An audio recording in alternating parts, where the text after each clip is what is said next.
Good evening, everybody. How you doing? True Crime Metrix. Welcome, welcome, welcome. Well, did everyone have fun with Karen Reed? I didn't.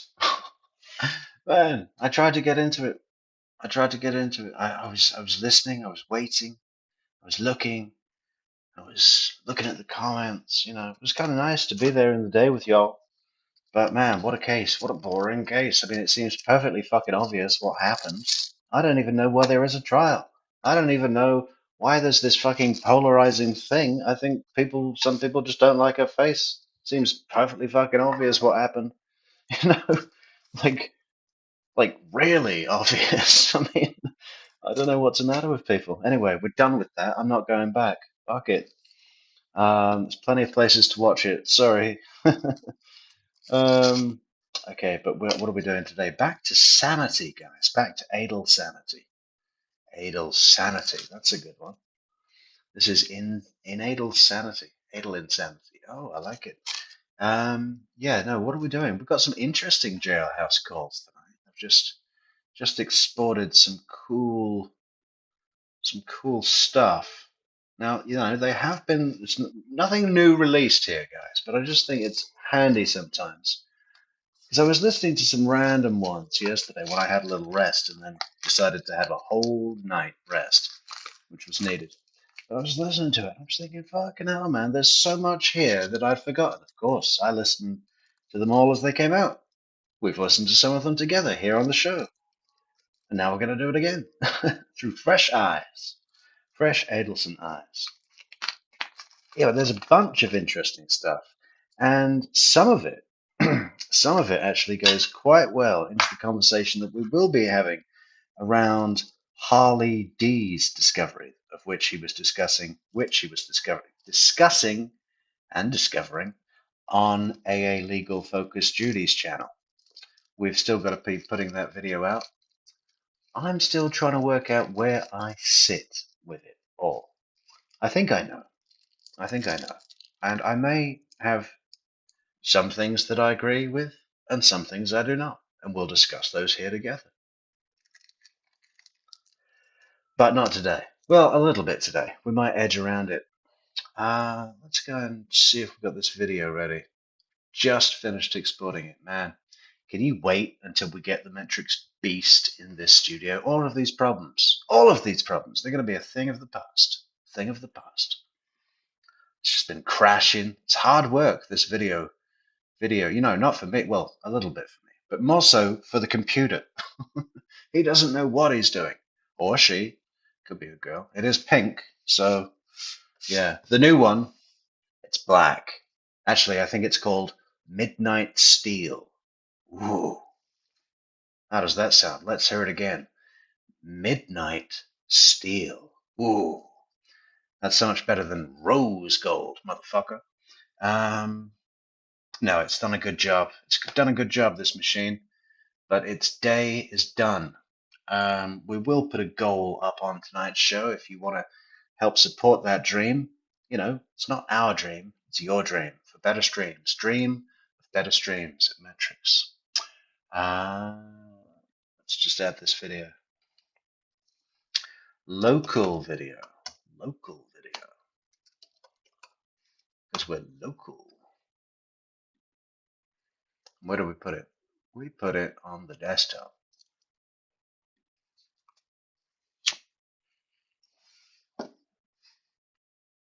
Hello, this is a prepaid collect call from Charlie. Uh-oh. Now, I've just made these subtitles with a new app. So I haven't been able to test them yet. But I think, I had a little quick scan and I think they're pretty much okay. Hang on. Just got to get a little bit organized here, folks. Going to delete some of these tabs. Got to double check our chats and our coffees. Where are we going to put the chat messages? We'll see. All right, let's get going. Let's get rolling.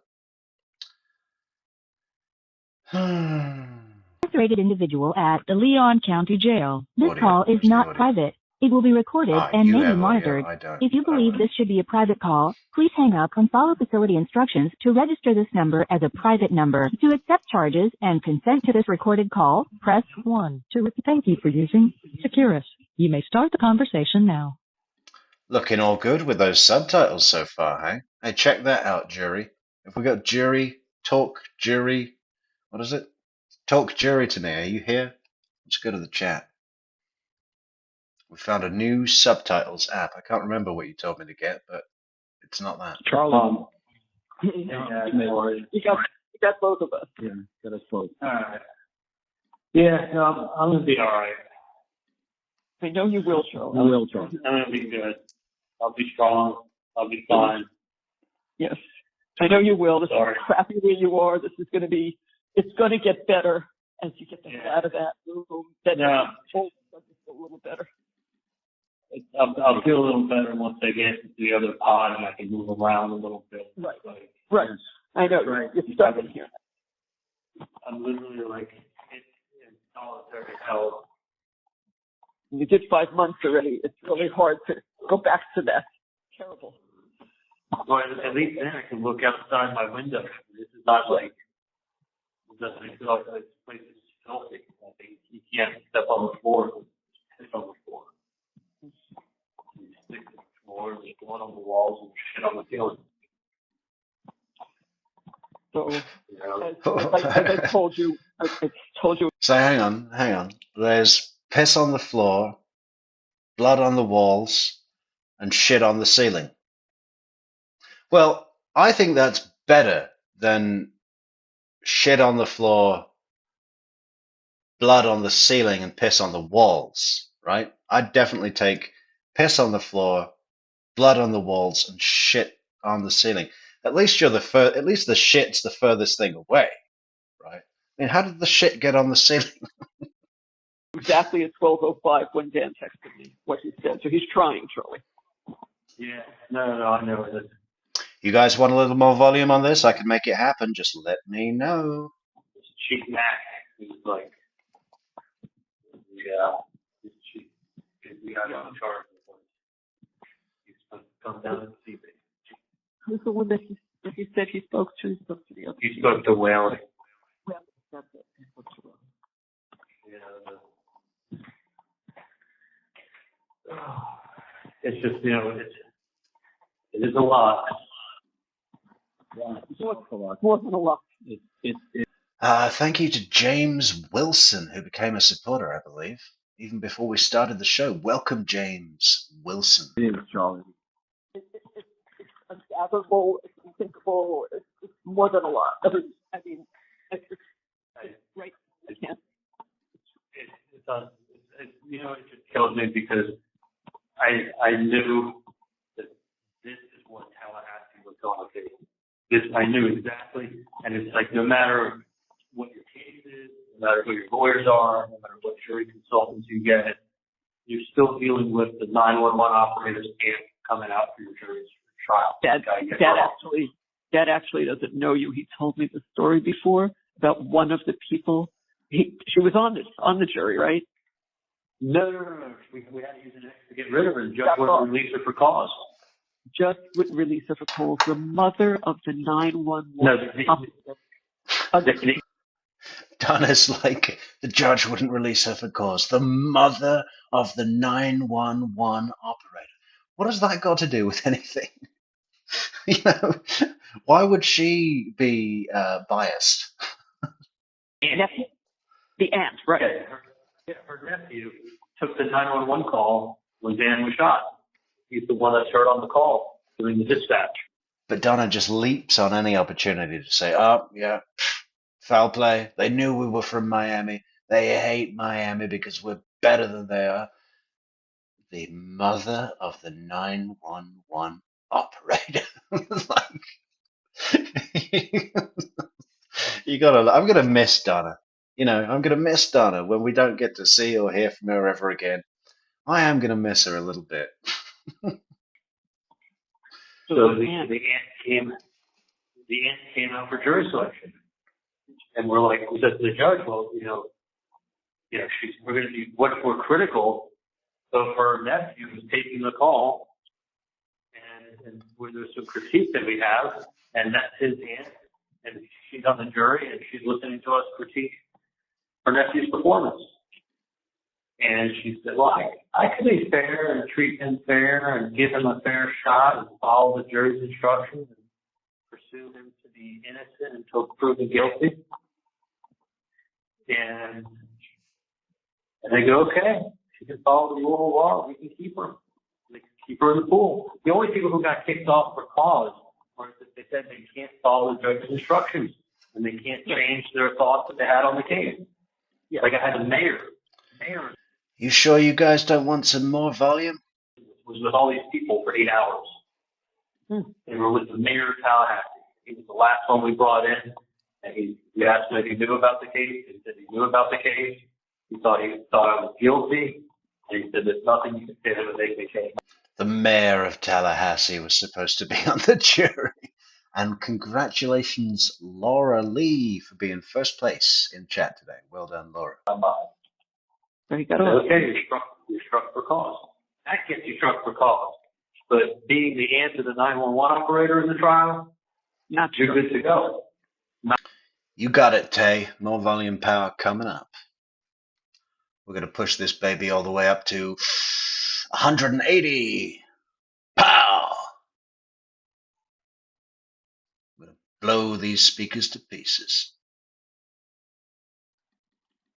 180. How's that?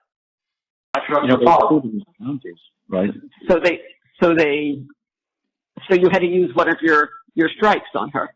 It wouldn't take it. No, I had to use my strike on her. I mean, how much closer to the case can you get? No. You know, and then you got the guy who knows all about the case. What we might do at the end of this video, guys, is have a look at when Josh Dubin, the jury consultant who charged $1 million to come in and help them select a jury that would look at Charlie Adelson in some favorable light, give him a fair shake, as they say. You know, help select who to veto and blackball from the pool of jurors that were available to them. You know, what did he really do? Not a lot. He took that $1 million okay, though, didn't he? I think there's a business model for a jury consultant to say, listen, I'll charge you $1 million, but if you get off, you owe me $5 million or another 4. Or maybe you could say, listen, I'll do it for 200 grand, but if you get off, you give me $1 million. He was a lieutenant, and he was a Miami-Dade police, 24-year arson investigator, know-it-all, knows everything. You know, supposedly he had a photographic memory. You know, Dubin asked him a couple questions. He said the guy didn't know what he was talking about. Later, he asked specific questions about stuff. The guy knew all about the case, but he said he could be fair, he'd be impartial. Hey, thanks so much, Teresa Dorsey, for the 3 coffees on buymeacoffee.com. Thank you so much, Teresa. We've got to put our alert back up. To get this guy off. Like, it was the people that we were using our 10Xs on were people that, like, you could not sit them on your jury. Like, you already knew they were there because it was painfully obvious. But Dan said, listen, I don't know how truthful our jury was on the ones we picked. I mean, you only know what they tell you. Of course. If they say, I know nothing, it's hard to get them. Yeah. You know, not to mention, you're going to release all these people's names to the community just to think of who's sat on the jury. People are going to be curious, just glance at the names, see if I know anybody. That small town mentality. Let me look at the names, see if I know anybody. Mm-hmm. Like, okay, I know this person. Well, do you think this person, if they let me go, they want to be getting phone calls from that person? Well, you know, were you crazy? Yeah. You know, I think the case that I've had this whole long talk with Mom, but I'll make it short. I think the case got dumped out to Where the fuck you fucking with me? Wendi as a TV repairman. She got a TV joke. She got a TV as a gift. undercover guy calls is trying to extort you for money. Mom references the TV. You got the TV coincidence that it's unbelievable that TV came up that many times. On the day of the murder, TV getting repaired. That's her alibi. Then the other thing that's unshakable is what Appleman said. She just couldn't help herself. She had to drive to the scene of the crime, have her way on the liquor store, regional liquor stores closer, and shows up an hour after everything was done because she just couldn't help herself. She just couldn't help herself. Well, this is the thing, and I can't remember who I was having a conversation with. I think it might have been Harley D, but I'm not sure. I don't remember. Someone was saying that this whole thing about Charlie being pissed off on the jailhouse calls with Donna and saying, oh, you know, the whole thing hinged on Wendi going to the scene of the crime. It's like Kaufman said, she just couldn't help herself. And, you know, what it sounds like on face value is Charlie is saying to Donna, if Wendi hadn't done that, we wouldn't be caught. He's venting, right?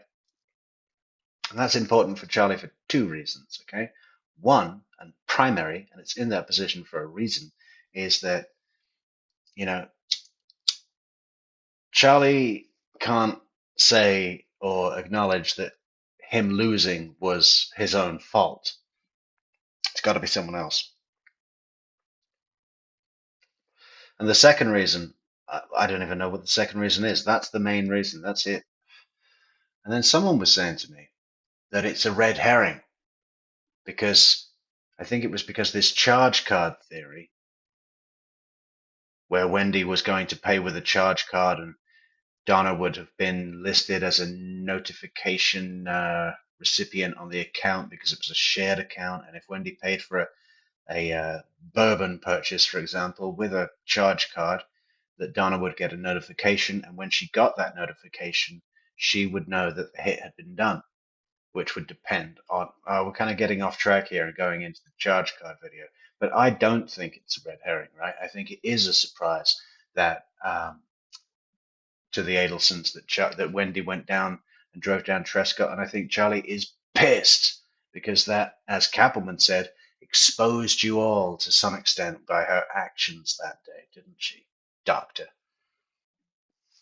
Well, if it's true, and Wendi showed up because she knew something was going to happen, then I'm guilty. Without a doubt.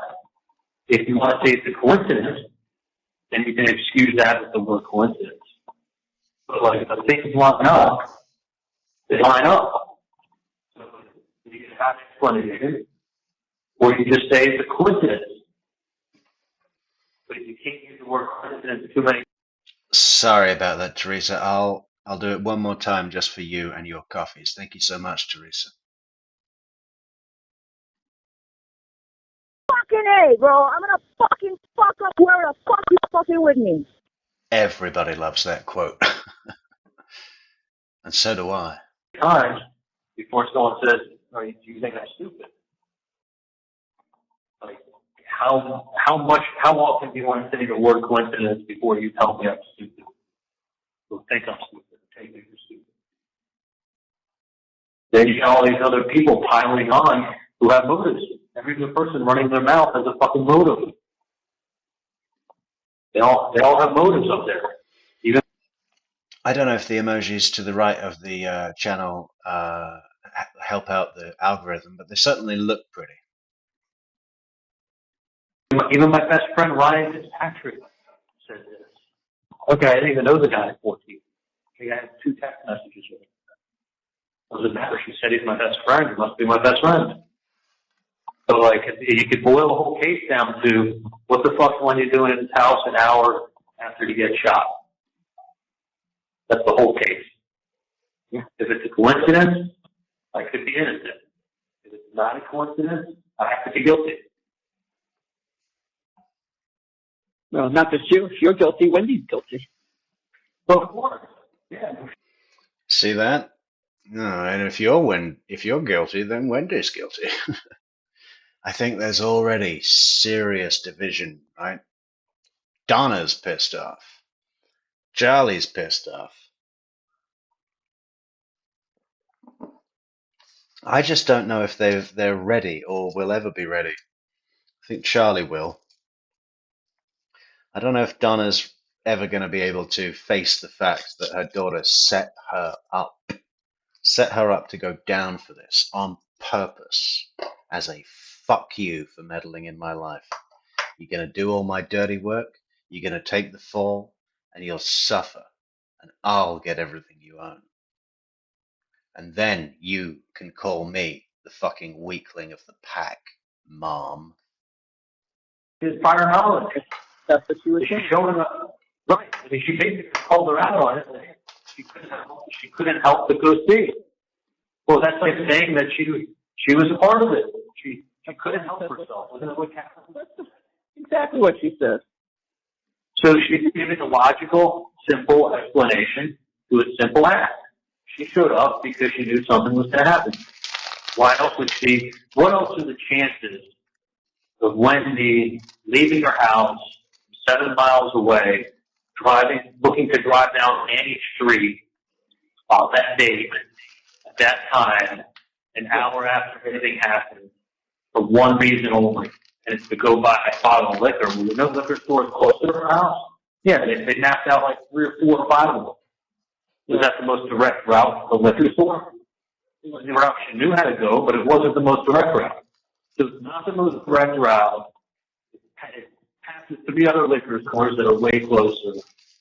And she's looking to drive down that street on that time, on that date. I said to Mom, Dad, I said, what are the chances of that? Like 1 in 10,000? Or more? More. I mean, it's so crazy. How do you come up with the number 10,000? You know, he's just picked a big number, any big number. What are the chances there? 1 in a million? 1 in 10,000? You know, he's just saying very, very unlikely. I mean, there's no logical reason for it to be 10,000. It's just a large number. It's so crazy, but it happened. Yeah. But then what happens is then they fill it in with all that chicken shit that they're trying to make chicken salad out of. Where they throw in, we've got emails, we've got angry emails, we've got this, we've got that. Like me saying I didn't just say I got 1 reason for you not to buy a house. I said I got 5 reasons for you not to buy a house. But like, you know, you've got, you know, you put everything together. And you got Wendi showing up at the crime scene an hour after it happened and trying to drive past the house. It has to be either she knew about it or it's a crazy coincidence. Yeah. And if you vote that she knew about it, then you got to vote guilty. I think it literally got dumbed down to like block everything else that Dan said. Everything Dan said was just an excuse at that point. You think that she drove by the house because she knew, or she drove by the house because it was a coincidence at that time? One of the two. Which one is it? Yeah. Oh, how many minutes ago was it, Tay? It was about, okay, what are we now, 11:35? I don't know if we can find it. 11:35, we can come back. Oh, look. Ah, there it is. Ah, don't you love subtitles? Look, we can find anything. Where is it? How cool is that? We just go through. Love the subtitles. And they're pretty accurate, right? I could be innocent. Not a coincidence. I have to be guilty. Well, not just you. If you're guilty, Wendy's guilty. Oh. Well, of course. Yeah, she's prior knowledge. That's it. Right. So, like, you could boil the whole case down to what the fuck's Wendy doing in his house an hour after he gets shot? That's the whole case. Yeah. If it's a coincidence, I could be innocent. If it's not a coincidence, I have to be guilty. Well, not just you. If you're guilty, Wendy's guilty. Well, of course. Yeah, she's firing out. Okay, back to where we were.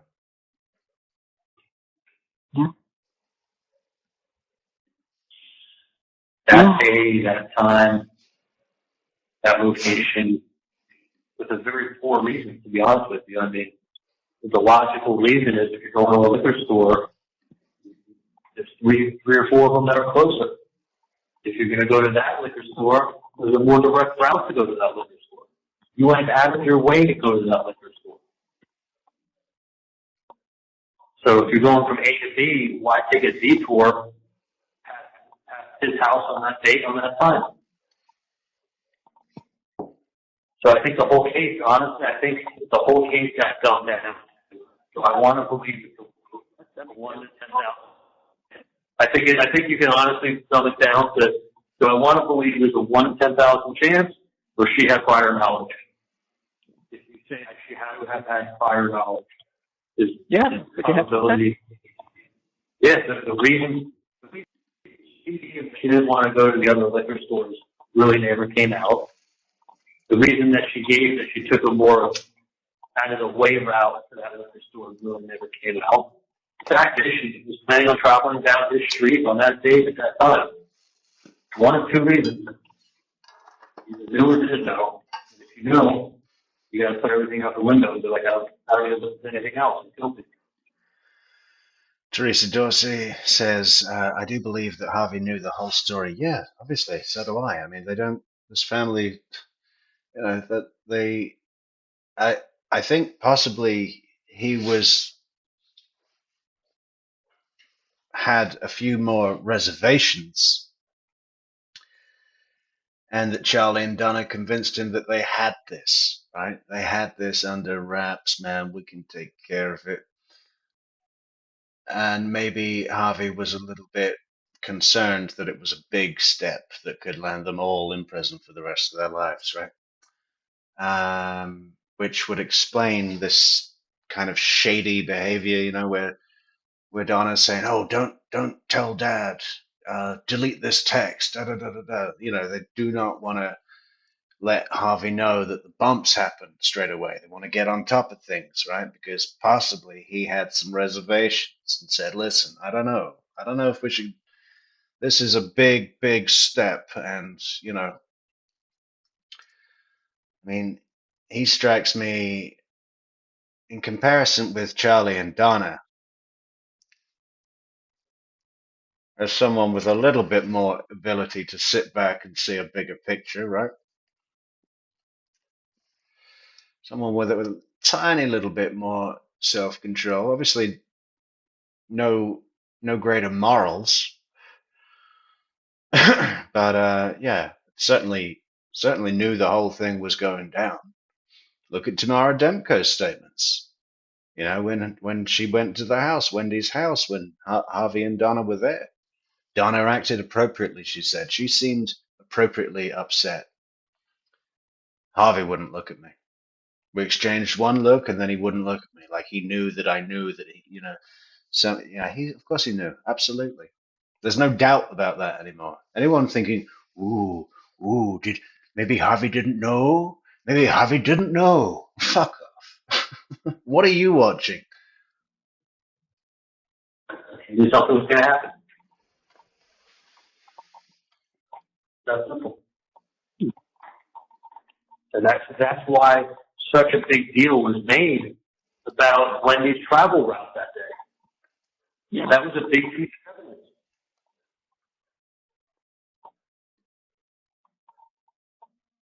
Yeah, you know.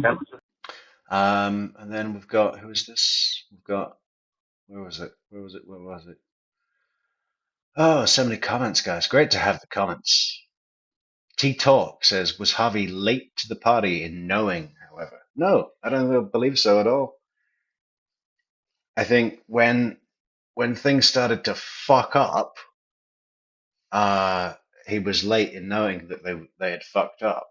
You know, Charlie didn't go to Harvey with this until it was getting out of control. And there's things that I remember that I can't remember right now to show you, but there's things that show that There's things that show that this was kept, that the fact the bump was going on and all of that, that was kept out of Harvey's knowledge until it was like, okay, we gotta we gotta tell him. You know, everyone's involved here. We gotta tell him. He's got a right to know, and maybe he can do something about it. That's the big piece of evidence. But not a case of like he only found out after the fact. That's ridiculous. He was involved in the prior planning. He gave the green light. He gave support, and that sort of thing. And the TV was a big piece of evidence. And not from me making a joke, but just the repair. But was possibly a little more reluctant and was convinced by Donna and Charlie that, hey, we got this. the repair gets done that day, and when the undercover comes to you that day, everything's always revolving around a TV set. Do I want to believe that was a coincidence? Two big coincidences? Like, I could have bought her any. I don't believe Wendy's nervous about any of it, Mr. C. This 80,000 emails, I'm so sick of hearing about it. There's not going to be a continuance. There's just not. Do I need to go over it again? A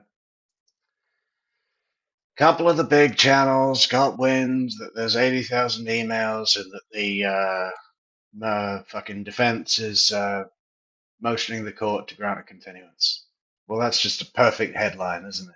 Another delay, news without any news. No one's got any information. No one knows the content of these. If there was anything to cause a continuance, I'd say we'd know about it. The fact that the defense is, what do you call it? Petitioning the court to grant a continuance. They've been putting motion after motion on every fucking thing they can put a motion on. They tried to get Judge Everett to fire himself. I mean, what the fuck? The fact there's no credibility in the validity of the chance for a continuance because the defense have filed a motion. That's what it's called. They file a motion for everything. They motion for it to even come close for it to grant a continuance or qualify for a continuance to be granted. It would have to be something that made it virtually impossible or severely impacted the defense's ability to prepare for trial. Something like that would look like new forensic evidence, new scientific evidence, where the defense where no lawyer could reasonably interpret or understand the nature of that expert evidence. They need to go out, they need to find an expert, agree a price, get them to come on board, say they're going to testify, and all of that stuff. That would involve interviewing experts, coming to arrangements, all sorts of stuff. And by the way, even if it were the case that within these 80,000 emails there was scientific forensic evidence that the defense needed time to go and get an expert witness, 6 fucking weeks should be enough. Judge Everett would probably say, listen, do your best to find an expert. If you haven't got one in 4 weeks, we're going to have another hearing. And if you haven't got one sorted by then we'll talk about a continuance. But I'm not granting you one today. Go and find your expert. And I want to know that you're really looking for one, because I want this trial to go ahead. Judge Everett's not playing any games here anymore. He was pissed off last September. And,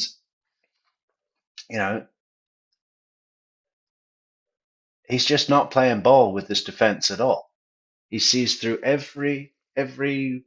all the stuff they're trying to do. There's not going to be a continuance. I'm not even like, oh, maybe there will be. No. Anyone that's saying that is just excited.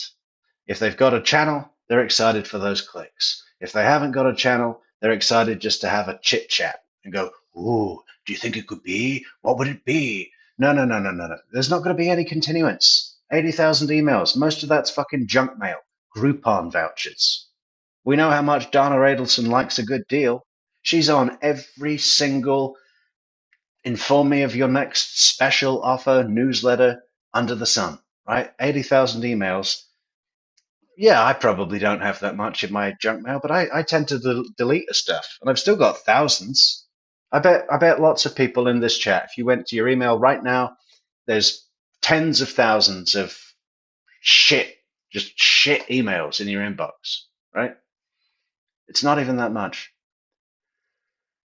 So the fact that they've got to go through all that is not reason for a fucking continuance either. There's not going to be one. No, no, no, no, no, no, no. And I don't think there's anything really of substance. What I think it is possible impeachment evidence. If the state have had it for a while, if it is impeachment evidence, there's no requirement. They're not required to release that to the discovery for the defense. As they receive it, if it's impeachment evidence. Why? Because it doesn't change what the defense is going to do. Impeachment evidence would be used to undermine the credibility of an existing defense witness. You don't need to introduce it as early because it's not going to change their case. It's to undermine their existing case, right? So the rules are different. That's what I believe it is. And it's not like we need any more of that anyway. Does Donna Adelson have any fucking credibility at all? No. So I really think it's something mundane. This is all a big fuss out of nothing, and I'm sick of hearing about it. Anything else? Move out. I could have bought her a blender. You know, bought her a sofa. Bought her a rug. That one object that keeps coming up. Gotta be code something, otherwise why would we keep referencing it? I swear to God, I really truly believe that you look at those pyramid. Hello? No, we're here, honey. I'm listening to you. Yeah, I get it. There's pain. That's back and forth. But I really truly believe that if you look at the coincidence of traveling on that date, that time, you listen to her reasons, they don't really hold that much water for, they don't sound logical when you say they're. Okay, yeah, Tay. We'll do a poll on whether a continuance will happen, sure. I mean, it's not going to change my opinion. But if you guys like polls, we'll do a poll on the continuance.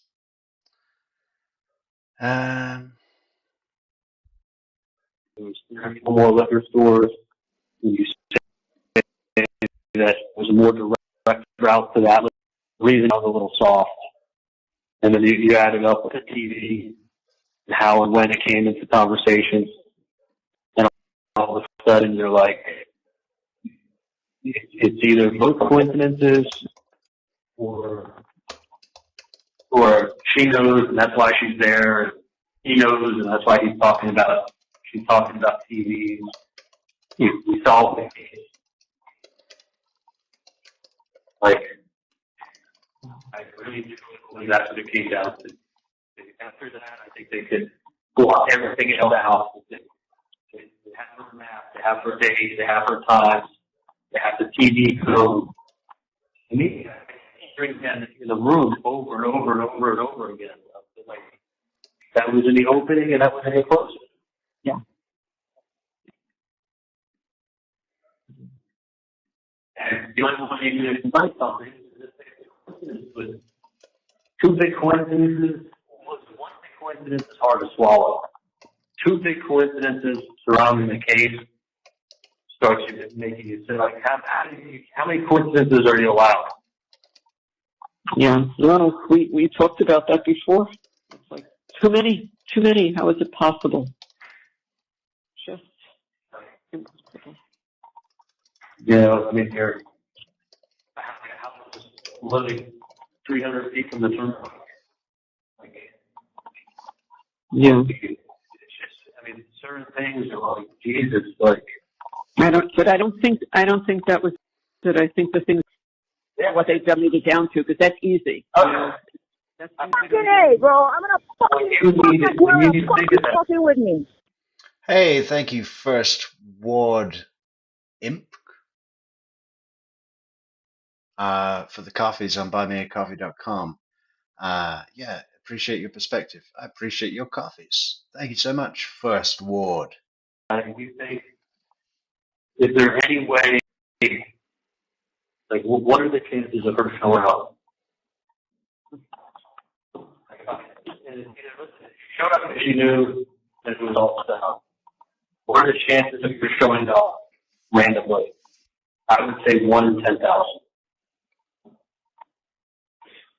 You know, because of the timing and the in the thousands, 1 in 10,000. So on that date, Whoa! Check out Addy Zanone has got 134,471 emails. Addy, just delete the account. Start fresh. Okay. Get it going, baby. so you're saying it's a coincidence. And George Kaplan, she just couldn't help herself. She knew why she showed up. She couldn't help herself. What sounds like a more logical explanation? Exactly, Jerry. They disclosed they disclosed it before the discovery deadline. I mean, exactly, right? It's all within the normal running of things. There's nothing like shocking here. There's nothing out of the ordinary. It's standard. It's chess. It's nothing. Okay? It really annoys me. It really annoys me when people get a little bit of news like that and go, oh, yeah, I'm going to make a post. I'm going to make a post that's really shocking and we'll get people talking. And I guess it works for them. I guess it's good for business, right?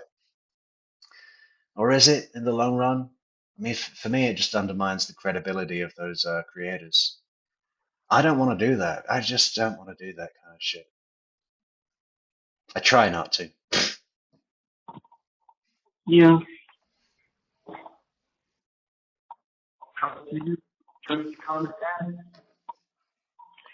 Dan's trying to explain something away that's a 1 in 10,000 chance. Fucking A, bro. I'm gonna fucking fuck up whoever the fuck is fucking with me. Nice one, Christina, for the coffees for the beast, the wonderful Metrix beast from the wonderful Christina. Fucking A, bro. I'm gonna fucking fuck up whoever the fuck is fucking with me. Now give me 7 fucks from Katie. Nice one, Addy. You can have another one just for you. As I fucked up your birthday. I thought it was in a couple of days. I was going to send you something nice. 15th. April 15th. Stupid, stupid, stupid. Fucking A, bro. I'm gonna fucking fuck up whoever the fuck is fucking with me. Where'd the audio go? Huh? Fucking A, bro. I'm gonna fucking fuck up whoever the fuck is fucking with me. What happened?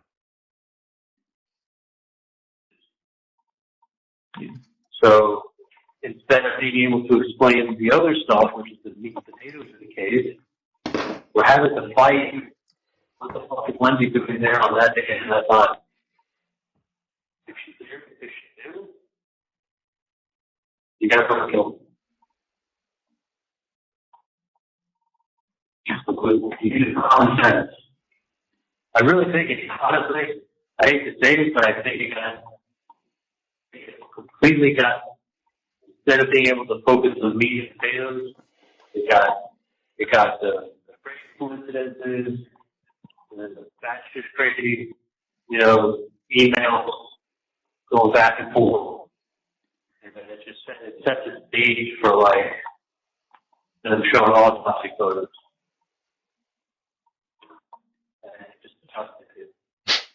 Yeah, that crooked Kappelman showing the autopsy photos, showing the result of our actions, showing them all what we did. Crooked fucking prosecutor. She, it's not even so much sum it up, it's how she sloughed over everything and made it So simple. The end. So simple. Well, Yeah, so she made it so simple. That's called good presentation skills, Donna. You know, giving all the information, but making it simple. Taking a very complicated, convoluted story and simplifying it so that it can be palatable for the layman brain. Okay, the Tallahassee layman brain. those are cool. Listen, I mean, I'm putting myself in the juror's position. If you're telling me that she showed up there and that I'm hearing the excuses of why she showed up, it's kind of feeling a little like I'm being sold something, but I can buy it. Then you're telling me about the TV, that being a total coincidence. Okay. But now you got all this other stuff you're trying to kind of like you almost, there's too many coincidences. I think it's all technically involved around the case are very hard to explain away other than saying that was just a fucking coincidence. Yeah. That was a one. Okay, so our good friend Talk Jury to me says tactics counsel for a likely guilty defendant will take 1. Delay proceedings, 2. File motions to dismiss, 3. Hop on and discredit any filing state makes.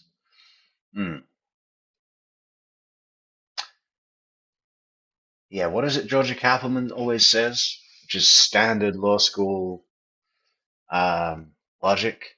What is it? It's if the facts aren't on your side, argue the evidence. What is it? If the facts aren't on your side, argue the evidence. If the evidence isn't on your side, argue the facts. If neither the facts nor the evidence are on your side, Fucking A, bro. I'm gonna what's the fucking other fuck bit? up whoever the fuck you Who fucking with me. remembers?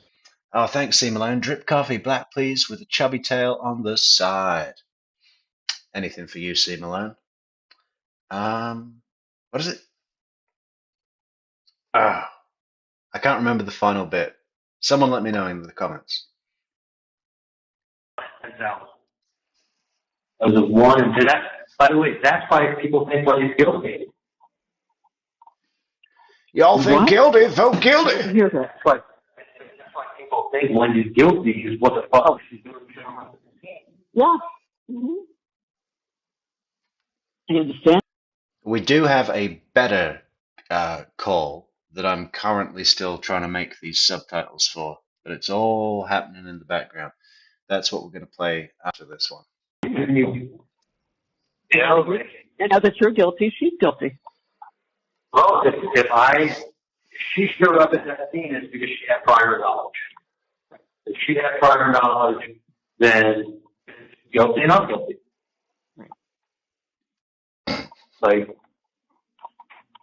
you can't explain things other than coincidence. It's like, that sometimes you can prove things with coincidence. I remember one time I was saying to these copies, like, oh, we got to get together soon, man. It's been years or whatever. And I was talking to him, I think I was walking the dog. And then the next day I was flying out to Vegas. I didn't tell him I was flying out to Vegas. He didn't tell me he was flying out to Vegas. The next day I remember walking around the pool going to put my, look for a chair at the Wynn. The Wynn Hotel. And they've got 3 pools, 2 pools. And I'm walking around the pool. Yeah, Addy, he totally forgets this part of his story as soon as he's behind, the non-fault person, Katie. As far as his story goes, he's in this mess because she told her gangster friends about this Markel situation. They took it upon themselves to go and kill him, come back, threaten him, take all his money, continue to take his money, which he later then found out in his story that she was still fucking the baby daddy. And what? How are you not back here? If that's all true, how are you not back here going, that fucking Magban, you know, it's all gone out the window. He's not maintaining his lie, right? He's not maintaining his position at all. Trying to get a share. I just imagine Georgia and Sarah listening to this back in their law office. You know, end of the day, feet up on the table, bottle of Scott, bourbon, bullet bourbon, fucking, you know, just listening to this, sharing smiles. I mean, literally, like, you know, people are laying in a pool, they're laying face down or turned to the side, and walk right by. It's not like I'm really looking at people. I started walking around the pool. I'm out there for 4 minutes. I walked right into it. I know, that was the craziest coincidence, right? You just had Spoke to spoken. the night before, said, we gotta get together soon, and then See you the next day. I didn't tell him I was going to Vegas. He didn't tell me he was going to Vegas, and there's a pool, and I happened to be out there early. It was like 10 in the morning, and I went for a lap around the pool just to see what it looked like and just walk around, walk straight into it. I mean, how many hotels are there in Vegas? How many pools are there? How easy it is to stay at the same hotel and not run into somebody. He's in San Diego, on the Fort Lauderdale. The next day, we'll have a drink. I know. Coincidence. Coincidence. Yeah, it was like that kind of stuff. But then when you look into it, you can see, like, when did he buy his ticket? When did you buy your ticket? Were you communicating with them around the same time? Was there,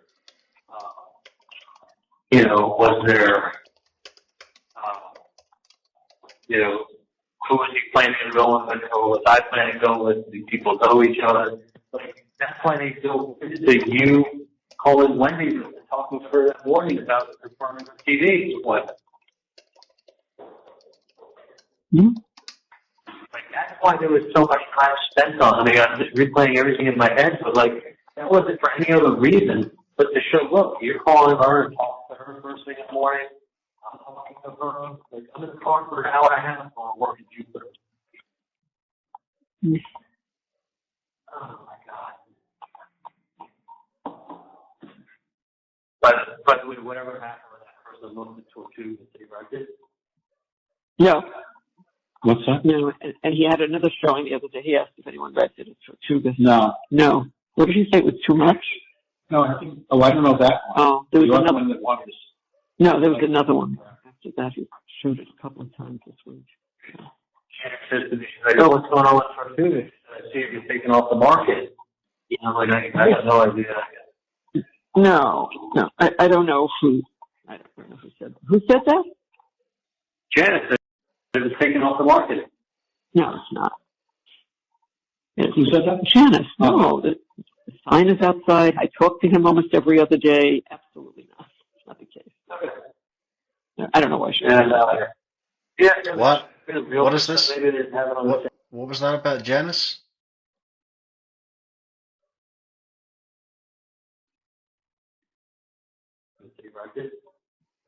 No.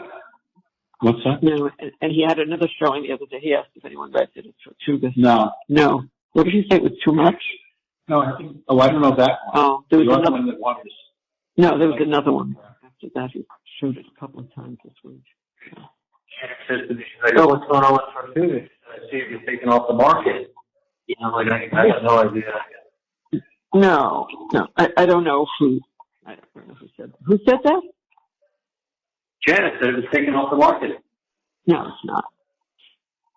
Who said that? Janice. No, the sign is outside. I talk to him almost every other day. Absolutely not. It's not the case. Okay.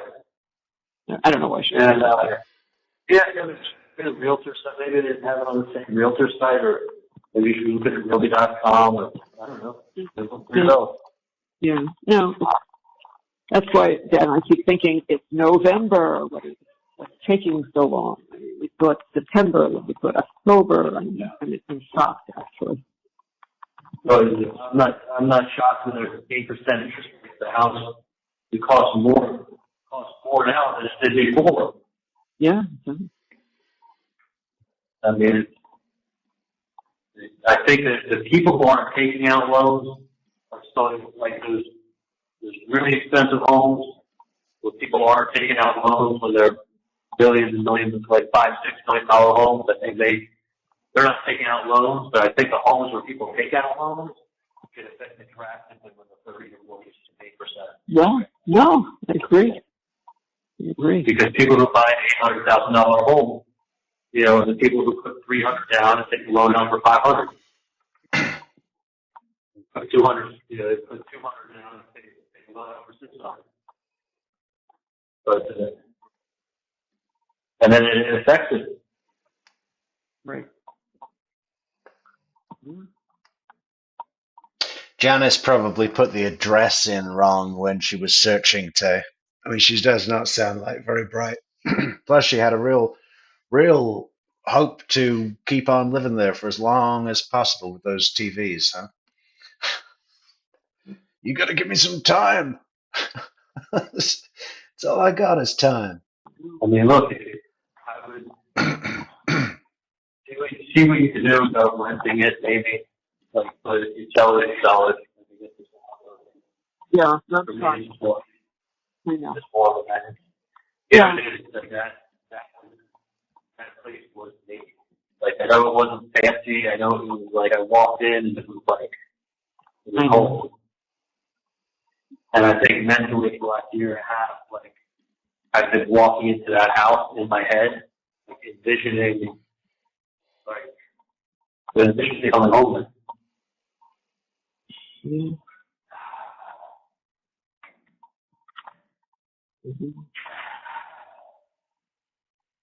Just, you know, I just feel like I was to get quite honest with you. Like, you know, when you know better and then you make a mistake, Yeah. you feel like like, it's one thing if you do something and you're like, this is what I think is the right thing to do, and then it doesn't work. What does that mean, Eighth Circuit? You know, I've never taken the time to look that up. Second Circuit, Eighth Circuit, Seventh Circuit. You know, what is that? What is that? Okay, that's traveling your gut. Another thing, when your gut tells you something, and then you go, you know the decision you should make. Your gut tells you something, and then you get tossed into something other than your gut, and then it turns out not to be the best thing. Then you get even more mad at yourself because you're like, I fucking knew better. Right. Like I knew exactly. Like, Do you remember how Janice asked for the TVs as well? She sort of just dropped it in as like a joke sort of thing. She was like, "Oh, and I'm taking the TVs," you know, hoping that Charlie would say, "Oh yeah, well, as I've got life in prison, I suppose it doesn't matter now." You know, but actually he went, what? No, they're on brackets on the wall. No, don't take those out of the house. The house is going to have to be shown. The house is going to look wounded. Well, can I take one of them? Oh, another girl that never grew up. I knew, was able to articulate it. I was able to express it. I knew, like, every step of the way what things would look like.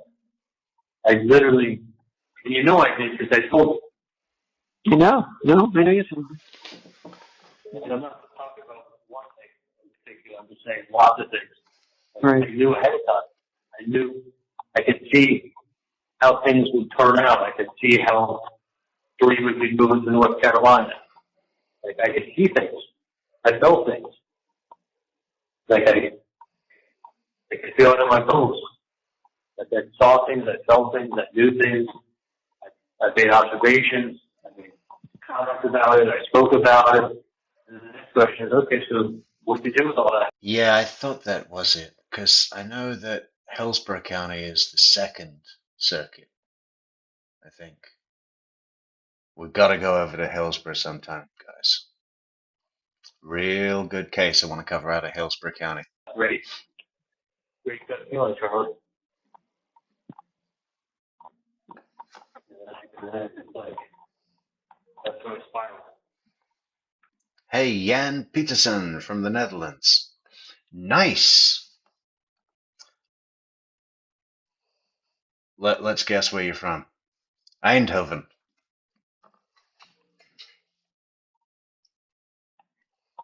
You know what I mean? Oh, I do what you mean. You know, I just, like, who the fuck is somebody to tell me better than what I know? Like, I could say, you want to believe, you want to go with the flow, you want to hope. Like, what the fuck do those words mean now? You know, at the end of the day, I'm the one that's like. Okay, Tay, 13th Circuit. I could be wrong. I could be completely wrong. Sitting on my dinner plate. Nobody else's dinner plate. Mm-hmm. Oh. I just know it could have been different. A lot of things. Not just, I'm not talking about just one thing. Yeah, I know. A ton of things. That's where I got it from. So Leon is second, Hillsborough is 13th. Thank you, Tay.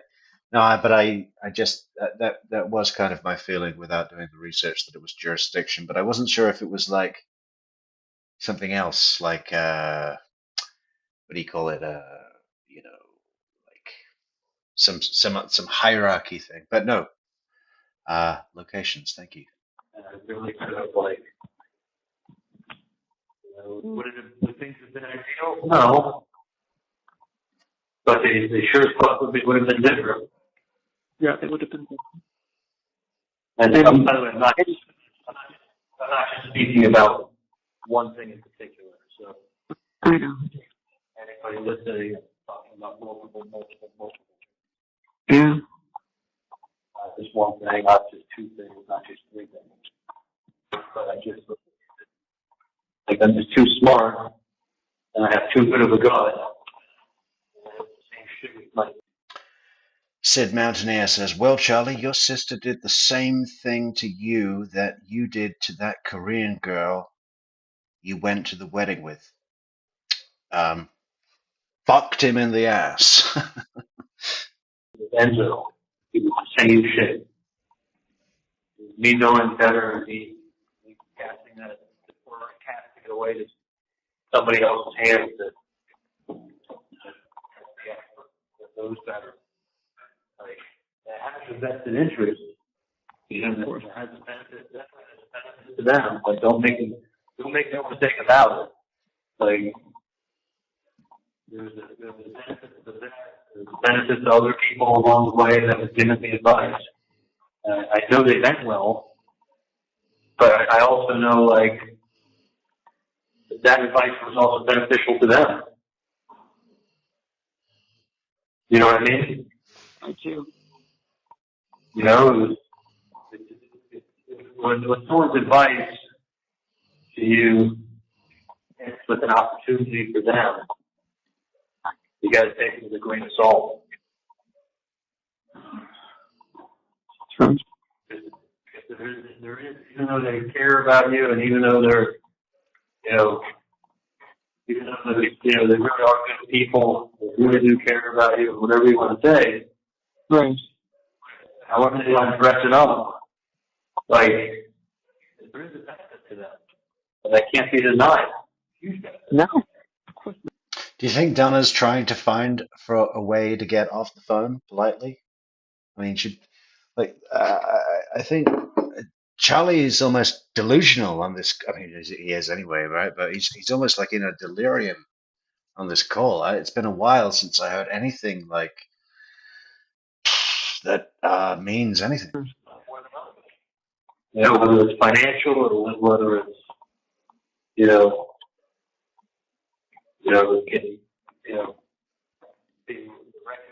recognition or whatever it is, there is a benefit, and there's things to do.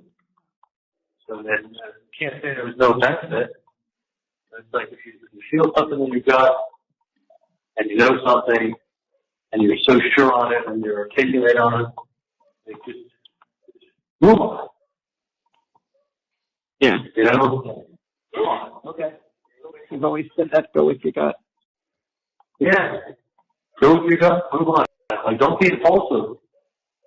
You know? But if you can really rationalize it, if you can really talk about it, if you can really think it through, if you're able to articulate good reasons behind it, pros and cons, like, be smart. Don't be in denial. You know, like, I know, Addie. She's just like, I think she's falling as just holding the phone away from her, fucking letting him talk. You know, he needs to talk to someone. Let him get it out. But I don't want to hear it. it's like, especially you got to tell yourself.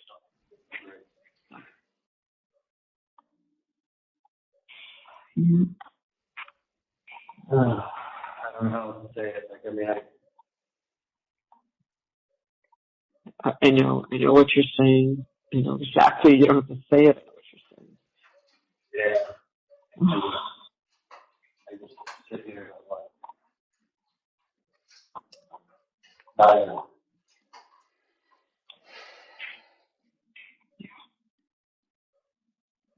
What was he saying? Hang on a second. Donna said, I know exactly what you're saying. Be sure on it and you articulate on it. Like, just move on. Move on. Move on. Move on. It's a reference. Yeah. You know? Move on. Okay. You've always said that. Go with your gut. Yeah. Go with your gut. Move on. Like, don't be impulsive. You know? But if you can really rationalize it, if you can really talk about it, if you can really think it through, if you're able to articulate good reasons behind it, pros and cons, like, be smart. Don't be in denial. You know, like, especially when it's like, especially you got to tell yourself.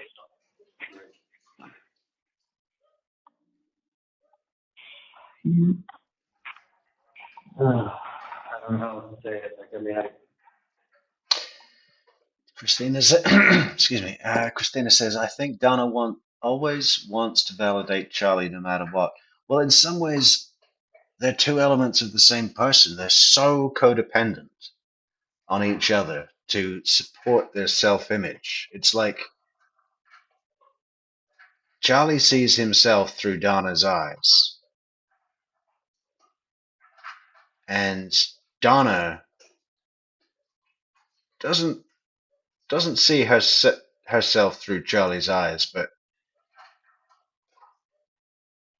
sees the product that she made, and that is how she sees herself, right? Let me think about that. So Charlie sees himself through Donna's eyes. I think that's fair.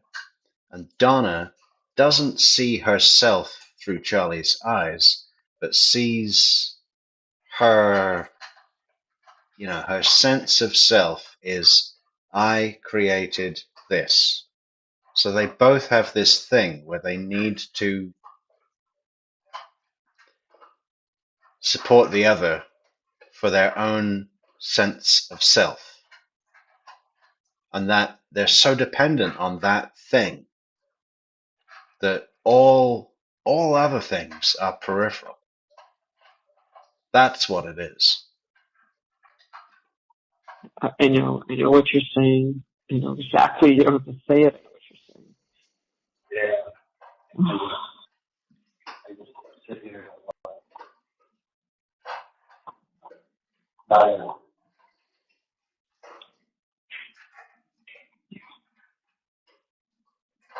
Not another chance. But honestly, wrong.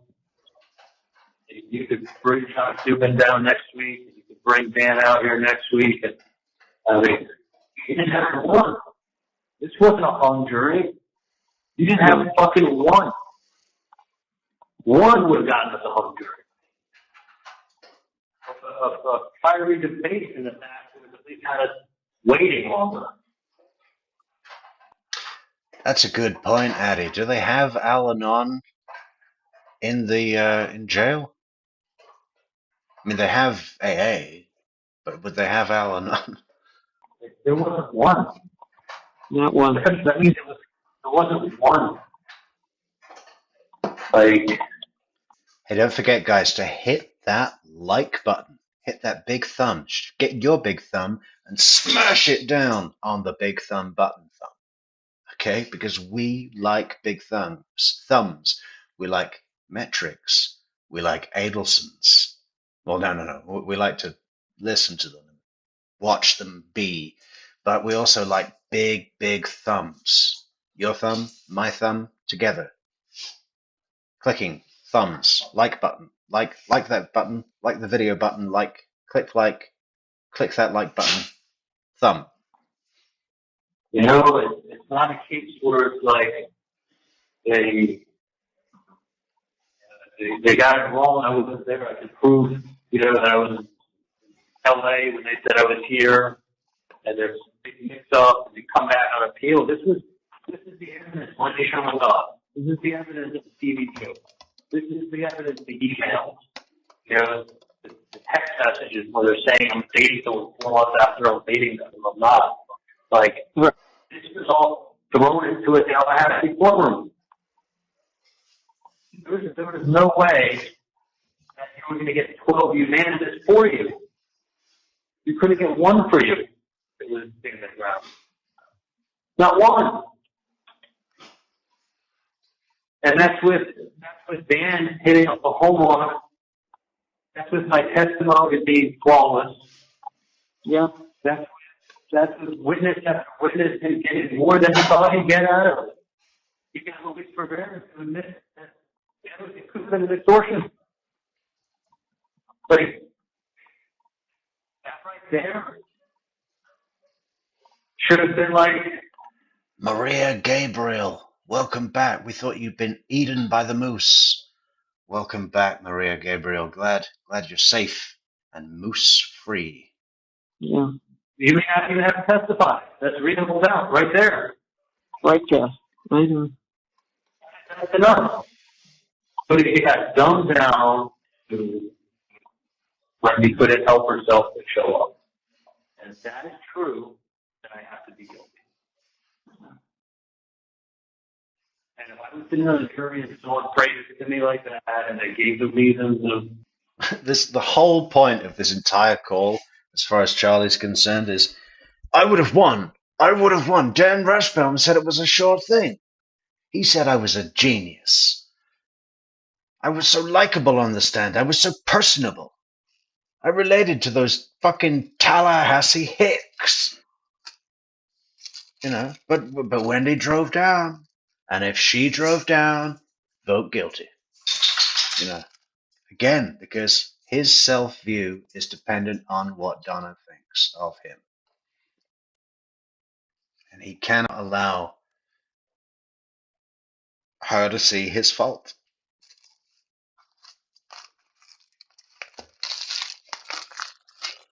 And he's trying to make it sound like he's blaming Kappelman for coming up with this dumbed down version of events, but really what he's saying is this is Wendy's fault. Of course, he can't say that on the phone because that would let everyone know that she did have prior knowledge because they all planned this murder together and had their knucklehead fucking Sigfredo Luis drive up to Tallahassee to kill Professor Markel. God, I cannot wait to do some concept videos, man. Oh, it's going to be so nice not to fuck around with Karen Reed tomorrow and get back to some business. Real business. I did not enjoy that at all. the labor of like, a liquor stores or crowd or time, and all the little things you want to explain in a way. It was either she knew about it or we're very mistaken. And if she knew about it, take everything else off the table. Yeah. It's a 1 in 10,000. So you're going to tell me 1 in 10,000 is the chance? You're basically telling me I got a 9,999 times I'm going to be right when I answer that question. Mm-hmm. Or 1 in 10,000, that's the number. It's going to say, you know what? This is the chance. I have no idea. That's just a crazy chance. And well, think about it. You got a 1 in 10,000 chance of truly being innocent if you're looking at it like that. That's why that was a big deal made about in the opening. That's the reason why it was a big deal made about it in the closing. Because that's your 1 in 10,000 chance that it was a coincidence with a couple more explanations. Like, if she knew about it, if you believe she knew about it, and that's why she's there, you can deal beyond a reasonable doubt, sure, but that's why she was there, then you gotta go. I don't think it got dumbed down, stuff like that. It is. It is.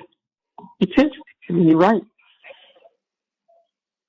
And I hate to say it, but I put myself in her in a jury position. It's And I how think I'd be smart enough yeah, it's how it's presented. to present it like she couldn't help herself. But then you got all these other people who have motives, and of course are going to throw shit at the wall. Right. So you got the shit getting thrown on the wall, and then you got the Charlie, don't talk about shit on the wall, man. Look around you. Oh, it's on the ceiling. Shit on, what was it? Piss on the floor, blood on the wall, shit on the ceiling. 1,000 chance. She shows up at the fucking crime scene an hour after the assistance by chance. Doesn't know that I'm alive.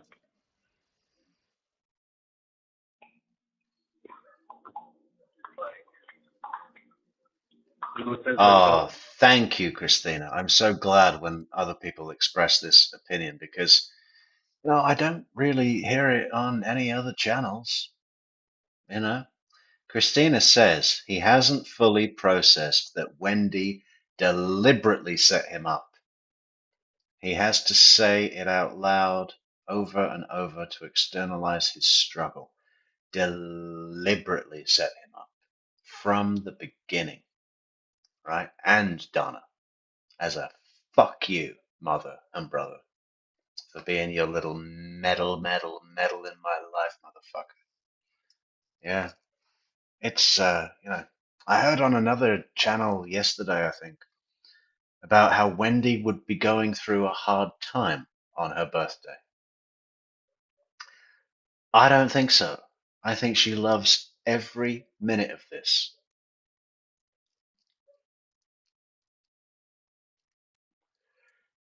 Including, but not limited to, the possibility of her own arrest. If she comes in, she's coming in hot, she's coming in ready, she's coming in prepped.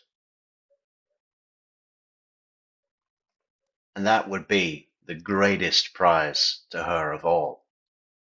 To come in and win, which she could well do. That will make everything we've seen so far look like whatever. It would make everything look like the Karen Reed trial. Boring. Sorry, I really hated it. I know some people love it. I know a lot of people love it. What the fuck? It's so obvious what happened. Anyway, we're not talking about that. We're not talking about that ever again. Just don't pee on my leg until it's raining. Yeah.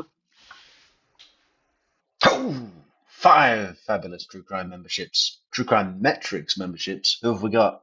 James Burnside. Any relation to R.L. Burnside? Michelle de Matteis. Whoa, Michelle with the curling iron. Colleen Wares. Colleen Wares what?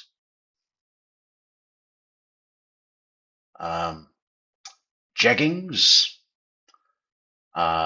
pantsuit, Larray Sibby, and TM. TM. Good job, TM. And thank you, Amy. That's when people hear shit like that, and then they say that. Yeah. What's the truth? Combine that with all the other stuff. The one I like, Pariah, is It's Bad, you know. You got, and you just, I mean, if I was working in Fort Lauderdale, it started at 8:30, there might be one of those calls. There might be what? I didn't hear that. There would be almost none of those calls that morning. Oh, right. You know, in the car for an hour and a half. Yeah, but you weren't working in Fort Lauderdale because you were on call for Wendi to phone you. Now he's going over and correcting their own plan. If I'd have been working in Fort Lauderdale at 8:30 that morning, there wouldn't have been any of those calls. Oh, hilarious.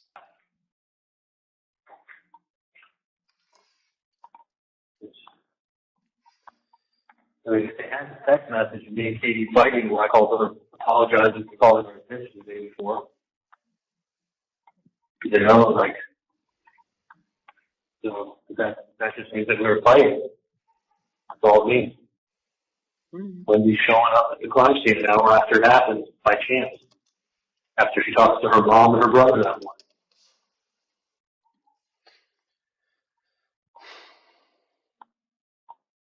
She couldn't help herself.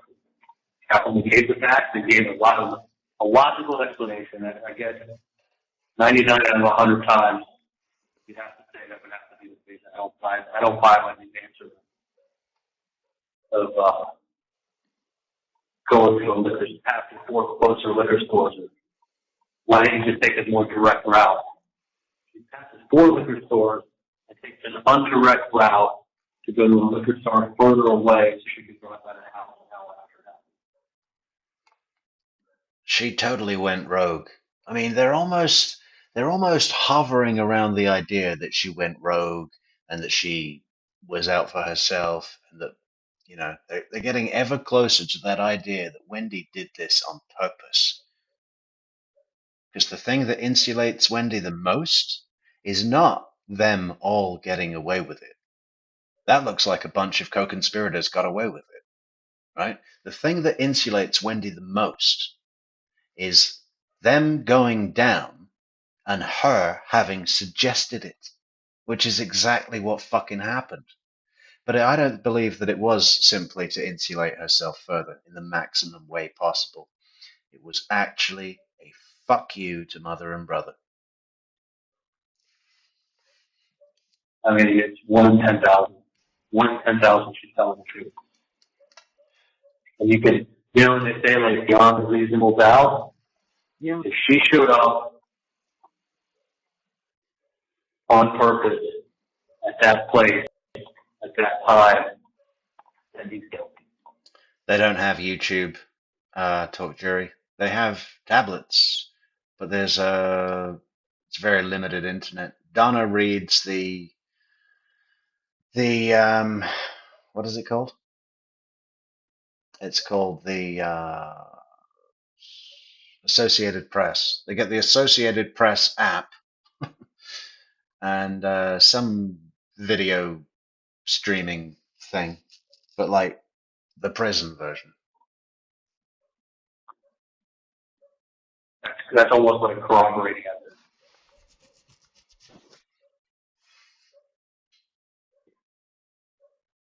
Yeah, Deb H. Plenty of people covering the Karen Reed trial. It's got a huge following, and good luck to them. I'm not doing it. I really think that's how they speak. I really think that's how someone can easily look at everything, come up with that very hard work to explain facts, and then and say, stop telling me I'm stupid and you're so smart. You'll write another book.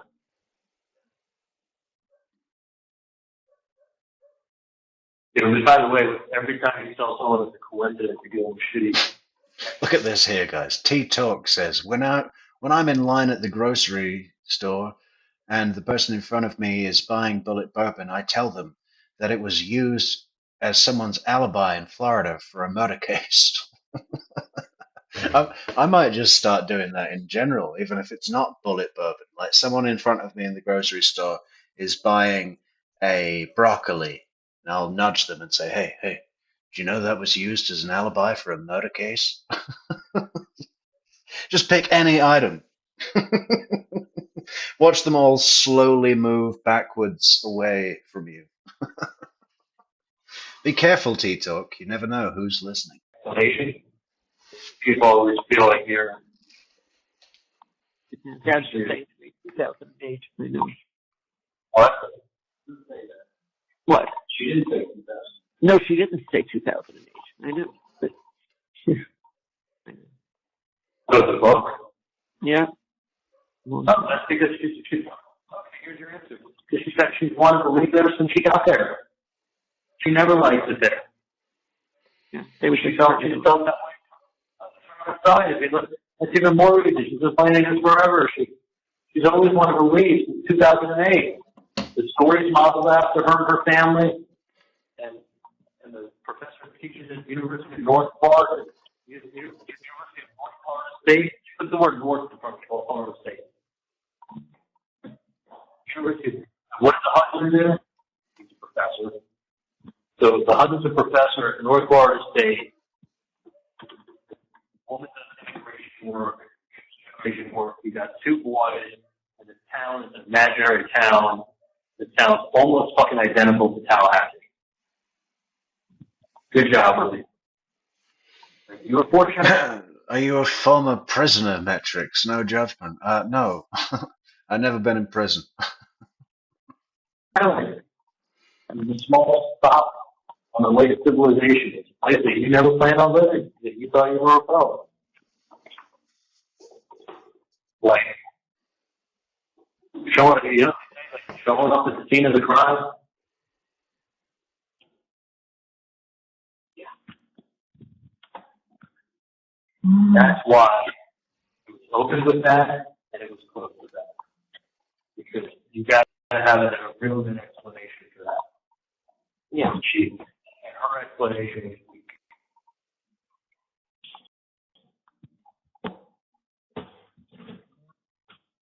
You know what I mean? When you sum it up, Charlie, that's what it was. She made very, very simple work of it. Very simple. Avoided any of the things that made common sense, and just went with that. Yeah. Listen, she got frustrated. When I talked to Michael over the weekend, he's like, Appleman got frustrated with you. She was asking question after question after question. She wasn't getting anywhere. Kind of like just threw her hands up in the air. Trust me, she had help over the weekend. Let's put it that way. Kappelman, she had help over the weekend. She had help with her PowerPoint. Yeah, she's the fucking assistant state prosecutor of Leon County. I mean, she has a team, okay? She had help. She had help over the weekend. We know what she did. She had help. Fuck off. That PowerPoint was not in play either for this weekend, I can tell you.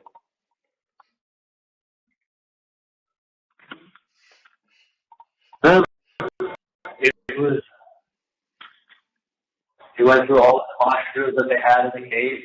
I mean, Dan had 7 puzzle pieces. She had. Oh, I love Teabag. Theodore Bagwell. He's brilliant. He's the best character. I mean, it's totally based on Rog Steiger, no? That voice, that menacing voice that Rog Steiger. No one does it better than Rog Steiger. But Theodore Bagwell was a very close second. 25. It made it seem like it was so voluminous, pulling out little lines highlighted from a conversation, highlighted line, out of contact line. I don't understand. You can lie and lie. The prosecutor lies. I mean, I've had another, another attorney say to me, but that's what they do. Fucking A, bro. I'm gonna fucking fuck up whoever the fuck is fucking with me. Fucking A, bro. Why am I not hearing it? Why am I not hearing that? I've got a monitor and output. Are you guys hearing it? Ryden, did you hear the fucking A, bro? I'm gonna fucking fuck up whoever the fuck is fucking with me. I think there's an extra fuck in there somewhere, right? How many fucks are there? We counted them the other day, but I never remember. But why am I not hearing the thing? Did you guys hear the fucking thing? Okay, you hear it. Well, that's all that matters. I'm gonna test it. I just made a change. Fucking A, bro.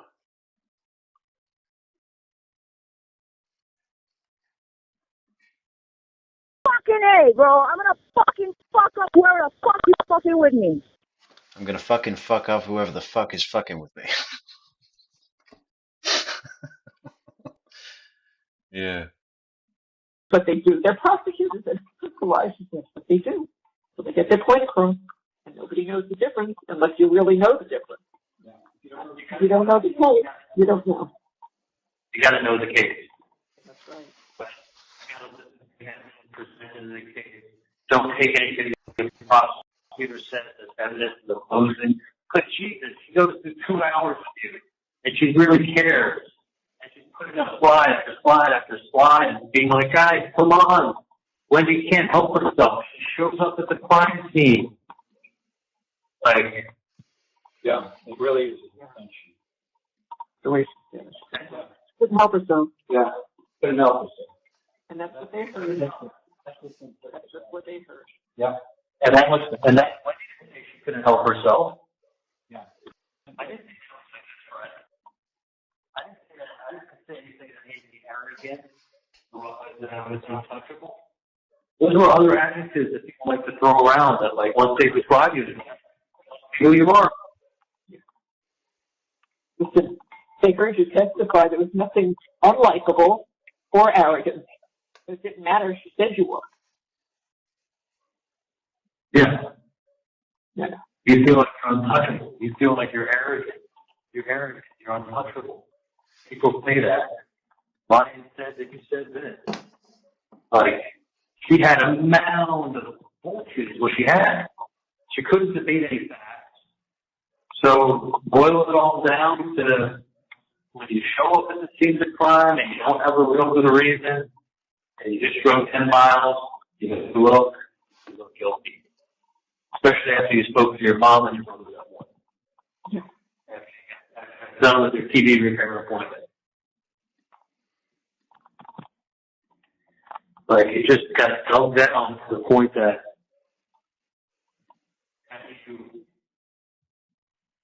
how do you explain what you're showing up there? Can't. It's the liquor store. Try it. Was there liquor stores closer? Yeah, 3 of them were half the distance. Was that the most direct? Okay, but then you go, okay, if you wanted to go to that one in particular, was that the most direct route to that liquor store? No, it wasn't even the most direct route. It was a route that she was familiar with. So she was drawn to her marital home for a point of reference. To then take the long cut to go to the liquor store that was further from her new house. And an hour after that. It's either a coincidence or she didn't stop. Okay, he just said coinkydink, right? And we heard Katie the other day on the phone with Charlie saying coinkydink. So who said that first? Because one of them took it from the other. Let's go to the polls. Okay, we got what is on our current poll? Okay, 38% of you are fucking nuts. There ain't no continuance happening, guys. When is that hearing? Is it tomorrow? No, it's the 30th, right? I think it's on the 30th.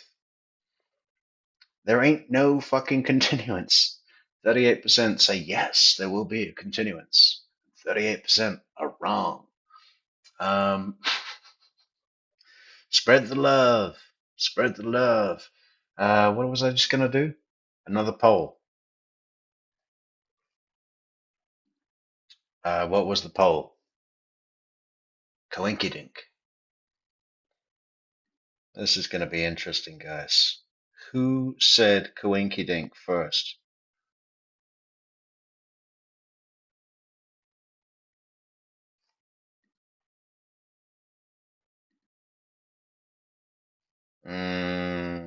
New poll.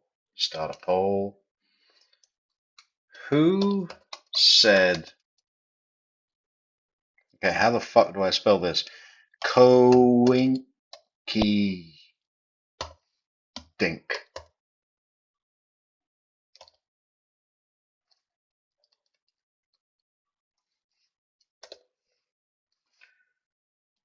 Coinky.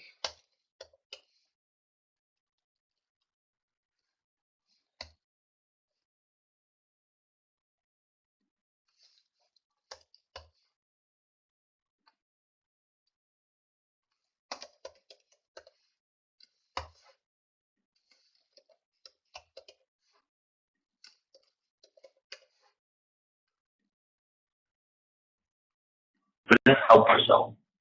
Like if someone describes to you and you were a betting man, I would put this as a long shot. Even though that's what it was. It was.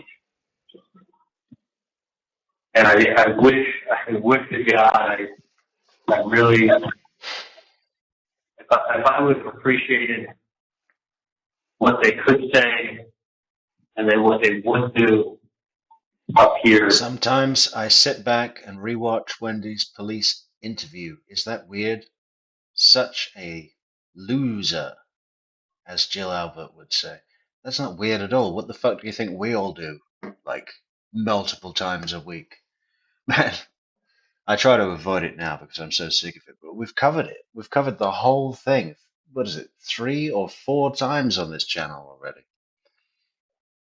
And every time we watch it, we see something new. We see something different. It's funny. Maybe we're going to do it again. Why not? And it takes a while. I think the shortest time we've done it in was 3 episodes. But it's long and it's painful. But yeah, everybody here watches that interview multiple times. I felt like, I would have thought something different. Let's just put it that way.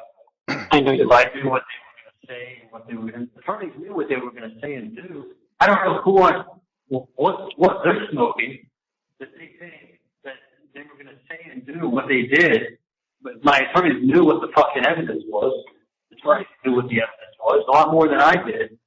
Like, for where we are and what the evidence was and how they'd be able to present it, there's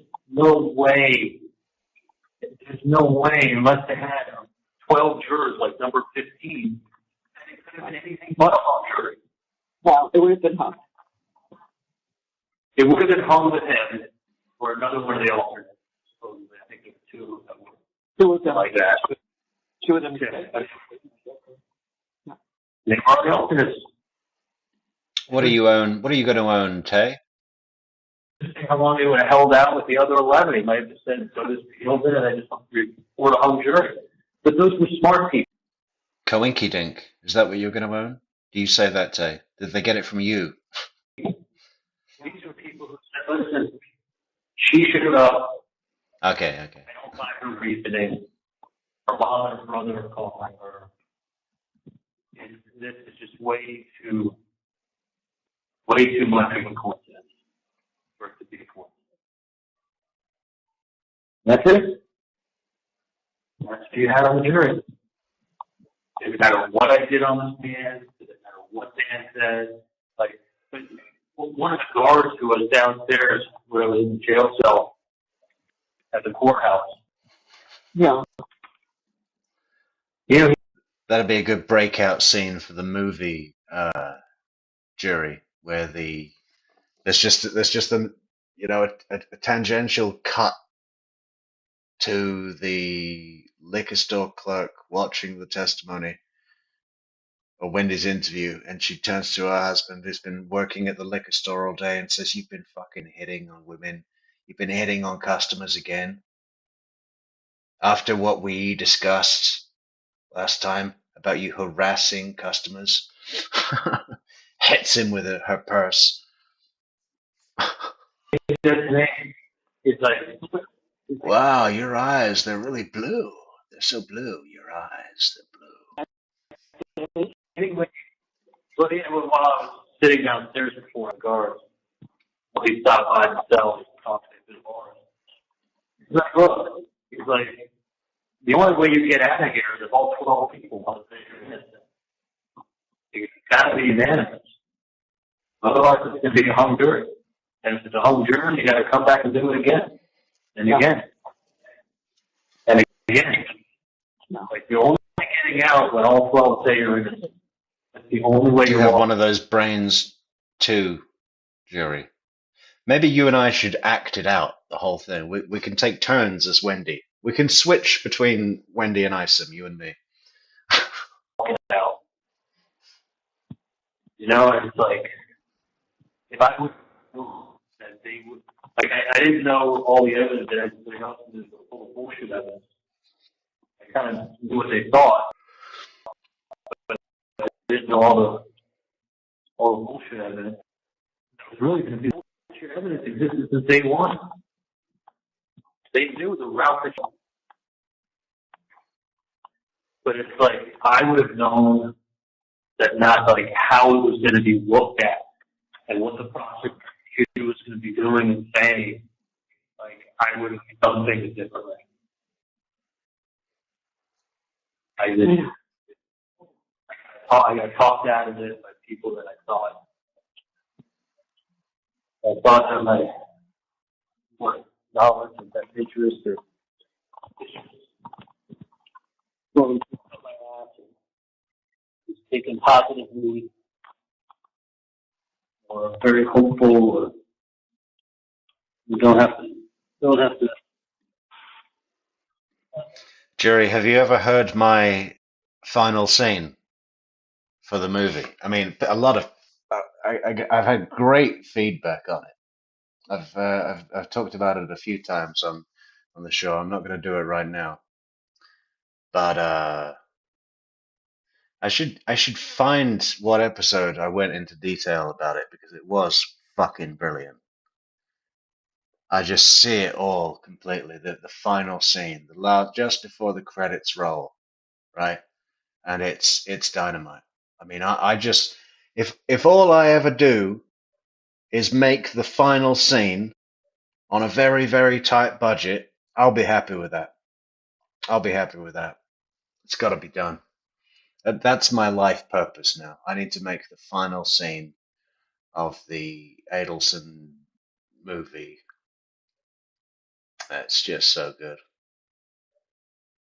I do actually really seriously want to produce a screenplay, even if it's not going to go anywhere, just as a creative project. I would have so much fun doing that. We just got to find the time. Got to find that time. Make time.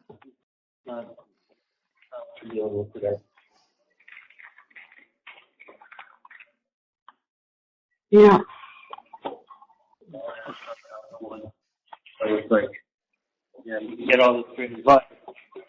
Addison own knows, One for that sure. you don't want to be on dinner plate. I think, you know, just like children and other people in the house.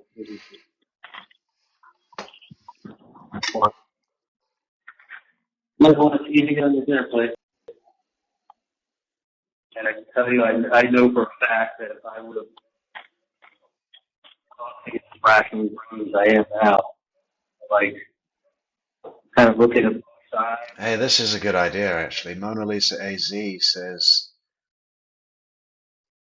I rewatched your first reaction to Wendy's police interview, January 2nd, 24, at least once a week for laughs. It's great. It would be funny if you did a react. I haven't.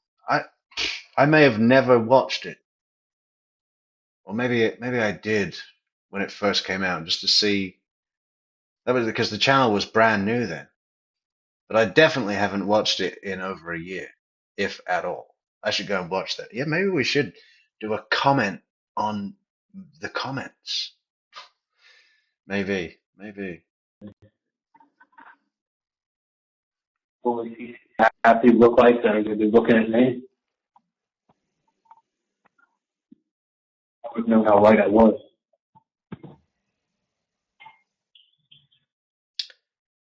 Oh my God, seriously, I have legit said the same thing. I'm not kidding.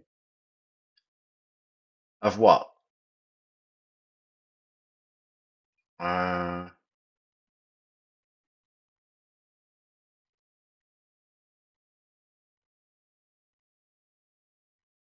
oh, hang on. That's not the same thing as me. The same thing as someone else. Well, we don't care about that. I mean, Josh Stevens is from Tallahassee. I thought you said he was from Fort Lauderdale. 4 years up here, 18 to 22. Yeah. Developmental adult years. He wasn't like a teenager that didn't really get a feel for people. Like, guy was here for 4 years. Like, he knows Tallahassee. Oh, yeah. Pretty good. You have a consultant to help you pick jurors and get people off your jury, and instead we're getting off the 911 operators in. We're getting off the Texas. I had 5 people on the jury who had law enforcement in their family. 5. I don't understand how they were allowed to serve. I don't. 5 people with law enforcement in the family, and they're on the jury. How? How does that get through? I don't understand that. Time law enforcement agencies. There were 3 on the jury who either they worked at Florida State or their spouse working at Florida State.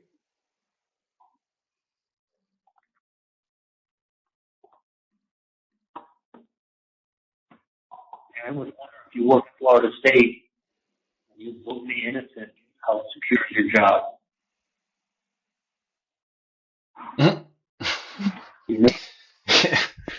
I'm wondering if you work at Florida State and you vote me innocent, how secure would your job be? God, this is like going back to his thing about the fucking When I got pulled over, I told them I worked at Broward General because there's an unwritten rule that a police officer will never give a ticket to an ER doctor because if they get injured in the line of duty, the last thing they want to do is come into the hospital and look up and see the face of the doctor they just gave a ticket to. Like, his worldview is that everybody is as scrupulous as him. Like no honor, no professionalism, just like if there's an opportunity for revenge, it happens. Oh, funny thing I hear people say quite a lot about this case is, oh my God, they had the perfect life. They had everything and stuff like that they threw all away and now they're all in jail. I don't feel that way. I look at their fucking lives as horrible, empty, lonely spaces filled up with bling shit. Missing all the magic of humanity and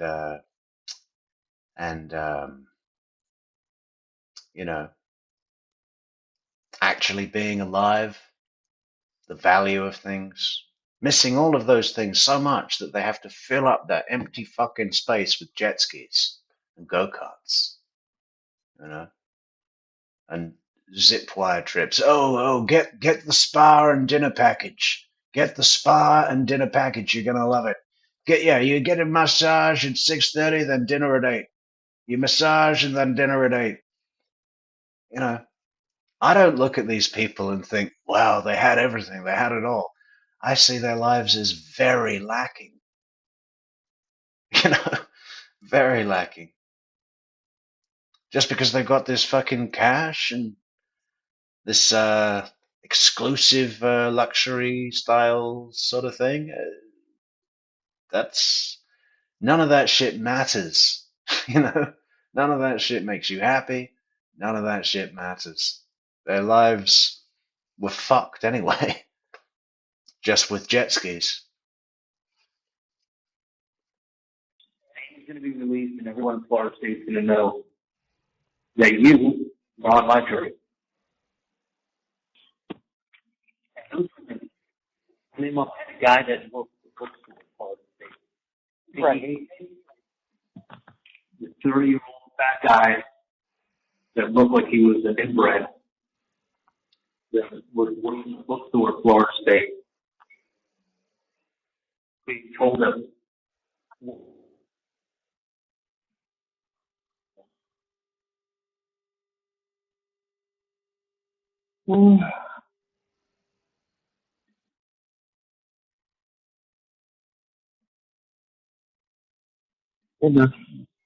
Just, Chad and I looked at each other like, I don't get it. I don't understand. What's just happening? I don't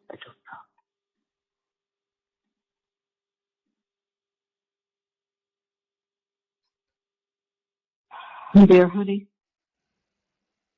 Charlie? Charlie? Are you there? Charlie? Charlie? Charlie? Are you there? I don't know. He's not there. Yeah, it was only 50 minutes. All of that, I mean, I know it takes us a little longer, but the actual call itself was 50 minutes. Doesn't it seem like a lot longer? Okay, so now, because of this shitty computer we're using, this next export kept failing. All these problems are going to be gone. Yesterday's news as soon as we get the Metrix beast. What color is it? Midnight Steel.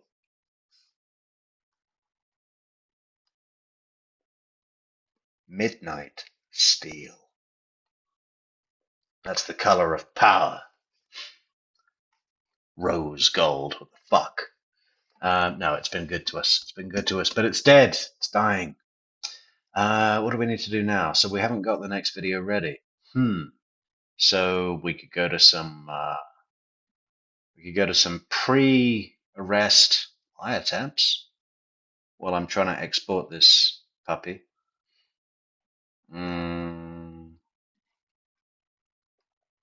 Yeah, I guess we'll do that.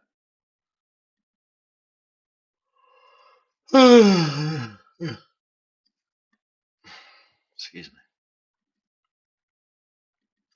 Audio files.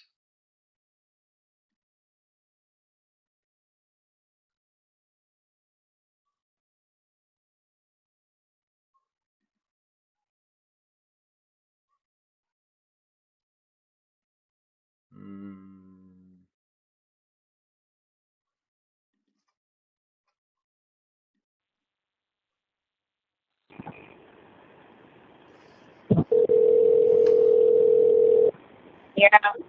Hey, I was gonna ask you, I forgot.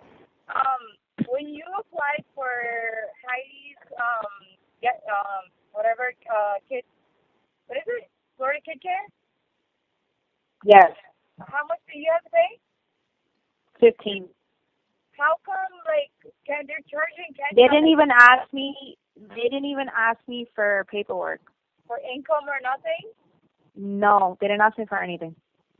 that's so weird. You got really lucky because Kenya's paying $157 per month. Oh my God. I'm like, why? I'm like, well, I They remember. didn't ask me for, and I don't know if it's because she's so little, if it makes a difference, but they didn't ask me Her obviously for child support too, and I was like, well, you should have done since Alex gets paid less because he's a waiter. Was him. He should have filed for her. She's like, they don't stop calling me. They already want payment, and I told them, I'm like, hello, I just paid like last week. Like this was like a couple weeks ago, you know. And then when she told me, I was like, are you fucking kidding me? Like, no, because that's like how much a kid is cost, you know, to put it under your own, like in her company insurance. I don't get it. And now she doesn't know what to do since she's pregnant. Like, what should she do? Like, where does she? Oh, she told her to apply for Medicaid for pregnant women. They give it to everybody, no matter what. It doesn't. She might as well drop it and get Medicaid for pregnant women. Yeah, because I think they give it to you no matter what. Yeah, they do. I don't think it matters if you make money or not. So you have to get it before Friday. No. It has to close on Friday so that I can get paid on Friday. Because if not, if it doesn't close... Overboard is awesome. Why are we talking about Overboard? Let's sack off this fucking Adelson stuff and go and watch Overboard. What a movie. So Monday, I have to wait to get paid for 2 weeks. Oh, like you don't get... What, is it like a commission or that's like your paycheck? Yes. No, it's a commission on top of my paycheck. How much is each? It depends on how much. 25%. 25%. How much? I make a 20% commission on the total amount made on the file. But how much is like the closing for it? I'm gonna make like $700. Oh yeah, you better close that shit. Yeah, exactly. Is this Yindra? Exactly. I got my kid's birthday coming. Yeah, I know. I have to fucking say. I think it's Yindra Velasquez mascara. Debbie Gibby. I thought you start working. I can't deal. Keeps me busy. I need sanity. Oh, he emailed me back and I told him that you were interested, blah, blah, blah. And I go, okay, I'm gonna give you her number so you guys can, talk specifics or whatever. And he's like, okay, thank you so much. I really appreciate it. I'm like, okay. Are you sure he's not gonna rape me? No, bro. He's a pussy, bro. He doesn't. Because it depends, for the right money. Mm-hmm. I know, right? Shit. Doing bad. I know, bro. Life is rough, bro. Got bills. I just black out. When is Nikki gonna go to her office? Huh? When is Nikki going to her office? When is who? What? Nikki.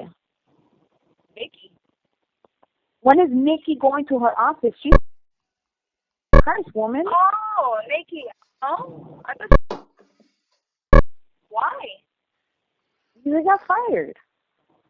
He was. Oh. He was Hey, the one Ryan. that I was telling you about that he had the federal case. How you doing, Rayanne? Thanks for the big red heart. Did I tell you about that? No. Yeah, he had a federal case. Oh, federal case? Okay. 13. Tofuri. Okay, I am definitely watching Overboard tomorrow. What does that guy say? Tofuri. And he's got the big shell. I'm trying to think. It's a very expensive gun. I have lots and lots of them. Years. Wait, you're breaking up a bit. Hello? Oh my God. Okay, tell me now. In 2013. Uh-huh. And he was in jail for 2 years. Oh, shit. Yeah. Doing what? Yeah, if anyone wants to support the channel, you can. You can. It's easy. You go to the description, you look for the link. buymeacoffee.com/True Crime Metrix for all your coffee needs or memberships. Coffee memberships are good too. Lifetime memberships reserved not only for the High Prince of Bangladesh, but also open to the general public. Lifetime memberships on buymeacoffee.com. Fantastic ways to support the channel going forward, going onward, going up and over. Conquer all. That's the motto. That's the True Crime Metrics promise. Conquer all at buymeacoffee.com/True Crime Metrics. Patreon memberships. Merchandise in the merch store, merch.truecrimemetrics.com. What else? Social networks, fantastic social networks. Discord is very good. Facebook, I feel like we've got to have it. I mean, Instagram, well, that's not so bad. And the other one, Twitter, Twitter thing. Yeah, but the best one's Discord, obviously. But the best one is buymeacoffee.com/True Crime Metrics to support the channel. Thank you. Huh? I can't hear you. Fraud, woman, fraud. Oh, fraud. Oh, great. Yes. So somebody got and posted the link to the story on the Facebook, on the company Facebook.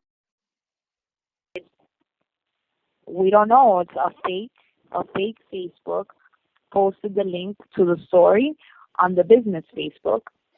So now everybody knows about it, so they had to let them go. Oh my God. Send it to me. I want to read it. I'll send it to you.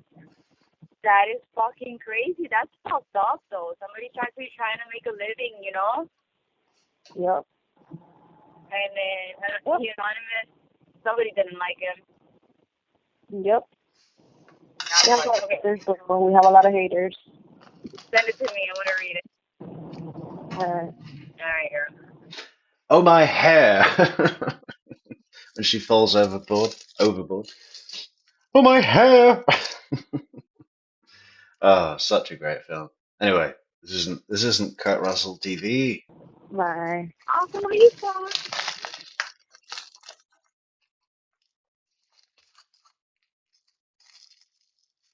Oh, finish that call. Okay, are we gonna manage to? Every time I try to export the new jail call video, it bails. The software fucking closes. Maybe we should just try and have some positive thinking. Maybe if I click less Fucking cards. A, bro. I'm gonna fucking fuck up whoever the fuck you fucking with me. Thank you. We've got to guess who this is. Maybe they want to remain anonymous. Who could it be? It could be. Whoa, they really do want to remain anonymous. Thank you, 79YVD78N5D. Are you of the Boston 5Ds? Yeah, no, thank you for the coffee, whoever you are.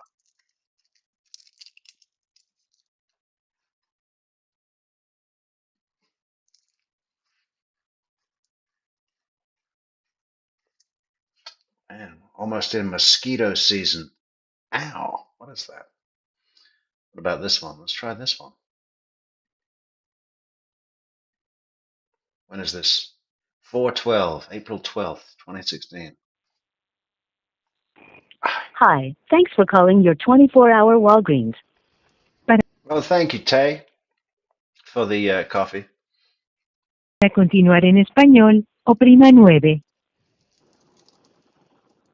Are you calling to check on the status of a prescription order? Just say yes or no. Speak to a pharmacy. Speak to pharmacy. Sorry, just say yes or no. No. Okay, then you can say pharmacy, photo, health clinic. Okay, you can say refill, prescription status, pharmacy hours, or say help me with something else. Something else. Okay, I'm connecting you to someone who can help. Just a reminder, the pharmacy's open 24 hours a day, 7 days a week, so you can stop by anytime you like. For quality and training purposes, your call may be recorded. That's Pharmacy Signature. Wendi, how can I help you today? Hi, I don't know if you guys transferred me to the main location, the Walgreens in Biscayne, in 125th by the Causeway, because the guy hung up on me and I was on hold for like 5 minutes. I apologize about that, ma'am. Would you like to be reconnected? Yes, please. Okay, give me just one moment while I connect you over and we have to repeat your request. Thank you. Operator! Please remain on the line to speak with a member of our staff.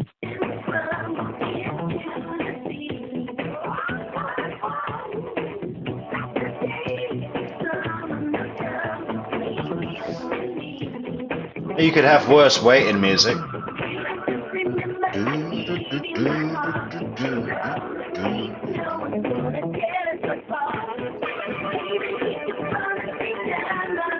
We're sorry, our staff is answering other calls. Was that Paula Abdul? Who knows if that was Paula Abdul? Please hold on and we'll be with you shortly.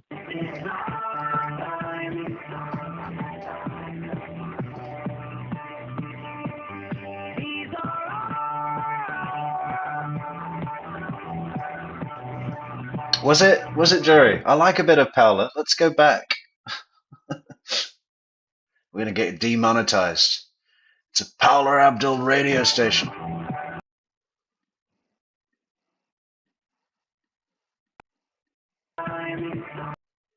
Our staff is answering other calls. Please hold on and we'll be with you shortly.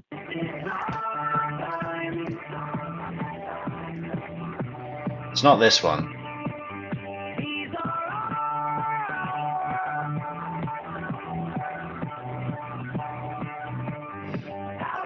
Fucking hell, I got that right? Wicked.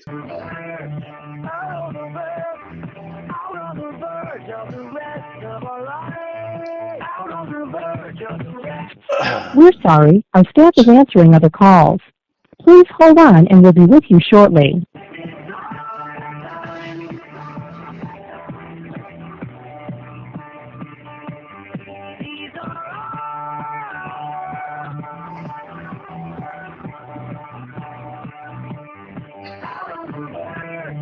I know this isn't the same song. This is before. We're sorry, our staff is answering other calls. Please hold on and we'll be with you shortly.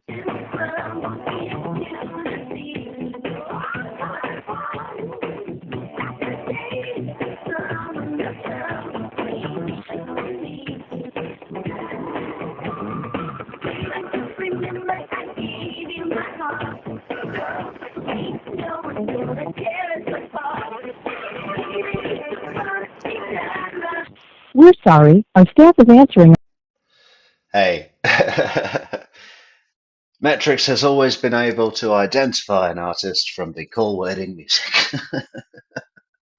Love a bit of Paula. I'm going to go and download her discography. Other calls. Please hold on and we'll be with you shortly.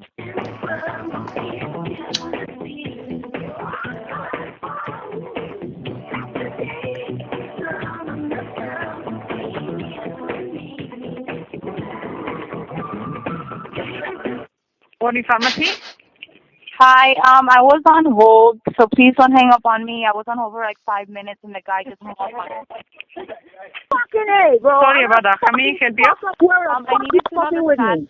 Hey, thanks so much on the mountain for the coffee on buymeacoffee.com. Thanks on the mountain. Of my prescription because I called the office already and they said that they took care of it.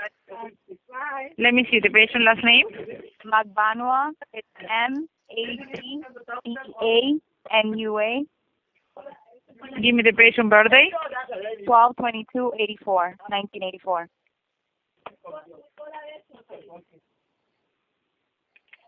What? What did she say? That's not her birthday. Give me the patient birthday. 12/22/84. Oh, yeah. At 12/22. I thought she said 12/24.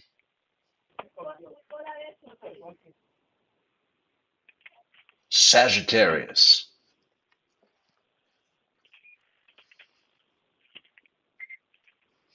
They said they already. 1 second, okay? Okay. 1 second, please. December 22nd, 1984.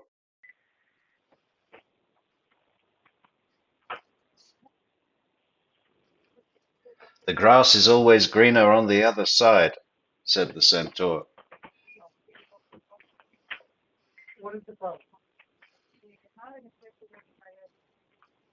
Is it? Capricorn? I didn't get any calls. You are calling on the phone. Only just.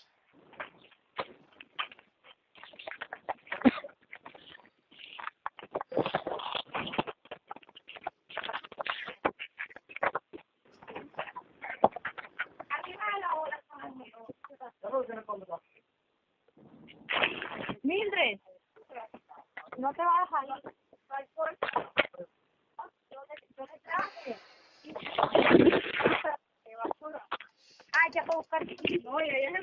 Hello? Yes. I sent a fax this morning, and I haven't received any answer, and the other pharmacy didn't receive any call. So I'm going to call the doctor right now, and I will give you a call back. Is this a good phone number to call you, 786-564-1312? Yes, but they I will call you right back. No, Jerry, we're both right. 22nd is the day. It's a cusp. She's cusp. Capricorn's 22nd until the 19th of January. Okay, because I spoke to the office, and then they told me that they already faxed back whatever you guys sent them, so maybe there's something wrong with the fax. So if you can please just give them a call. I haven't received any fax. Okay, that's what I'm saying. Just give them a call so that I can resolve this. Yes, I will call right now. I will let you know what happened. Okay, thank you. Thank you.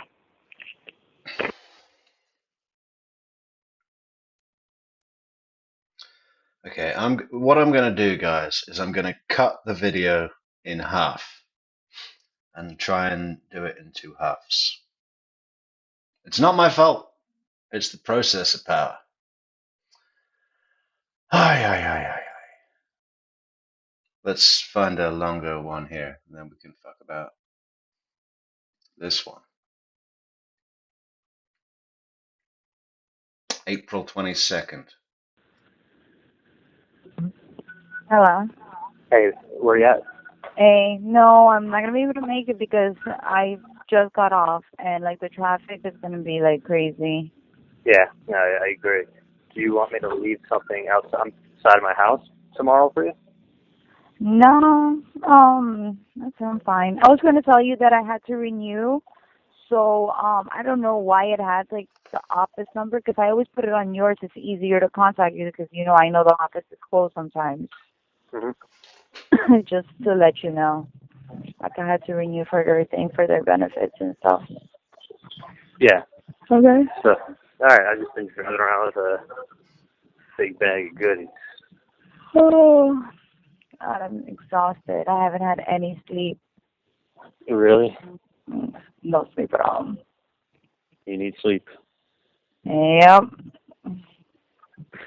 Did you find out anything interesting on the market? No, not really. How's that tenant? No. I'm exhausted. Just really searching and shit. Yeah. Like posting all this crap, and it's like my brain is fried. Yeah, it's crazy. But well, you're in real estate, so I'm sure these things happen.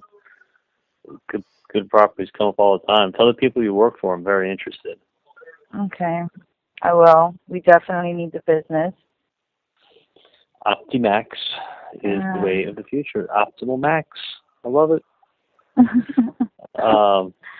You know what was so weird though? Like, obviously because since I had to buy the car from you, since I had no car. When I was like reapplying, it's like shows up because obviously I purchased the car from you. Yeah, for what, $2,500 bucks?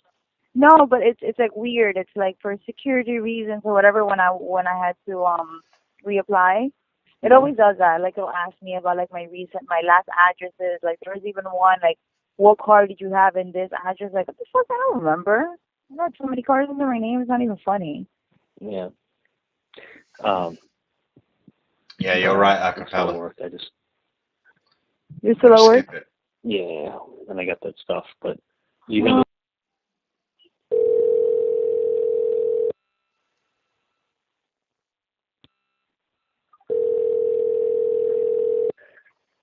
Hey. Well, like trying to find my son is like I don't even know where he is. Just look for the kid on monkey bars. Yeah, it's probably him, right? Okay, so just give me a quick recap because that I like what exactly on the text. And I'm not asking you to do anything about it at all. Oh, hi, baby. Don't worry about it, Harley. There's not going to be a postponement. It's all hype. It's all bullshit, and there's not going to be a continuance. Don't worry about it. Come on. Yes, baby, because we gotta go to an appointment. Go ahead. But the person said, so you don't take me serious. You want to go to the bus? And you there? Yeah, I'm here. I'm listening. Yeah, the person said, so you don't take me serious, and you have some puta call me up, Katie's baby daddy. Are you having fun? So. And then it was like, so you don't know what, so you don't, or something. Then there was something about it was done for you. Say it again. And then it was something about like you don't respect what was done for you or something like. You don't respect. So that's or a you don't. No, you don't. It was like it was like 20 words. It started off with, so you don't think I'm serious, and then it was. You have some Ethan, I'm on the phone.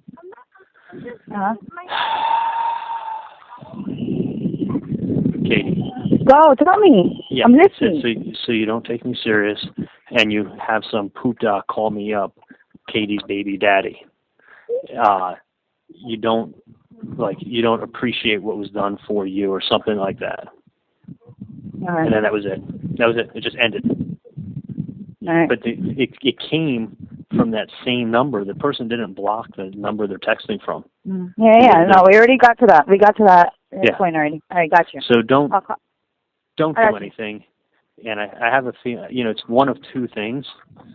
And I could care less. I just want the person to stop harassing my family. Go in the front. Okay, got you. But evidently, if you're whoever called. The person could give a shit. No, I had a friend that called, but yeah, whoever it was that called, this person texting my mom at 2:00 in the morning could really give a shit. Now he's referencing Katie. He referenced the only person's name he referenced in the text was Katie's baby daddy. Yeah. So how many Katies do you know that have a baby daddy? Like, no, everybody has a baby daddy. Yeah, yeah. So, but the weird thing is, whoever it is could really give a shit about what was said to him, because he has no problem continuing to send text messages from that number. See, that's the part. That's the part that really boggles my mind. Yep. So don't do anything. Not afraid, obviously. Somebody that's fishing for something. Somebody that can get all of this information. This is. I mean, get personal phone calls, a text, somebody, it's a lot. Okay, but this is my one fear. Nobody can protect somebody all the time. If it's a 1% chance that it is a bad guy who did something bad, I worry about my dad's safety going to an office where... No, I get you, bro. You don't gotta, God, you drained the fuck out of me. Like, like, bro, we both, like, no, what the fuck? Yeah, I know. That's what, right? you know. And if whoever it is, if the reference is to me, you don't think I'm scared? Yeah, and whoever it is, like, whoever called, the person could obviously give a fuck. He called him a puta. That becomes even more of like, okay, who are you dealing with now? Who are you dealing now? Like, who is it? Somebody that's just waiting for you to be like, hey, like, I'll give you all 20, like, or like somebody's trying to like mess with you, like, you get what I mean? Like, They've really come away from the cop theory in this call, haven't they? Charlie is now convinced that it's some Latin king, some street thug. He's worried about his dad's safety. You know, the whole one of two, I know he just said one of two things, but he's really come away from it being a cop, hasn't he? And so is she. Katie's baby daddy. You don't respect what was done for you. You know. We didn't hear this call in his trial. Why not? I mean, it's golden. In the line. It becomes too much more of like, damn, this is the feds? Like, what is going on? And then if they do, they're throwing a lot of information out that I don't know. So which is crazy. The question is, where did they get it from, and why don't they just go collect the reward, whoever has the information? Exactly. All right. We're saying the same thing repetitively, and it's getting to a point where it's like.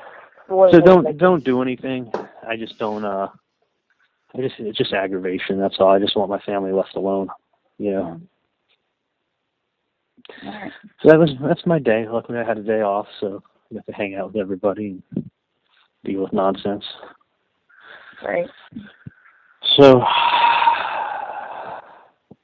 Right. It's like I try to remember so many, and it's so hard because you throw in so many other details behind it that it's like when I have to like think it out in my head, like I'm all over the place because like you just talk.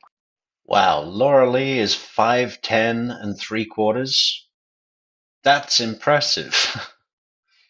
So much more of what's not necessary. No, I know.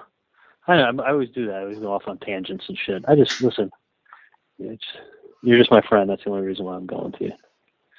I know. It's pissing me off because it's like I don't even know. Like, you know, I'm trying to help you out and figure out like what the hell's going on. So I wish I knew what was going on. There's a lot of fucking crazy people out there making up shit. So. Goodbye, baby boy. All right, hey, good luck with his endo appointment. I gotta call them because I don't like being late to anything. So that's not your fault. All right, I'll talk to you later. Okay, I think we're gonna get this first half of the second Jailhouse call out. We've got 3 minutes remaining on our export. So if we're real cool with the computer, maybe it's gonna be nice.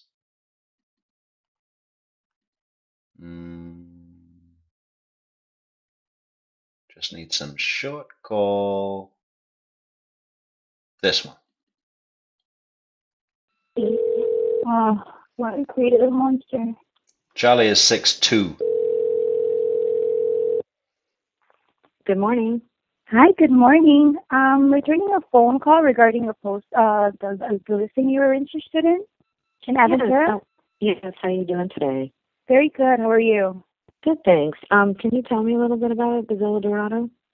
Let me see. Well, do you know the exact address? Because I had a couple of ones from Aventura. 20350. 20350. West Country Club Drive, unit. It's for $23.50. West Country Club Drive. Okay, perfect. The one that's 3 bedrooms, right? Correct. Are you going to be buying something off Katie Magban? I wouldn't. Correct, yeah. Okay, 3 bedroom, 2 bath. All right. Well, it's a penthouse rental in Aventura. It's very close to grocery stores and stainless steel appliances, new tiles throughout, custom closets, and they updated the kitchen and bathroom. Were you able to look at the pictures online? Yes. Okay, perfect. Do you want to give me your information and then we can set up a time for me to have a realtor make an appointment with you so that we can show you the listing? Sure. Can you tell me, is that on the 3rd floor? What floor is that on? Because I couldn't tell. It didn't really state the unit number, but I can find that out. I'll find out the unit number. So let me write it down. The unit number. Do you prefer something higher? Like you don't want to be in such a high? No. I want to be low. Closer. It's not a high. Yeah. It's not a high. No. Yeah. The other thing is I didn't know how negotiable they are because I'm not. See, I don't want to be in a high rise. And I want to find out if they want first, last, and security. You know, I want to see what. Oh, like the. Okay. All right. Yeah. So first, last. Yeah, like the pictures. Yeah, it's a lot easier once like. So I don't even know if it's really a bedroom or it's just that porch. So I really don't mind. You know, I work out anyway. I don't care. So maybe that's why. Like I said, I just want to see maybe how long it's been on the market. If they're flexible to take, you know, a lower offer. You know, just if you could just find out. I thought I saw this unit. Maybe I saw a different one. That was also kind of, it was definitely different. I think that the 3rd bedroom that they're talking about is the porch that's converted. They probably kind of just converted it. And it looks like the washer and dryer. Right, so that the realtor can show you the property. Yeah, if you get back to me with their, you know, how the demographics flexible. and stuff? Yeah. So what works for you? Because we'll work around your schedule. I don't even know what company you're with. Who, with Optimar? Optimar? We're right here in Sunny Isles. Okay. And who's the listing agent? It's not on here. It doesn't even say actually who anything is. It's probably going to be Carolina or Fabian. We have 2 of the realtors that could show you the property. Okay. So, it's just when I'll get back to them so that I can get all the demographics. Yeah, just if you could just find out, you know, if they're looking for first, you know, what they're looking for down, and then if they're flexible. That was hilarious. Katie Magban, sales skills, everybody. Close every deal with Katie Magban. She missed her calling, obviously. I'm learning more and more every day why she had to fall back on a murder plot to make it anywhere. So we got our next vid lined up here, guys. Jailhouse goals. Even better than the first. I wanted to do this one first, but it was too long.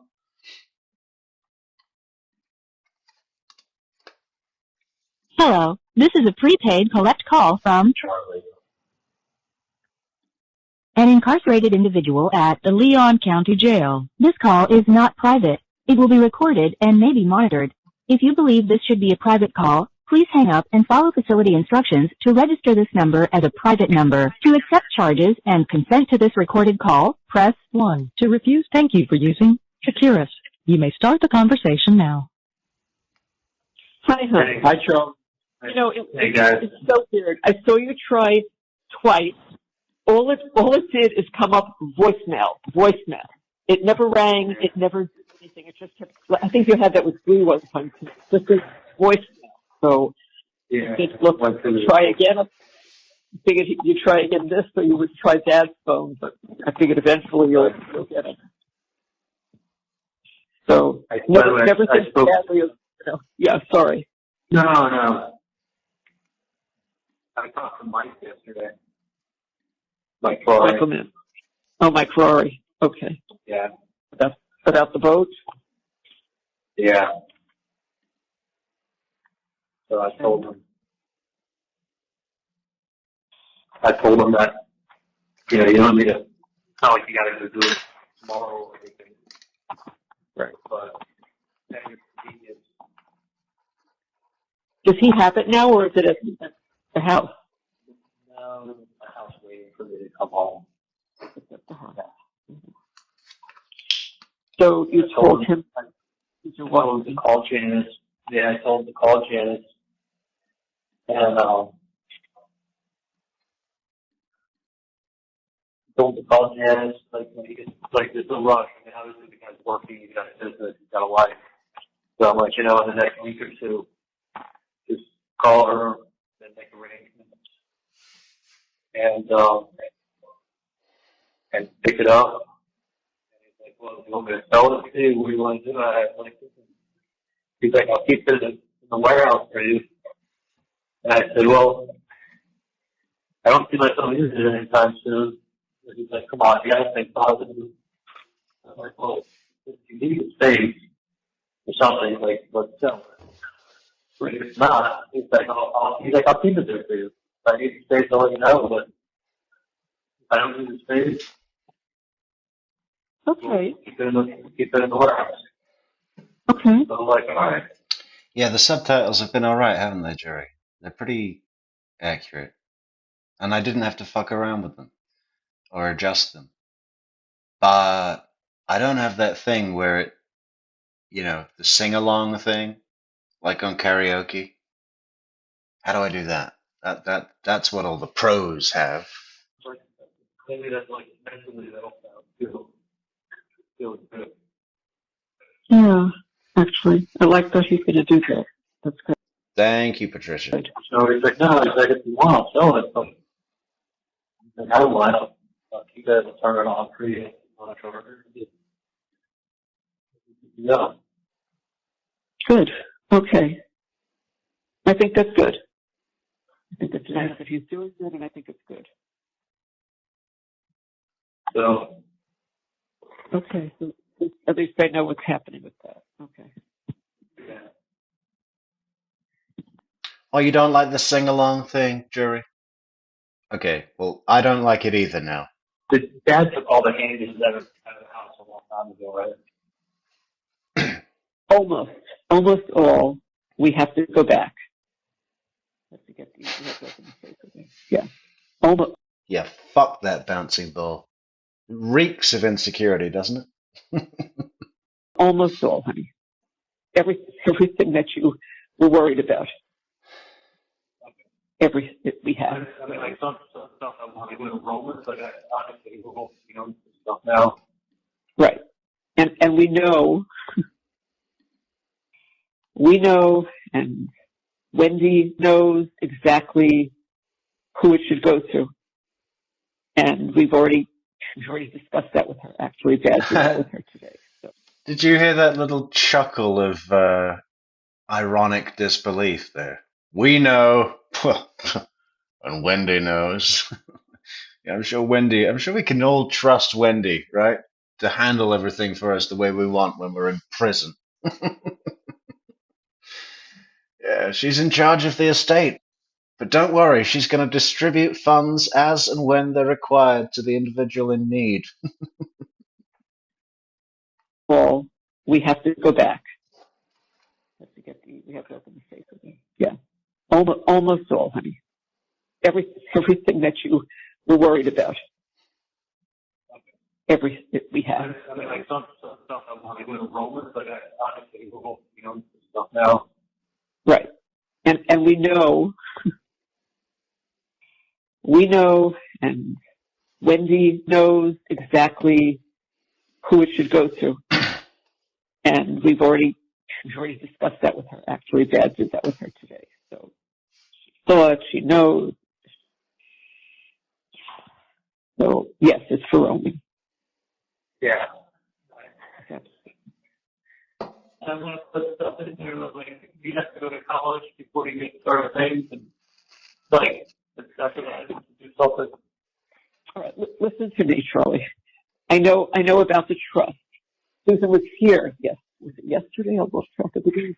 Yesterday, she was here. We went over everything with her. I know when he's supposed to get certain things. That does not mean, that doesn't mean that Wendy's supposed to get certain things. Listen, Donna, you have no idea what's coming, right? I mean, there's enough there. He doesn't have to wait until that age. He wants camp. He needs clothes. He needs whatever. Yeah. Whatever. He'll have everything. I promise you. He will have everything that he needs. Okay? Isn't this just cementing the fact that, hey, Charlie, end of the line, buddy. Enjoy the rest of your life. Your son, yeah, he's going to be growing, and you ain't going to be here to support him. But don't worry, camp is sorted. The clothes are sorted. So he's not going to be, calling and saying, oh my God, I need this, I need that. It's not going to happen. She'll call us and we will take care of it. So do not worry about Roman. He'll be well cared for. And then if anything ever happens to you, she'll look after herself for him. And if anything happens to us, Michael Mintz takes care of him. And because of the age, Michael and Dad are not kids. Because of Michael that. who? Michael anything who? ever happens to you, she'll look after herself for him. And if anything happens to us, Michael. Yeah, if anything happens to us, or if we're in Vietnam, hiding in Vietnam we're living in a house on stilts in Vietnam. Michael Mintz is going to take care of everything, okay? He's going to mince it all right up and take care of all the mints. Mintz takes care of him, and because of the age, Michael and Dad are not kids. Because of that, anything with Michael, Wendi will look after it. And she's taking this very seriously, and she knows, and believe me, she will do everything right for them. She will. So we're not there. Dad and I are still here. So it's got a way to go, but yeah. But because of our ages, we ain't going to be here when Roman is older. So especially at the age that you set it up. So this way, Wendi will take care of him. Her nephew should take care of him. Don't have to even think twice about it. Trust me. Okay? He'll be fine.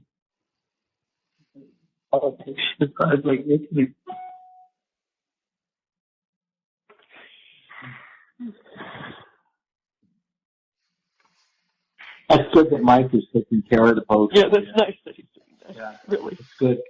Yeah. Charles,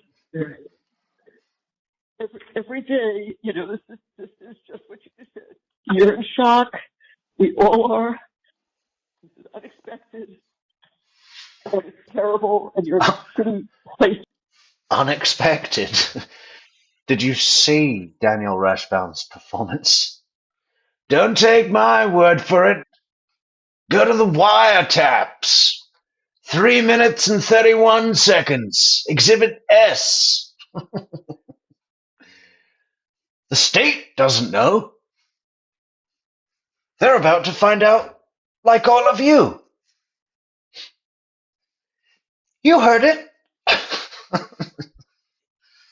Right now, can't even get out of there. I mean, did you call the police? You were afraid of my client. I'm sure you were. Did you call the police? Yeah, no, we were shocked. We were surprised. What did she say?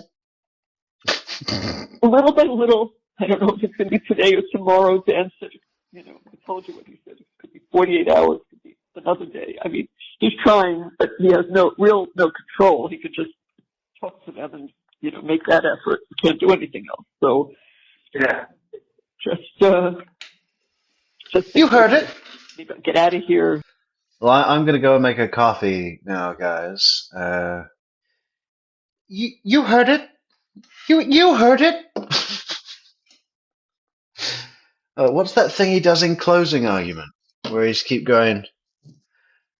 Does that make any sense? And he keeps going up in octaves.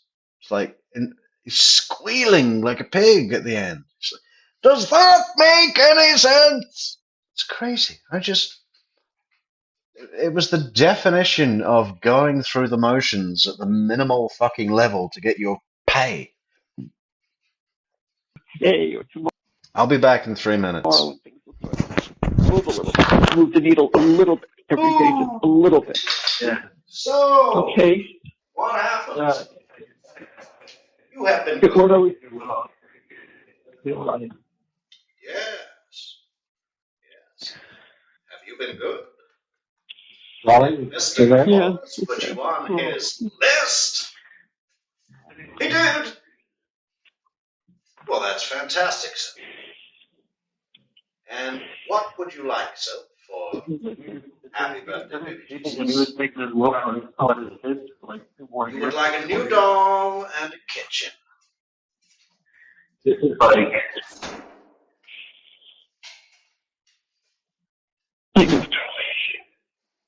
this is, you know, I think like, what I have to do to get out of this thing, I have to get out of this, so you deal with it. You're fuzzy, Charlie. You're fuzzy, Charlie. You're fuzzy. I don't know. Yeah. Can you hear me now? No, can you hear me now? Yes, perfect. I'm just saying, like, to win an appeal, to get a new trial, to get a change of venue of a new trial, to get all 12 people to agree with you, all the time that you're going to be prepping and being refreshed and going over everything, to something that I'm not going to be as fresh and as recent as it is now, to, you know, to go ahead and like, You know, you say that now because you're not even 48 hours into this, but don't sell yourself short. You have other people that care about you. Things can happen. Okay, so just no, I get it. I just feel also like, listen, things come back on appeal on cases, but when it's the biggest case of people's career, like when you're a judge and it's the biggest case you've ever looked after, and you're a prosecutor and it's the biggest case you've ever done, like, you're not looking to make mistakes to get it back on appeal. You're looking to err in the direction that would make it impossible to come back on appeal. You know, like if you wanted to rule hard on certain things, you rule soft. If there's less things that, you know, you can't, like, if you made an improper ruling and didn't allow me to bring in certain evidence, well then, that's a good reason to bring it back. But if you're ruling with the defendant, you can't say that you ruled against me. I know. You know, the guy that I was friendly with here he got into a fight with someone and supposedly he took a Corningworth dishware and broke it over the guy's head and then stole his car. And then he got like 15 years, right? Yeah. Yeah, they actually charged him. They overcharged him. It should have just been like assault and battery. But they actually charged him with attempted murder. And so it was a fight. Anyway, that's his version of it. So his grandmother got him an attorney. The attorney charged him $7,500 to do the case. And the attorney, like when he showed up in court, the defendant, I mean the victim testified, right? His attorney kept calling the victim who was testifying by the wrong name. He didn't even pay attention to remember the guy's name who was the victim. So he got sentenced to like, I don't know, 15 or 20 years. And he was there for 10 years. And he was able to get like some part thrown out on appeal. And he was in prison for 10 years. And then he got 5 years probation. And then he was out. And then being on probation, he tested positive for cocaine. said it was because his stepson had killed himself. He said he wasn't. He thought he should do it to split his wrist to get attention, but he actually used a straight like barber trimmer that you trim a beard with. An old-fashioned one, a big barber, split his wrist and died in the house. They went off the deep end and was doing cocaine again. And he failed his drug test. They had him here in Leon County for a probation violation for 16 months. Okay, where are we with this? Protecting positive. Oh, I think I remember. He was here for 14 months, and then they sent him to a 6-month rehab program.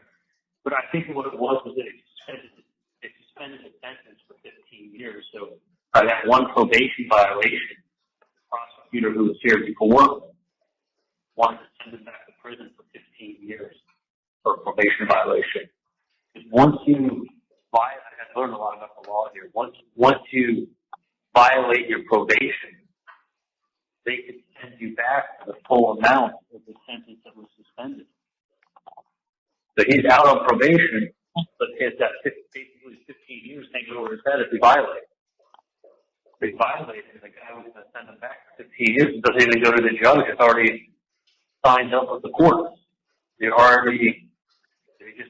It's called a PRR, like probation, reoffender, something or other. When you violate probation, you automatically get those 15 years.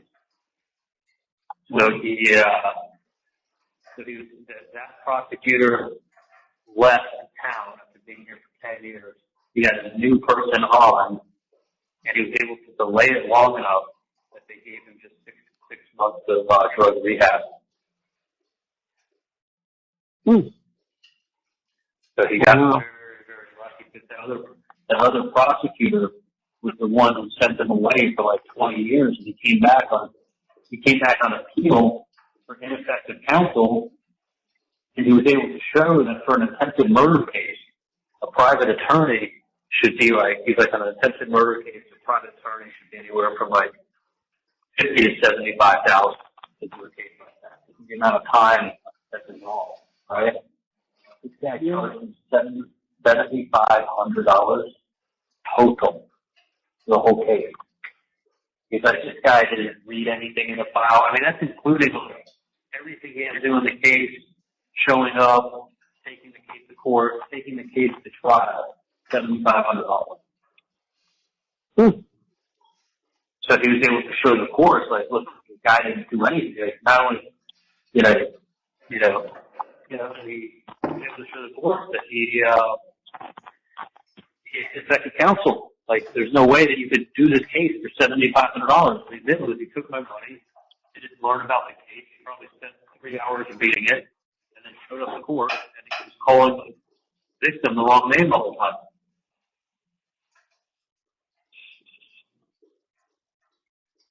So he actually got really lucky. He did bash the guy over the head with the morning fish fire and break it over his head.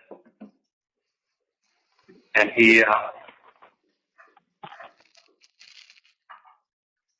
said, like, he would have been found guilty with a really good attorney. So it's kind of ironic because he had such a bad attorney, he got like part of his conviction thrown out at counsel. Crazy, right? Yeah. But they found me guilty on all 3 charges. I didn't even read that before. So it was done on purpose. So it was like, if you never came back on 1, you got to come back on all 3. No, they just thought you were guilty of all 3, you fuck. I mean, basically. No, it's a process, it's the way it was put to them. You come back on guilty on 1, you got to come back on guilty on all 3. And it got dumbed down. The case got dumbed down to a bunch of emails and Wendy's drive down Trescott. The book wasn't about Tallahassee. It was about Hiawassee.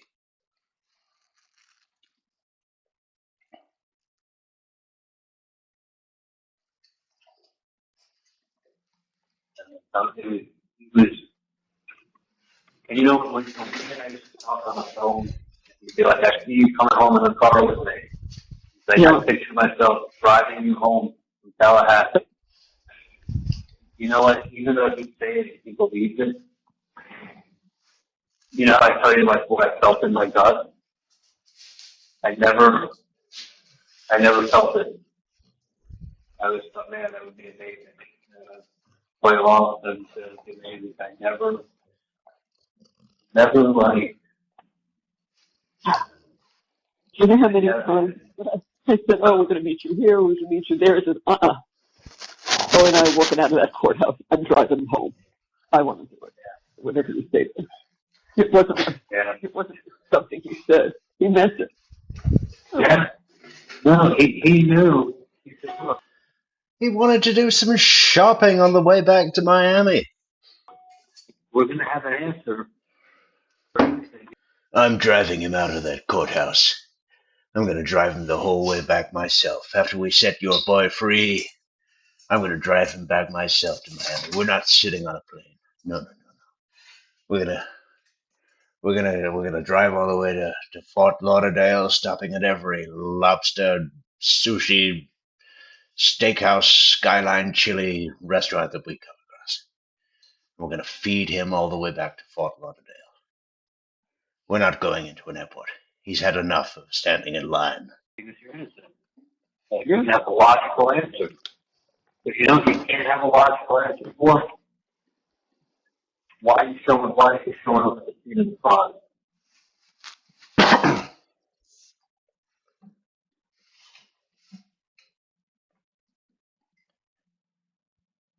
Then it makes it seem like you're coming up with excuses. It really does.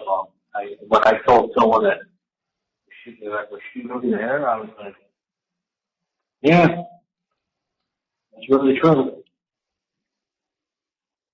You know what they said? That's gotta be like 1 in a million.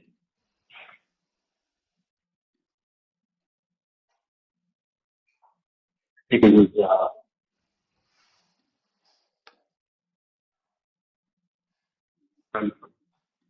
family from Detroit. Sorry, the quality of this call's a little. It's the recording of the original call, so it's a Jailhouse call. Hopefully, it evens out a little. That's like the odds of that. He's always like a guy. You know who we're talking about, right? I did. And he's like, you gotta be kidding me. Whoa. 1 in a million. Like, who are we talking about here? 1 in a million.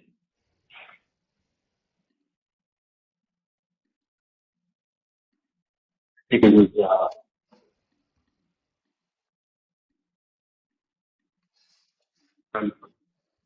family from Detroit. I said, no, she was really there. He was like, God, you gotta be kidding me. That's like the odds of that. He's always like an odd guy. You know who we're talking about, right? I did. And I know. He's like, you gotta be kidding me. That's like 1 in a million. Like that, you can't even imagine the odds. I go, yo. That happened. Right after she spoke to her mom and her brother that morning. Like the reason for her being on Trescott at 12:30 never sounded right to anyone. The reason for her being on Trescott at 12:30 never sounded right to anyone.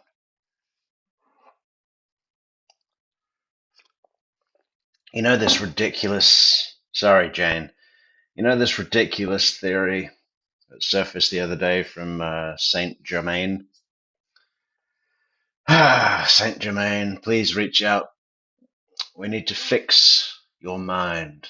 It's broken. It's broken. You've forgotten how to think. You've forgotten how to judge correctly. Sorry, I shouldn't comment on other people. All friendly, all friendly. The ridiculous thing about a cop following Wendy's car from Trescott to Mosaic. Wrong. Sorry, why was I? Yeah.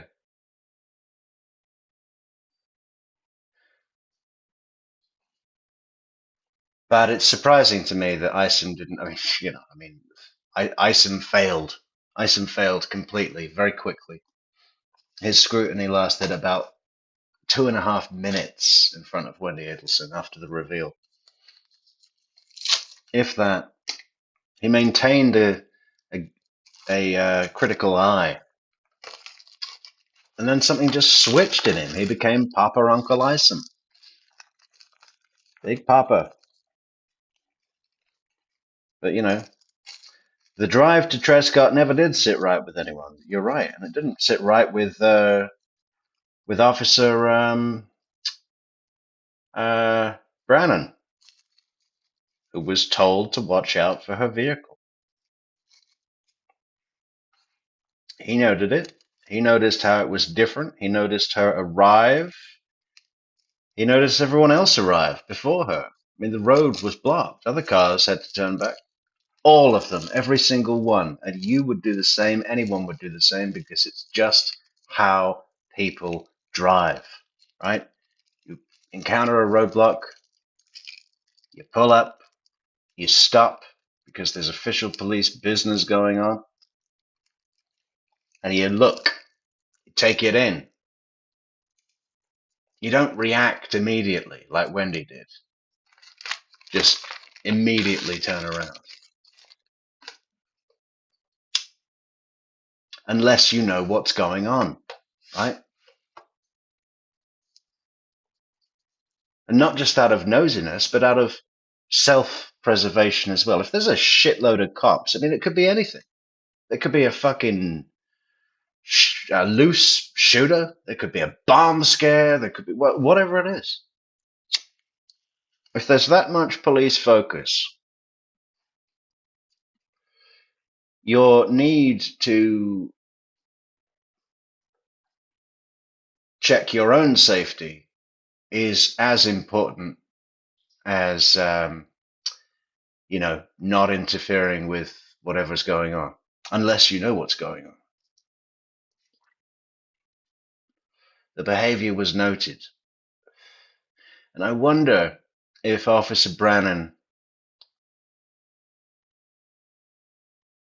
had given the information to Detective Isom. We know Isom visited the scene. Was he already there at 12:30? I'd love to know what time he arrived. Because if he was there already, it's possible he didn't speak to Officer Brannon again. I mean, Officer Brannon testified that he let the person know who should know. Are we to assume that that's Detective Isom, Investigator Isom? Or someone else? I mean, there's other investigators. Yeah, Isom's the lead, but maybe Officer Brannon doesn't go straight and report back to the lead. Maybe Officer Brannon reports to his superior, and that superior reports to the lead. I mean, we don't know. We don't know if Isom, we can say, well, probably he did. Probably he had that report from Officer Brannon about how Wendy's behavior was when she drove up to Trescott.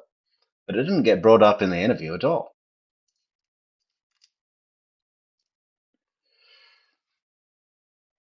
And, fucking, unfortunately, Isom bumblefucked that interview pretty much immediately. That's what happened. She was going to the liquor store that she used to go from that house. And that was the last time she did. And I think it should have been brought out. I mean, I think I did bring it out, but then pull away with it.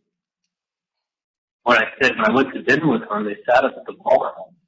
The drinks that they give you are those martinis, and they're really, really sweet, but they're loaded with alcohol. So she had one drink at the bar, and we sat down at the table, and had one drink with dinner, what I should have said is that those drinks are like 3 shots each one. So you have someone on an empty stomach who has like a 0 alcohol tolerance, who just had 2 sweet drinks, with the equivalent of 6 shots. They put 3. Well, if you're drinking 3-shot cocktails in quick succession, kind of does sound like a celebration dinner, doesn't it? Bit of a sense of occasion on there, especially for someone who, quote unquote, doesn't drink. What are you going to a 5-star restaurant and having 6-shot cocktails if it's not a celebration? I mean, if it's like, oh, I finally want to go out and eat a meal, and I was ready to leave the house, and my brother may have been celebrating the fact that I was willing to leave the house. I hadn't eaten for a month. Okay, so in that scenario, why do you need to go to one of the most exclusive sushi restaurants in town and have giant jumbo cocktail? What was it? What were the drinks? Martini? No. What was it?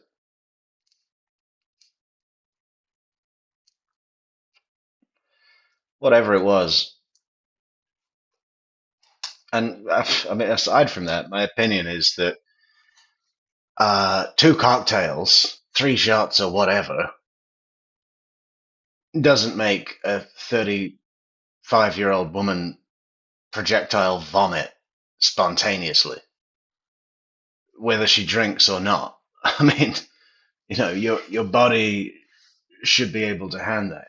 There was something else, and we will be putting our opinion on the video network soon, guys, because I just got to work it out. I want to find I've got the opinion. I know what I believe. I want to find every piece of reference evidence. I want to find all the little bits and pieces, put them together that support my opinion, and present it to you on this stream, on this channel, on our channel page, soon, real soon. I've got to make a list of these concept videos. Amy, quit your job already. We need you full time, okay? Full time. In fact, fly to Portugal, because we really need, to be, just be so much easier to be working with you face to face sometimes.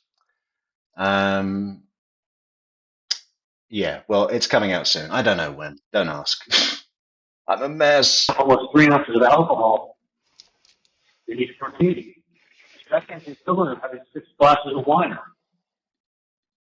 On an empty stomach, on a bull who weighs 120 pounds, who has no alcohol tolerance. She doesn't drink ever. Last time she went to a liquor store she was married 3 or 4 years earlier. That's the one she went to. And she picked it up on the way to lunch. That's the real reason. Nothing to see here.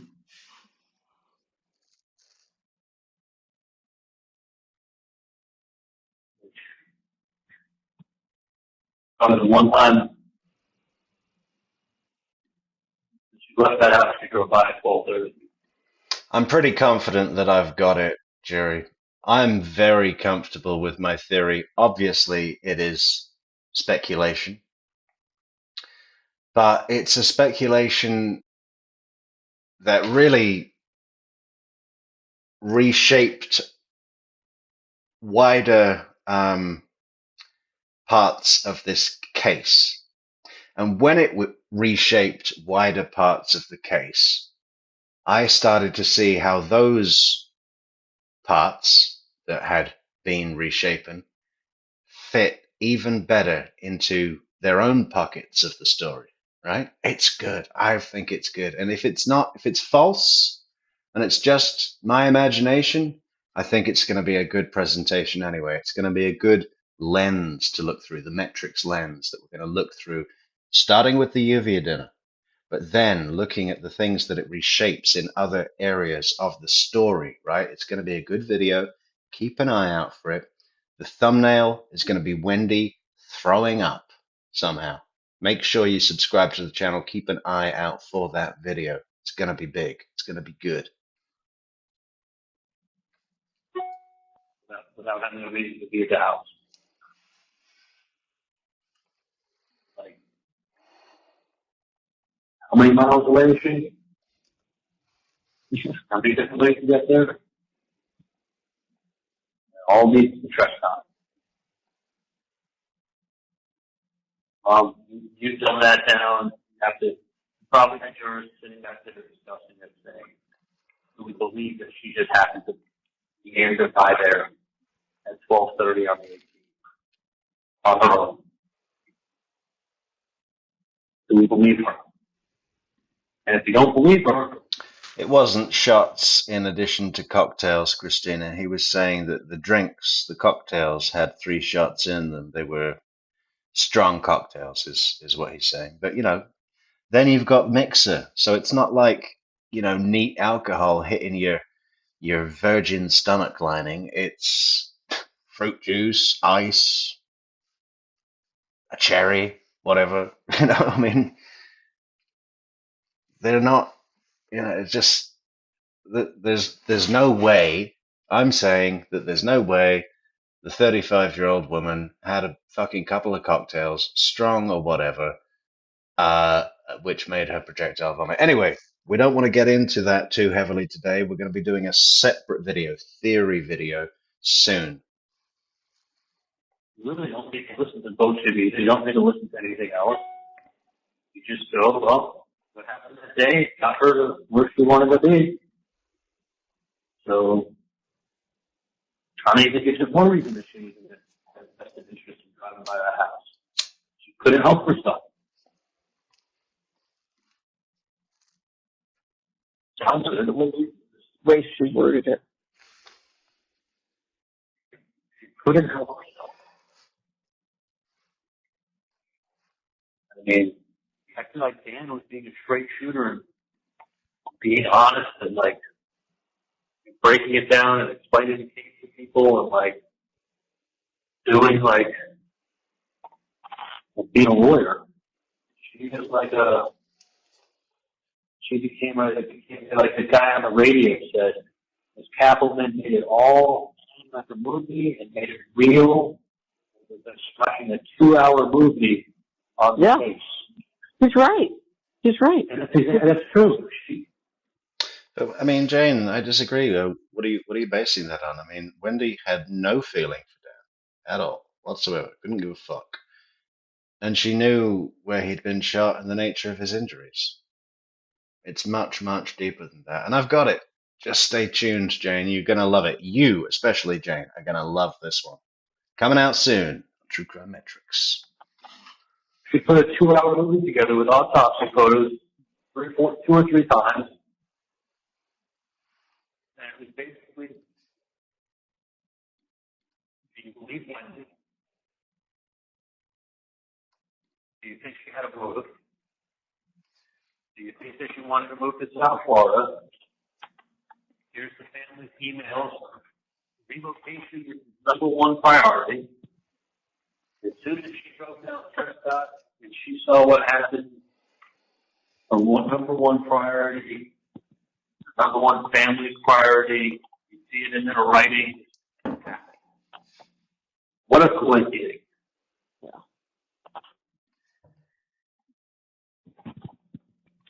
Lay it out. Lay it out. Lay it out. And she goes, the mountains of heaven.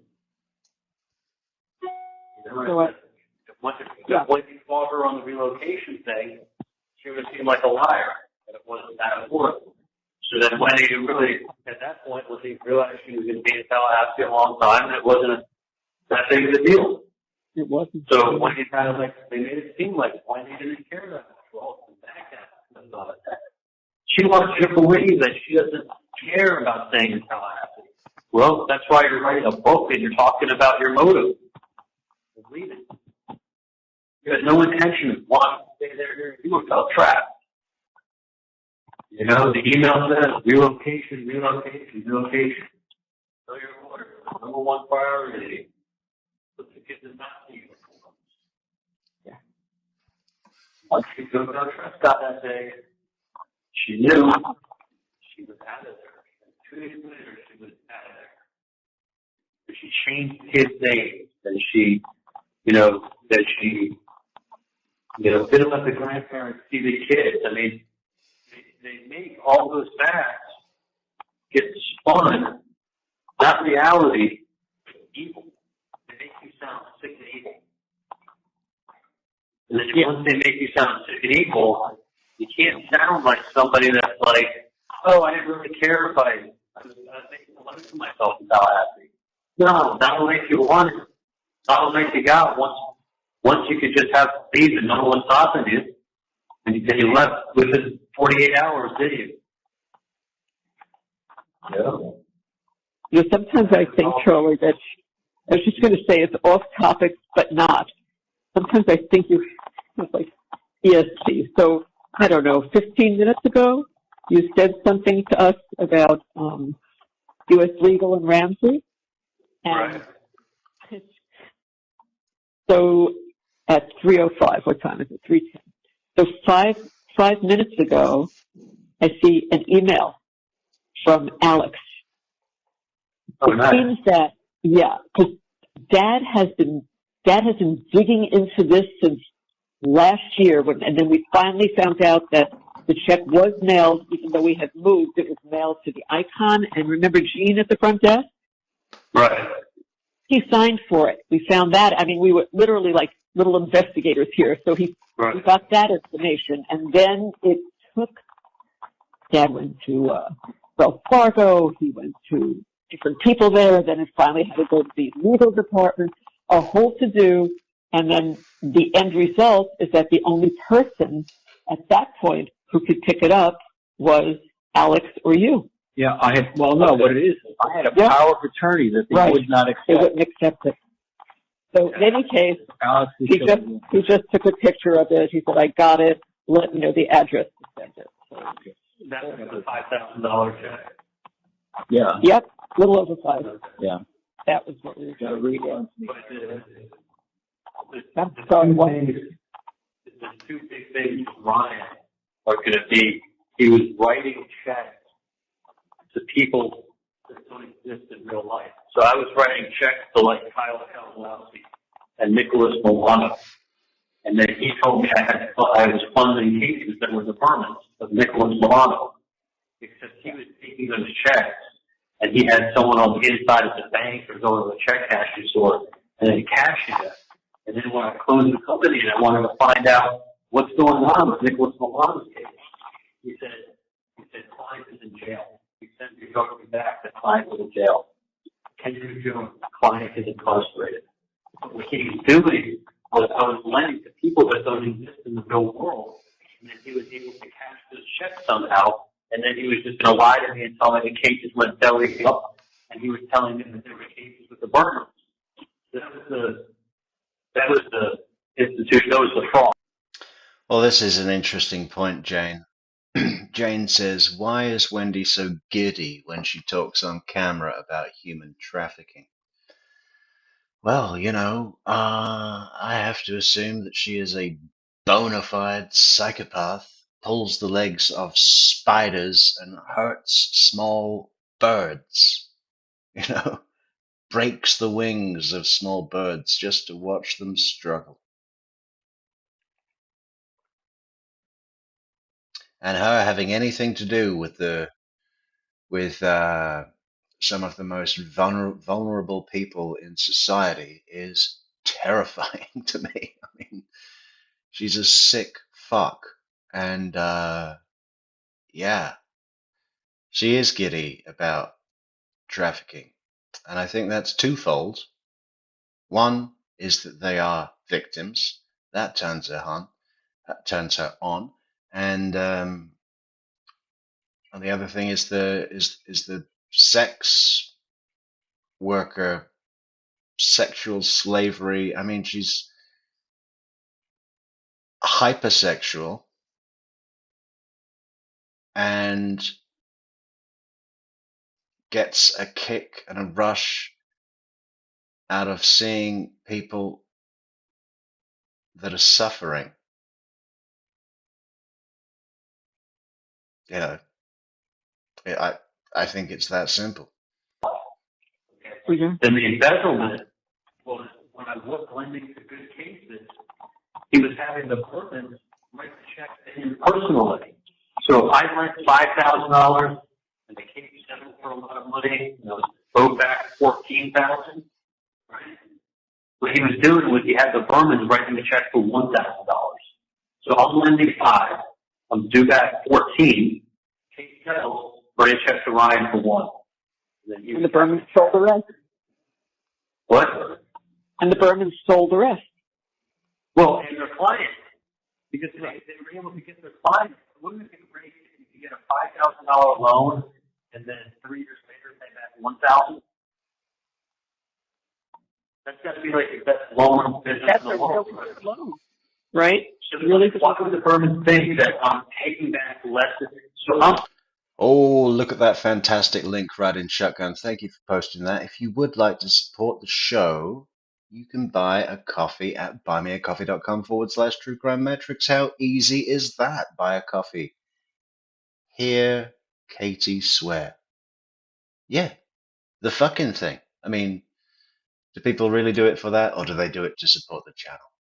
I mean, you get the best of both, so win-win. Yeah, please do support the channel at buymeacoffee.com/True Crime Metrix. Did our goal at the top of the chat run out?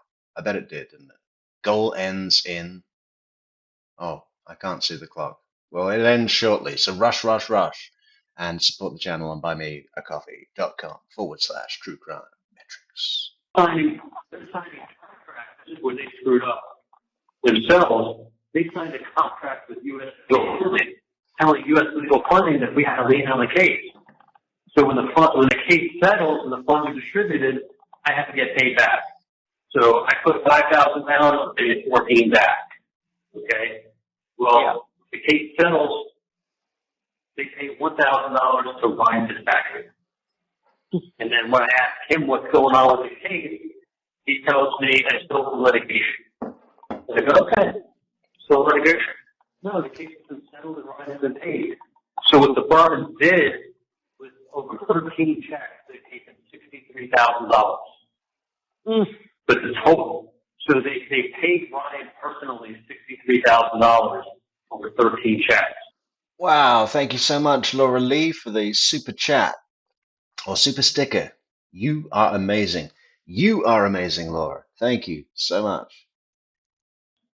But what was actually the real amount that was owed was like $400,000 or $500,000. So he took pennies on the dollar of what was owed on the loan amount. Just like I was owed 14 and he got paid 1. I mean, I was probably owed $400,000 or $500,000 was the outstanding balance. But they paid less than principal on the loans and they paid him to Ryan.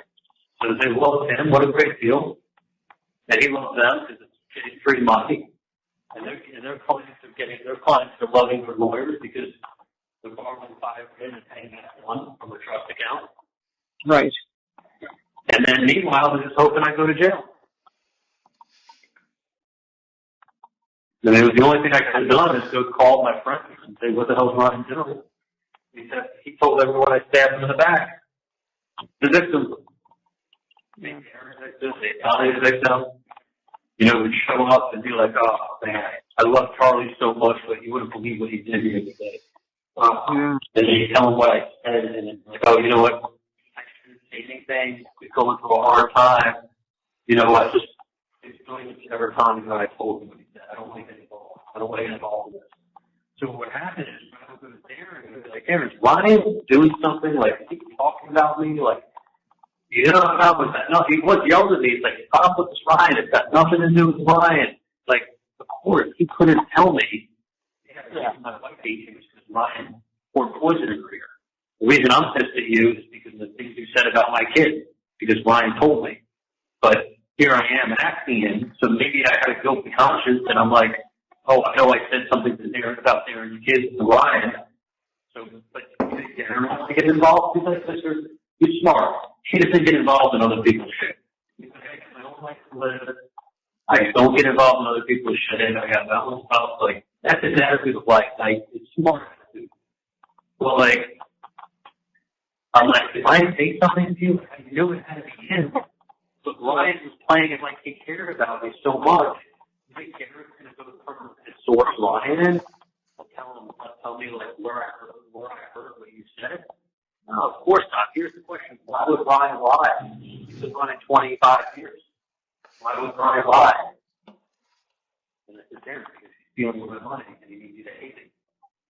I can't go to the police and I can't sue him. So what would I do? Well, my friend's here. What friend? The ones that hate you? Like, and I knew it. I knew that in 2017. The problem was when I was asking my friends, was Ryan behind this? Everybody didn't want to get involved. No one wanted to say, yeah, he told us, but he also told us not to say anything to you. Like, he made us promise. He poured the poison and then acted like your friend. So who wants to get involved in that shit? So I knew. I had feelings in 17 of asking it. I knew that's what it had to be. But he wouldn't even tell me it was that. I could see turning Ryan and he would be in the middle of a mess. So it was like, in all the ways, Ryan was always super nice. Super nice. He was nicer than everybody else because he was turning everybody else against me. He was making out like shouldn't say like a bandit. He was a thief. He was a bandit. Yeah. Whoa, another super chat from the big man, Harley D. Harley says, thanks for the late night for US. Adelson Entertainment TCM keeps us razor sharp on the Adelson timeline for when trial time comes. That's the plan. I mean, I think we're going to go through the whole Charlie Adelson trial, witness by witness. I mean, doing the Katie Magban retrial, for the most part, I enjoyed it. There were a couple of dull moments.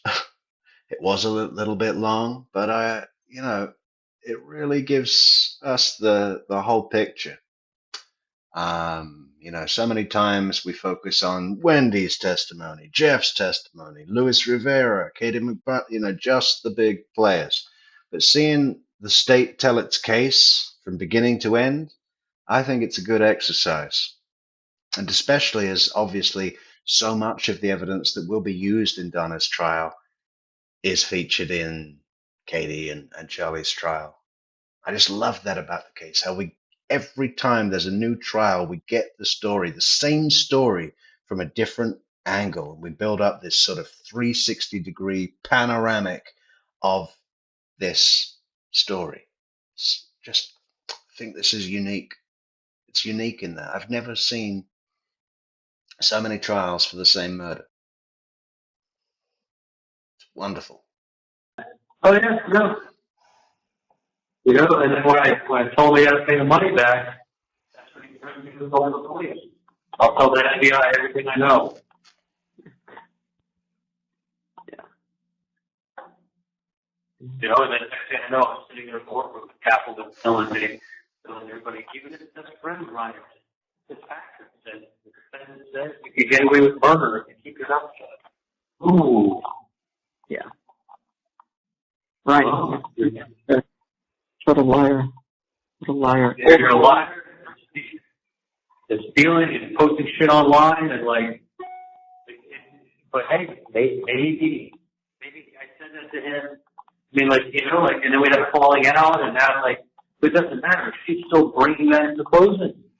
I'm sitting in the closing with my wife. Well, she's bringing up the guy who stole my money, got rid of my friends, and now he's a witness to what? A witness to nothing. But it just shows one more person. I mean, she was talking about Ryan. Even his own sister said, was asked about this. It's almost like she started making it seem like Wendi was saying the whole thing, like the way she phrased it and the way she threw it out there. I heard it. She threw it out like, look, even his own sister's throwing him underneath the bus. His best friend, his sister. It's just adding it on. But it's they're kind of if you're starting to realize it defeats your theory if you're like, well, if she knew she had to live with him, and that's why she was showing up there, so why would she be throwing him under the bus 10 minutes later? Like, but people can't think that. Right. Like, if you really were in her caboose, why would she be like just throwing names out when she goes to the police and she's freaking out? If we weren't in caboose. But it's like, and one time the story looks good when I can throw the boss with her. One time it looks good when I can throw Wendi underneath the boss. Like, don't worry about throwing Wendi under the bus, man. She threw you under the bus and then got in the bus and hit you at full speed. You know, dragging your lifeless corpse behind that very same bus, Charlie. Don't worry about the bus. Don't worry about throwing Wendi under the bus. She is the bus. I just, when Dan told me we're coming home in that car together, that'll be awesome. That's the happiest day of my life. Pinto! No, it's going to happen. You're going to be playing with Roman. Good to see you, Pinto. When did you get here? Thank God we're not covering Karen Reed. We tried. Oh, we were doing it live. I was fresh to the, yeah, no. I know that a lot of people like the case. I don't. I don't think I like any case out of Massachusetts, to be honest.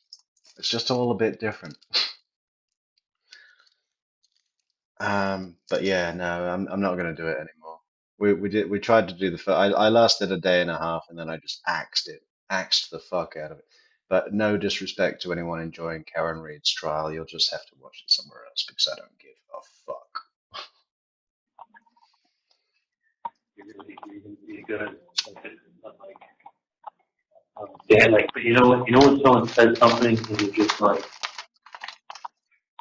from your mouth to God's ear, like, that would be great, but like, I'm not like, the meaning thing I said, like, I didn't feel it in my bones, like, I really didn't. Oh, I like that, Pariah. Merch. She is the bus. Wendi is the bus. Let's put it on our, what do you call it? Guys, getting a long list, guys. Long list. I'm going to have to just start picking things at random and getting them done. Wendi is the bus. Thank you, Pariah. I hope, but I wasn't like, I didn't feel it in my bones the way I felt like what it would just be like in Tallahassee. That I felt in my bones. That I felt in my gut. This was like just hearing talk and wishful. Sorry to hear about this little dog, Laura. Attacked by a pity vet, lost count of the stitches. He's blind. Ah, God, sounds terrible. Do you all remember when fucking Udi told us that his parrot, his African grey, was killed by a dog? God, that really disturbed me. What a horrific thing. Terrible stuff. Anyway, thoughts to the dog, Laura. Hope he or she gets back on form tip top. Thinking and like hoping that what he's saying is true and accurate. I mean, they just are opening in the. No, just take 1 second. Take that off. Fine. Okay. All right. Yeah. No, they did the opening and then. Okay. Is she looking after Wendi's kids at this time? Is that who she's just? Because that's how she speaks to the kids, isn't it? I've heard that tone before. Put that off. Put that off. Coffee. Yeah. Okay. I'm good, honey. They did the opening in this case. Dan looked at me. It was like a blue, like a felt tip marker, like not a marker, but not a pen, like kind of in between. And so like, almost like a highlighter type tip, whatever. They write his blue on a sticky pad. He writes, "We will win." Yeah. Like he was so confident in that room. Like I was so confident. Like I literally like. Lawyer, he knew what he was talking about. This was insanity. What happened? Like he was, but it's like if the case was going back, I wouldn't be this fucked up. I would be like, okay, like they came out with this or that, or the other. Like all the stuff that they had is all the stuff that in 2015 I knew they had, and that I was innocent, and they weren't going to have proof to show I did something I didn't do. Like, fucking A, bro. I'm gonna fucking fuck up where the fuck you fucking with me. Hey, German Coffee. How you doing, German Coffee? Thanks so much, Pinto, for the 11 cups of coffee on buymeacoffee.com. Very much appreciated. Pinto, you keep us up. You keep us up all night long and some of the next day. And then we sleep for 20 hours. But then we're back on True Crime Metrix. Thank you so much, Pinto. I knew that. Like, it was later that I found out that Wendi was actually finally driving down the Prescott at 12:30 that day, but I know there was more explanation back. No, I didn't know until years later. I was like, why are they going so hard after Wendi? You or someone said she showed up at the crime scene, like right after it happened. And I'm like, no, I heard that, but like, it was somebody else at trial who had a similar car. The person was like, no, she actually really did. She showed up. Within an hour. Fucking A, bro. I'm gonna fucking fuck up where the fuck you fucking with me. Fucking A, bro. Fucking A, Kyle. Thank you, Kyle. For the coffee on buymeacoffee.com. Very much appreciated, Kyle. Thank you so much. Author, help yourself. Like,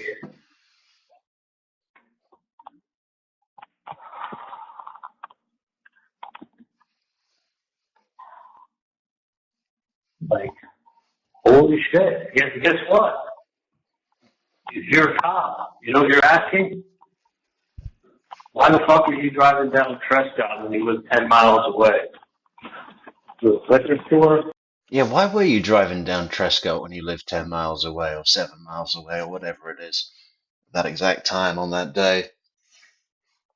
Why was that TV broken for 3 fucking months before you decided that you had to have it repaired on the day of the fucking murder? How does this work? How does this work? Why did you tell Jeff that you absolutely had to be back on that day to pick up the kids? That you couldn't even risk being on a plane in case there was a delay, even though it was summertime, there was not likely going to be any weather conditions that would prevent you from flying, but you had people lined up fucking all over town that could have babysat. You know, what are they called? Alan and what's her name? Alan, not Goldstein, Grossman. What's the lady's name? Lynn Grossman could have picked up the kids. No. Why are all these things? Why was Jeff subconsciously picking up on something happening on that day? It felt like a drumbeat.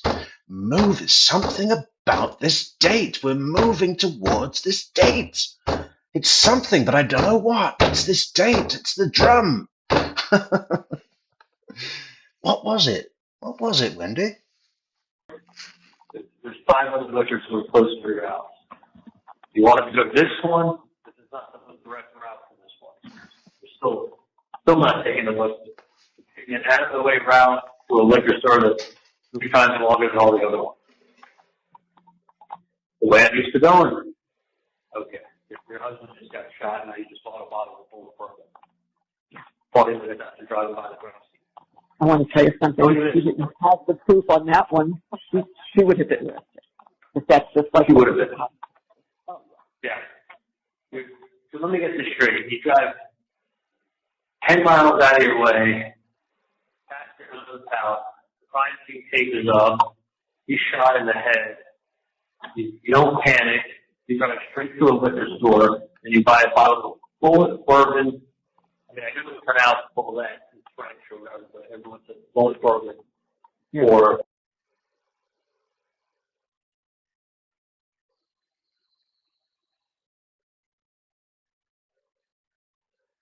Is that it? Oh, that's it. Oh, don't worry, guys, because we've got part two. Part two coming up. Here it is. Oh, shit. Oh, fuck.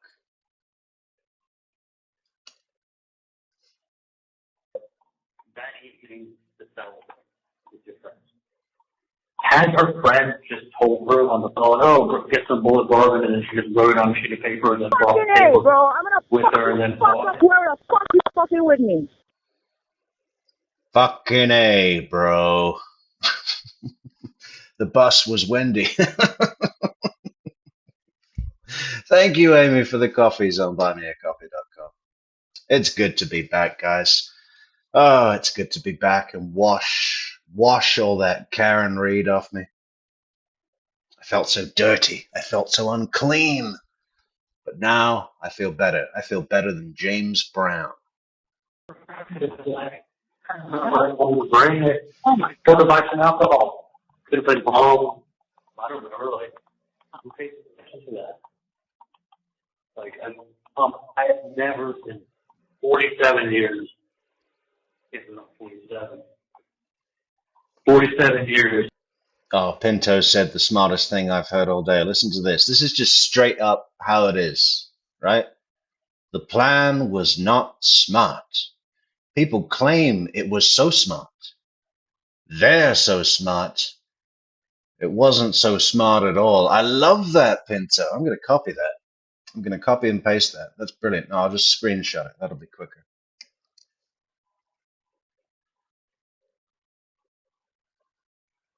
That holds so much wisdom in its simplicity. I just love that. Been told to buy Bullet bourbon from the someone's house. Yeah. Have you? Nope. Right. Yeah. Look, I kind of messed up on this version of the subtitles. Sorry, but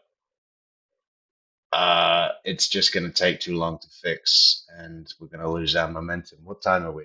We are 3 hours, 38 minutes in. That's all right. Nope. So that's only, 180 years of experience. Yeah. None of us have ever had that request in 180 days. It's almost 8. Hey, check this out, guys. We've had exactly 100 votes on the poll at the top. Oh, 101. And 61% say Charlie came up with Coinky Dink and Katie copied him.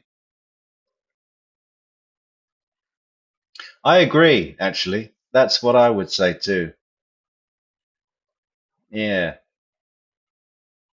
But there's a lot of that in this story. I think it's part of the nature of being a fucking scumbag liar is that, you pick up that mirrored language, take bits of what people say, We've seen it with a number of statements, roughed up, educated words. I have no idea what this is in reference to. That got bounded around a lot. Okay, let's end the poll. Maybe we should make a new poll. A tadpole. A maypole. 70, 150. And then, so what, 190 years, 195 years of living on Earth between the three of us? No one's ever asked us to buy a bottle of Bullet bourbon for that night, for a night. And as soon as you drive by your Prescott Lane, it's blocked off. You go pick yourself up a bottle of full or something like that. And this is not your neighborhood. And we've already belabored all the reasons why it makes no sense driving down that street today. Like, it just starts falling on deaf ears. You know, and I'm telling you, it's that simple. Use your common sense. You just said it. Falling on deaf ears. Yeah. But look at what they did. That's why they started with that. All right. What do we prefer? I mean, the only way, if I put the picture down, we don't have subtitles. If I put the picture up, we've got subtitles, but they're kind of overlaid on other subtitles. So I don't know what to do.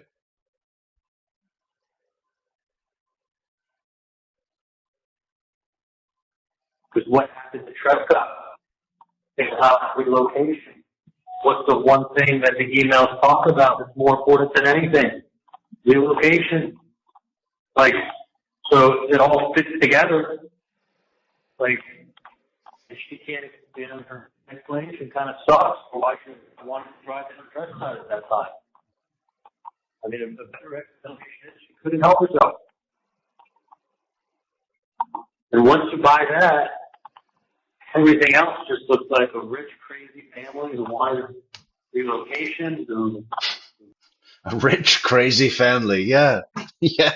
That's what I was thinking. Did this, and she's a part of it, and that's why she's driving down the scene. Make sure it was done. Like, did you notice, like, they were, like, backtracking back and forth, and then they finally really backed off of Wendi because they realized, like, her cell tower showed that she was still at 5 miles away at 12:30 when Katie said, "Oh, I know it was already done." Right. So if the woman was 5 miles away, how could she be calling and saying, "I've already called and said that"? She was 5 miles away. It didn't fit their story. So they kind of backed off of the time standing on that. Yeah. Everything else is like,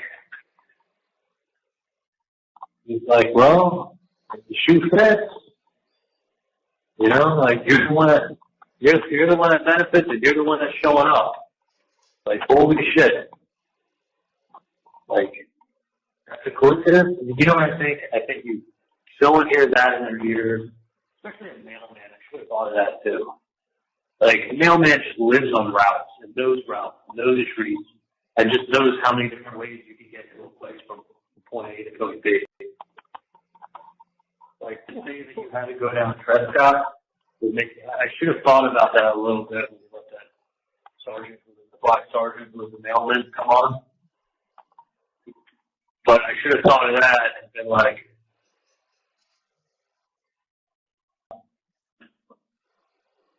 you know, a mailman knows how many routes there are to get to someplace. So the probability factor starts taking a whole lot more when you said I had to take that route. Yeah. Like, that route or that time or that day, just after your TV man left. Like, I honestly think after that, these people thought, like, hey, we're smarter than they are. We're not going to buy their shit. We can see the basics. We got common sense. Chances of that happening are 1 in 10. Now you got somebody who's looking at everything.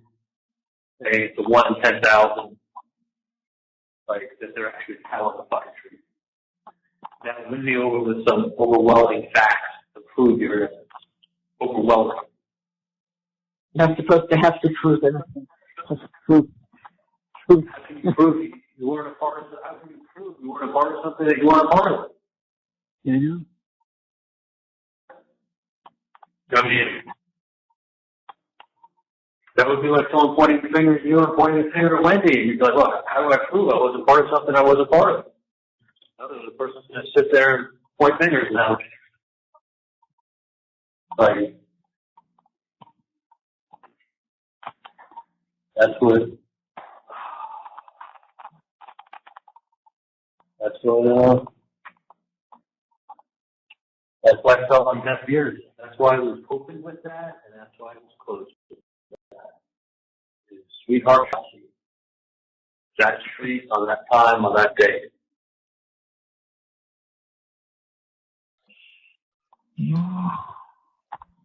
It's getting a little repetitive now, isn't it? And then she shows up at the scene on the crime, on that time and that day. How do I prove that I wasn't part of something that I wasn't part of? What is the sound of one hand clapping? That smells like shit.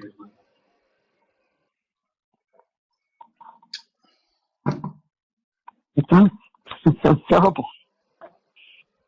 It's absolutely terrible. Yes. I mean, I'm involved in the case. See, even this, I said I'm involved. Like, I'm involved, but I'm not involved. Oh, he said he's involved. Like, understand the context. What I'm saying is, like, I'm involved and I look at it in the case. And I'm like, it looks crazy. It looks, the ex-wife was out of her way to drive by the murder scene right after hit the ex-husband. After she talks to her mother and brother. Yeah. Like, you just painted the picture of the definition of conspiracy.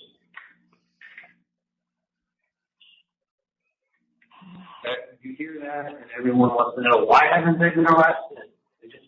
We painted the picture. The problem is, it's all a false premise. At first, I didn't even think she was there. I thought it was bullshit that she actually was there. Yeah.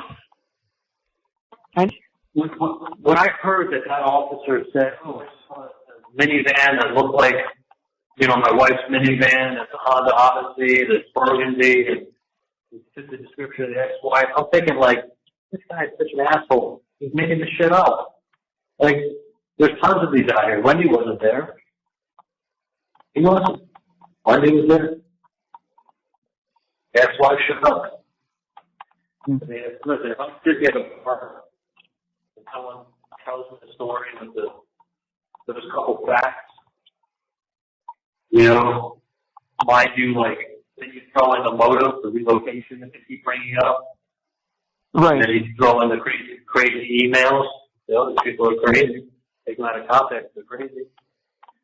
And you tell me how she benefits, and she's the one showing up. Like, if I was sitting at a bar and someone's like, she has nothing to do with it, you know what I would say? Get the hell out of here.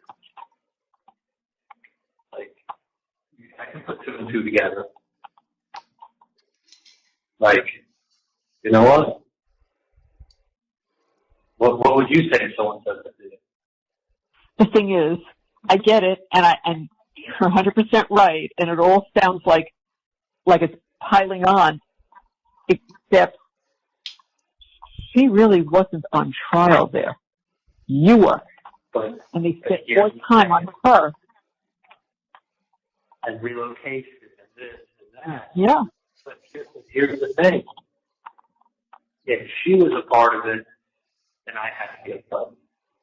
And if you sit there, go over all that stuff that I just belabored, and I said, and you said no, I can add 2 plus 2. That sounds very, very, very, very suspicious. And you can. I guess when you're raised as a spoilt fucking brat and taught that you are entitled to everything and that you mandate special treatment in every area of your life, and you're used to not being consequenced for your actions, that you don't really develop a lot of impulse control, do you? I mean, it is fucking nuts. He has just come out of court and he's on the phone talking about this. And he might, I mean, I don't even, I mean, obviously he's trying to sort of say things without saying it and maintain his version of events. But it's beyond fucking obvious that he's saying to Donna, I'm in this situation because of Wendy's foolish actions that were not part of our collective plan. She went off the reservation. She drove to Trescott, which was a huge red flag to law enforcement. I mean, that's the whole nature of his call, right? I mean, all fucking 3 hours of it. I mean,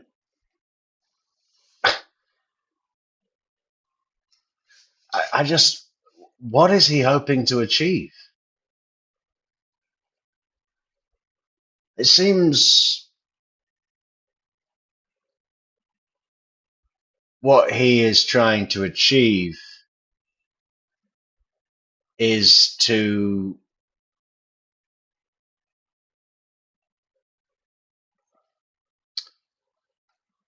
not give the appearance that he had, that he fell short. He did a perfect job on the stand. Dan Rashbaum, Josh Dubin, they did a perfect job. They handled all the evidence. His plan originally with Katie was perfect, And the only reason they're in this trouble, that he's in this trouble, is because of Wendi. Because the alternative to that would be to say, shit, the plan I made with Katie was totally flawed. I was an asshole on the stand. My case was fucking stupid. He just cannot allow himself to see his own faults, right? That's what this entire call that we're listening to, there's nothing that's going to be achieved here. There's nothing that changes his situation. It's all about his idea of himself, right? That's it. That's the only thing. And in maintaining his idea of himself, he is loudly saying to anyone who's listening to this tape, Georgia Kappelman included, the fucking jailers, Chief Mack, the judge, everybody, the public, everybody. He's broadcasting the actual nature of things, right? Which is hilarious. And it achieves nothing for him personally. All the jeopardy that he's creating here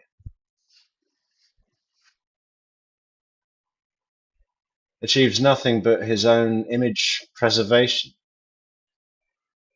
No impulse control. Get in your head that this girl had to be aware of what's about to transpire. Then it's not it's a small step to go to the small step. Because look at the connection. Look at who I know. Look at who my ex-girlfriend was. Okay. And then look who was there. And look who is showing up. So here's the thing. If you could make it seem like when she's lying about the relocation, if she's lying about her feelings about Tallahassee, if all she wants to do is move, and all that gets accomplished, and then she couldn't help herself but show up at the crime scene, if you can prove that, you can.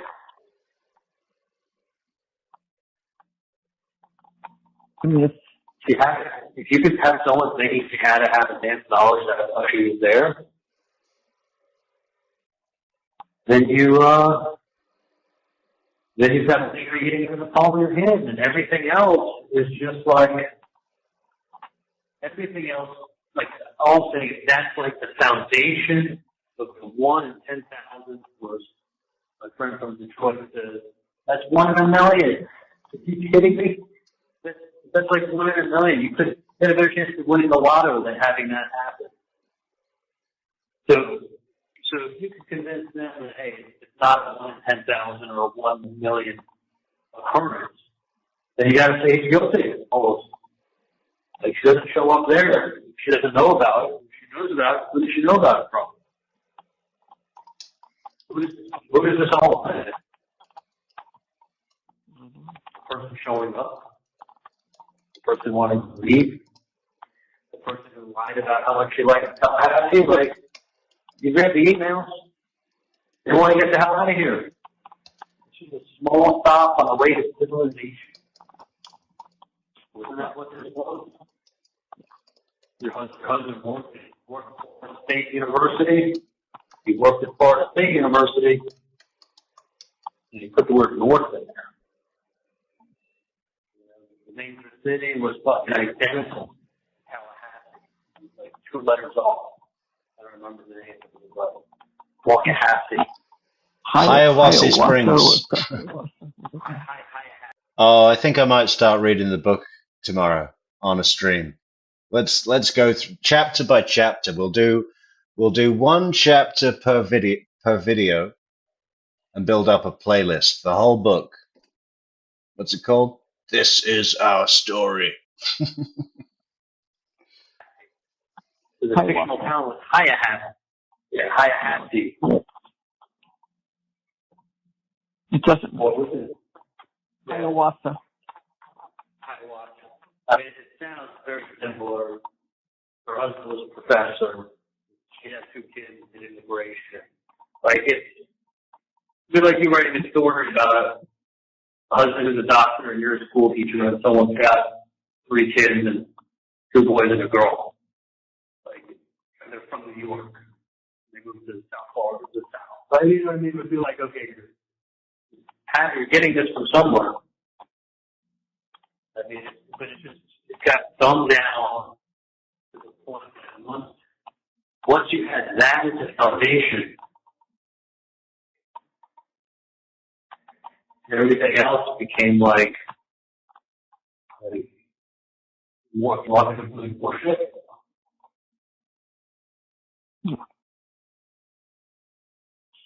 That's why they spent so much time on relocation and her route that day.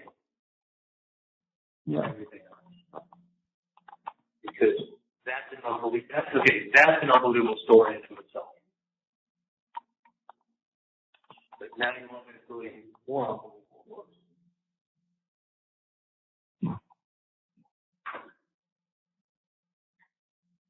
I mean, they put her on trial there. I know they did.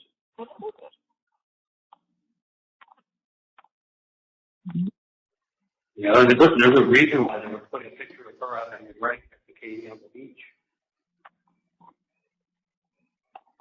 Of course. Mm-hmm.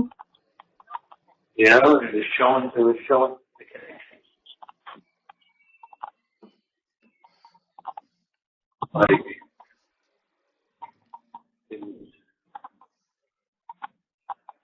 it was showing the familiarity. It was putting the faces together of the players. Like,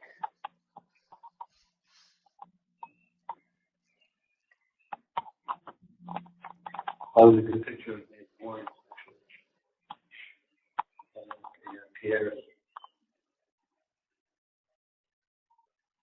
You got it, Jamie. Mm-hmm. You saw that picture they put up with me? No, are you talking about the driver's license photo? No. It is tough, Christina.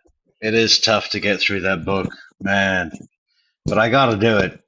I got to know each and every page, right? If I'm going to go to the trouble myself, I'm going to have to put all you through it as well. You never know. Maybe we'll find a hidden gem. Put a picture of me up. I was laying there with Katie when I went to the Keys. Oh, that one. Second floor. Yeah. That's what I looked like back then. They took a photo that was.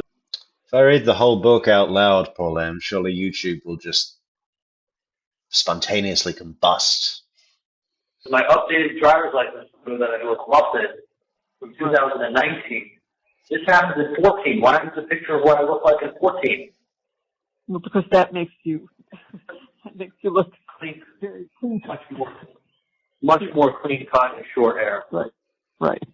Like much more clean cut. That's what I look like in that picture is 14. That's what I look like in 14.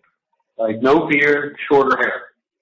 Yeah. But the one why would they show that? Why would they show that? That would look good.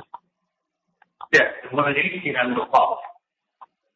But if you're gonna talk about 14, why don't you show what I look like in 14? You know, like because they're trying to paint a picture. That's why they're trying to paint a picture. They don't care if it's true or not true. What has it got to do with anything what you look like at 14, Charlie? You did the murder when you were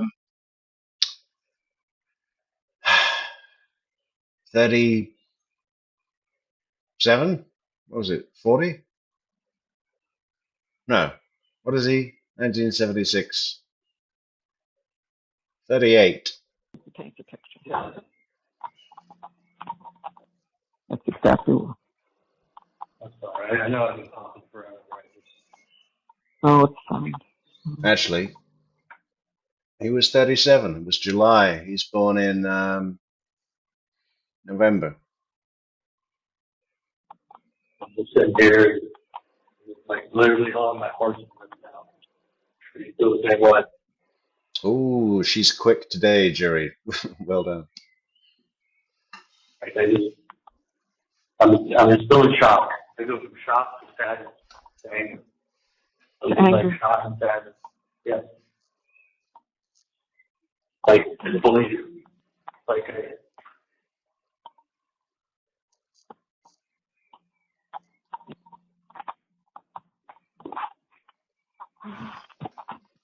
But that and I feel like a heart not plausible yet.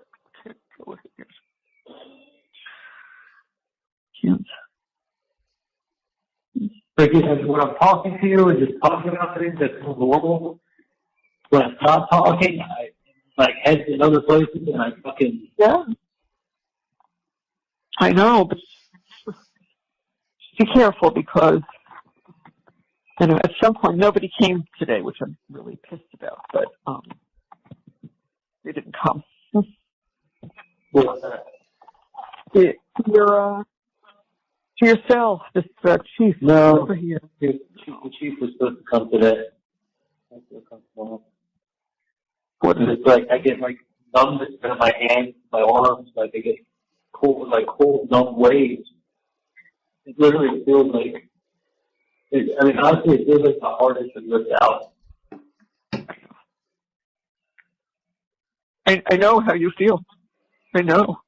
Trust me, I know. I know it's affecting you guys. I know it's affecting Wendi. I feel terrible. I wanted to do so much stuff with them. Like literally, I know. It kills me not being able to be doing stuff with him over the last year. Like he's actually becoming like a cool teenager. Like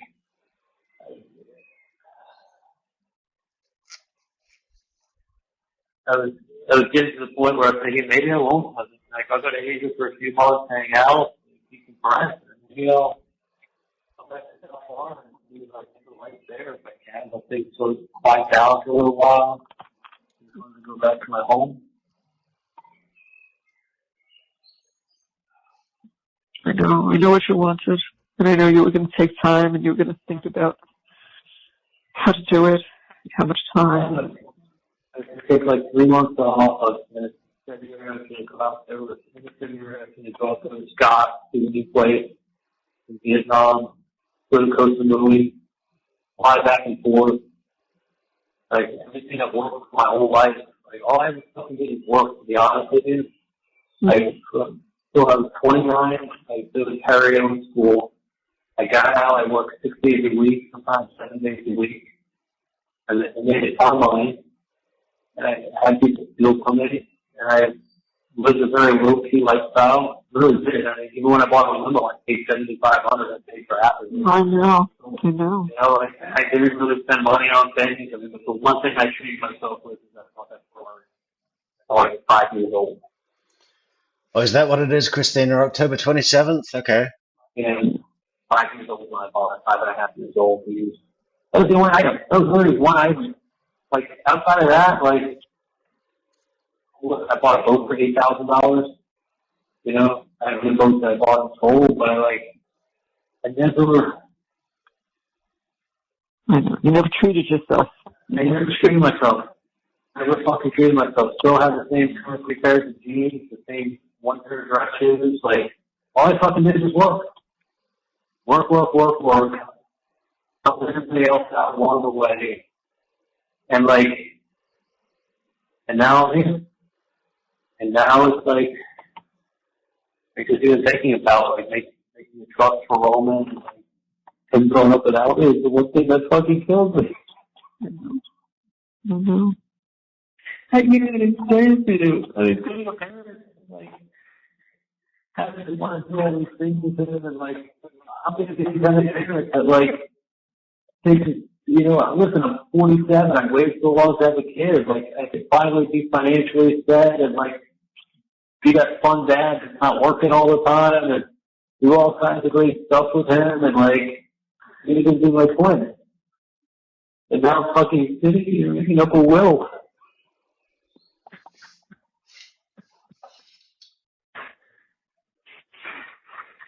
I just these fucking poor every time I talk to him on the phone, I think it's hard for them to have an attack. They have to hear his voice, but it fucking hurts twice as bad. Sorry, it hurts twice as bad talking to him.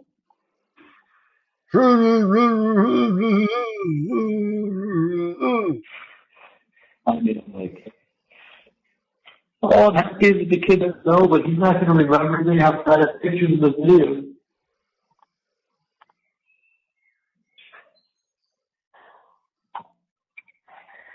One recognize it gives you one recognize what it looks like.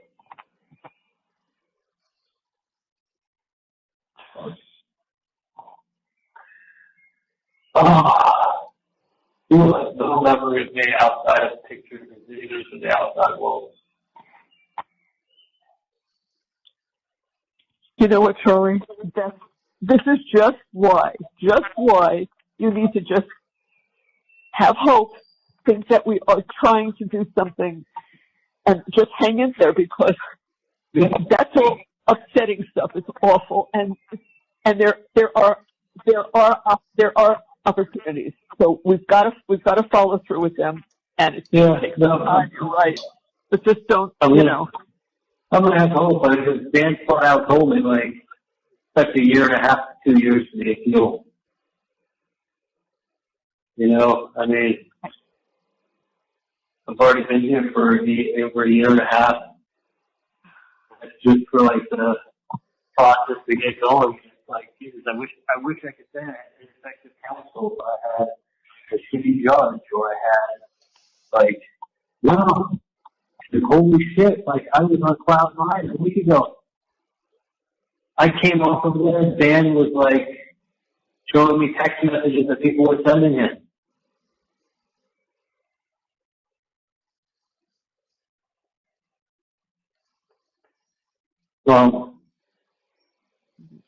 Morning, Kaza. I wasn't giving away my stuff. I gave away my socks. I gave away my other long sleeve shirts that I have. I got one that's at home now. Like, I literally was like, this is happening. Like, holy shit, like we're way ahead. No. These people, these people had deaf ears at the time Wendi showed up at the crime scene. You know, you can only tell one crazy story at a time for people to not say you got lots of stories. She's got common sense on her side. She couldn't help herself. You know what's weird, guys, is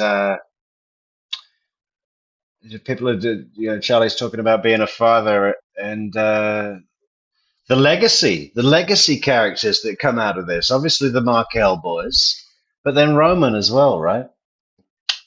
And then you've got those extension characters like Bree getting all busted up with the law, busted up with the cops. And yeah, but you know, in 30 years from now, Donna and Harvey are dead. Wendi and Charlie, God willing, are rotting in jail. And there'll be these legacy characters: Roman, Ben, Lincoln. What else? Any else?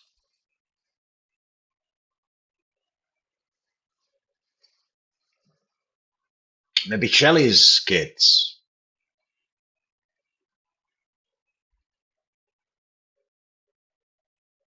I mean, all of them will have been massively affected by the nature of this.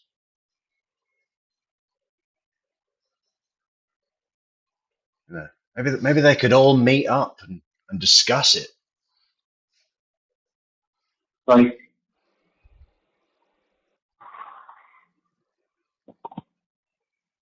I mean, she even said Katie came in here and lied. Yes, she lied. No, Councilman even admitted to that. It's like, yeah, yes, look at everything else. She twists and turns all over the place, so she had no option. Yes, but look at everything else. Well, everything else was all some crazy shit that happened. It doesn't mean it didn't. It was just it was hard to believe it happened. And if you think that Wendi showed up because she knew, then you got to convince. That was the take-home lesson. Yeah. And I literally,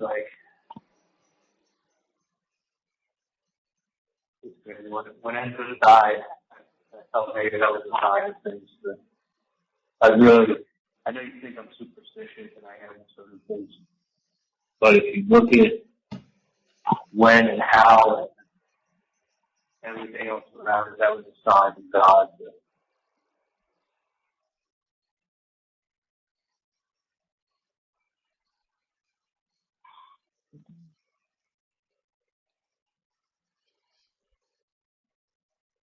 I said it like it's a sign of that shit.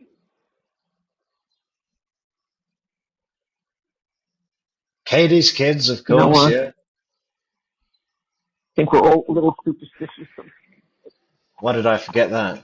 Yeah, but that's crazy. How about this, all the stuff surrounding it?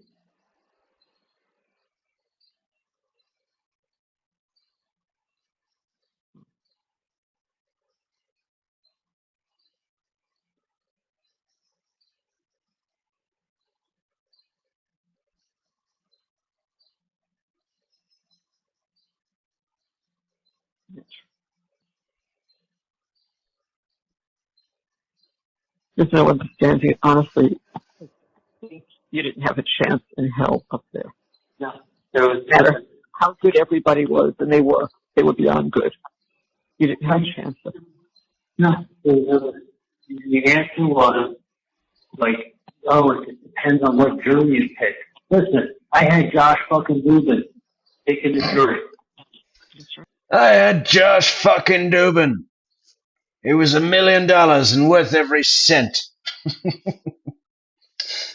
Josh Dubin's got the best business model in the world, right? He finds a desperate criminal that's got a shitload of money, that's facing major time, and says, hey, you want a good jury? I can make it happen. Just sign this. You know, what a business model. with his two. We got to check out a video of him talking to the pool of potential jurors. I don't think I ever watched that all the way through, but I think it might be good. Associates to do this professionally come down. They had a whole, if you see the whole diagram they made up with lists on everybody, and like, they really dug into these people. They knew who we had. They knew who we had to get rid of. Like, with all that, you couldn't get one. Dan was worried about having one that was both guilty and would be hung. That's what his answer to me was. Right. He was thinking, listen, I'm thinking, because usually when I'm on a trial, I'm always hoping that we have one that's going to hang the trial. He goes, in this case, he goes, we should win. He goes, I'm worried about getting somebody on this jury that's going to think guilty when the other 11 are finding innocent, and then we hang that way. He's like, I'm worried about an 11-1 hang, not a 1-11 hang. Like, that was his thought. And then when everything was coming in, he said, like, when everything's coming in, you got the testimony coming in from everybody. You got everything coming in. Like, it's looking good. Like he said to me, he said, if someone would have told me, well, this was like a Friday. He said, if someone would have told me 2 weeks ago, this is where we would be at this point in the trial with everything coming in, because I would have been ecstatic. I would have been ecstatic. You know, a man based his reputation on this case, Charlie. Believe me. He didn't leave a stone. The man based his is she talking about Daniel Rashpal? He's got a reputation, all right. He's got a reputation for a short little finger-sniffing munchkin lawyer that fucks up everyone's name. That's his reputation. And he based it on this case. But he also based his bill on this case, which paid for his house, filled it with luxury furniture.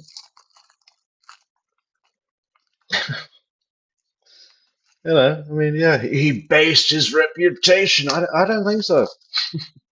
This was his retirement plan. He spent all his time, like, he would be on a bicycle listening to podcasts. He would be talking to the bicycle group about it. He was talking to... I love it when he talks about the podcasters. Trying to play tennis, they're trying to get feels for, like, what kind of jurors did he do for us. He was talking to old people. He would go to a family dinner and say, hey, let me tell you about this case I'm working on. Tell people so fast. How you doing, Michelle? Good to see you. See how it resonates with them and see what people think and, like, you know, and, like, present the argument. See what people think.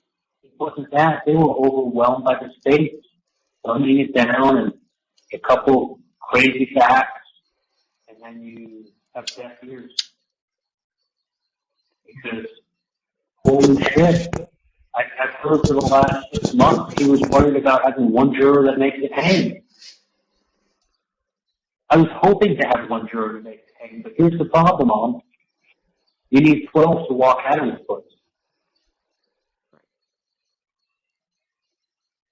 And I should have not took so much weight and thought through it and said to myself, Charlie, you got 12 that you need to say to let you walk. Like that's what the guard said to me when I was downstairs. You need all 12 to agree.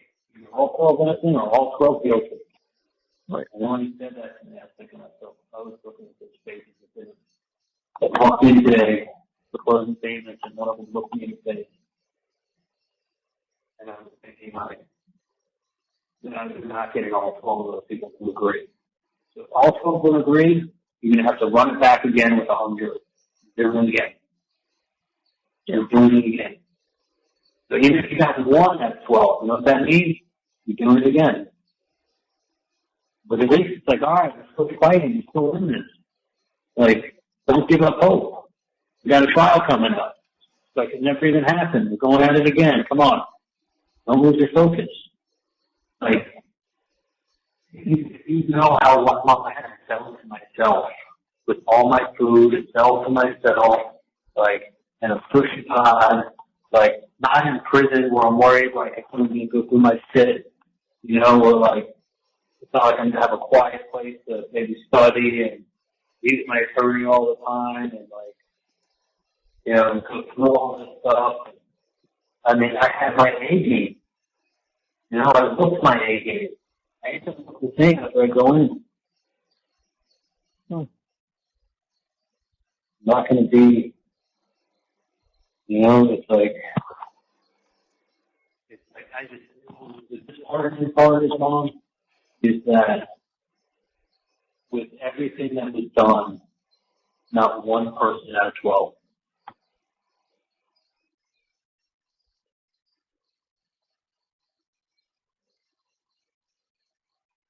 Was Jan heading back today? Yeah. Yeah. I haven't called him on the phone with you all day pretty much. I just am like, you know, so to think like, okay, you're going to get the appeal, you're going to win the appeal, you're going to get a new trial, you're going to get a change of venue with a new trial. Like, do you see the surface that was just there now? It'll be there, but more when you get a new trial. Not a change in venue, Charlie. It won't be the same. It won't be the same. Will there be media? Of course. It won't be the same. It will not. Maybe we will get a change in venue. You know, I mean, but like, listen, if these people flat out told the judge, like, I can be fair, I can, like Dan said, I don't think the jurors were honest with us. They sat down. Like, the governor and the ones that were honest, listen, you only know what someone tells you. You know, you say they don't know about the case, but they don't know about the case, again.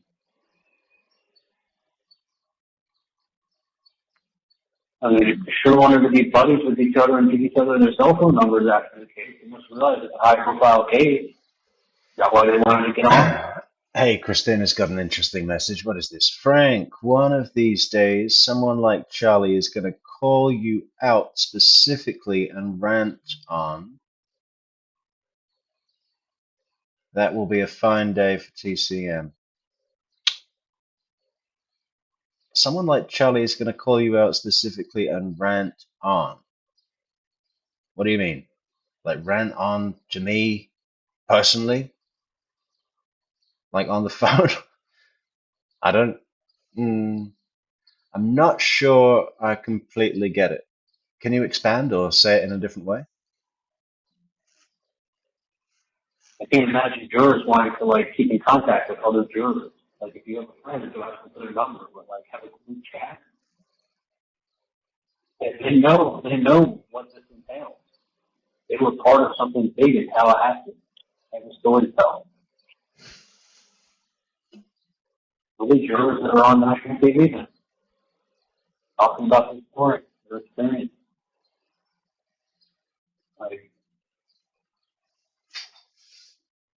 And it's long, exactly what I thought it would be. Exactly. You feel something in your bones. Like, I know that sounds crazy when I'm talking. No, it's not. Do you know what I'm saying? Like, have you ever felt that? Like, yeah, sometimes. Like, you have a feeling in your bones. Like, I could feel it in my bones. Like, I felt it in my gut. Like, just when that girl, Christy Crawford, was visiting Miami and she was telling me about what a big deal was in Tallahassee and like, took pictures with me and like her friends up in Tallahassee. And I was like, you know, weird vibe. She's around people with money and her dad ran for governor and like she's around the in circle of people. Like for her to be making such a big deal about this, telling me how big it is making me sick. Because as she spoke, it made me feel like she's making such a big deal about it. Like this is the biggest thing up there. So like when we finally get Adelson up there, Yeah. my pumpkin. Julia, I'm Frank. This may come as a surprise to you, Julia, but my real name is not True Crime Metrix. I wish it was. My bones. I was thinking like, I won't stand a chance in hell. I won't stand a chance in hell. And these people are not going to stop. They're going to get up the dog going after the bone. Fucking A, bro. I'm gonna fucking fuck up where the fuck you fucking with me. Oh, riding shotgun, you just had to hear it again, didn't you? Fucking A, bro. I'm gonna fucking fuck up whoever the fuck is fucking with me. Right after I get my Tourette's under control. Thank you, Riding Shotgun, for the coffee on buymeacoffee.com/True Crime Metrix. This is crazy. Like, what am I hanging around for? And I was like, I'm sure they're what am I? You know, I'm like, this is, I literally felt like I was looking at it. I mean, look, I went so far that time to say, look, what was going to end up in North Carolina? Like, remember, we're walking up there, let me paint the picture for you of what it's going to look like. And this wasn't, I was doing that, came over my house that night to generate something. You remember? I do.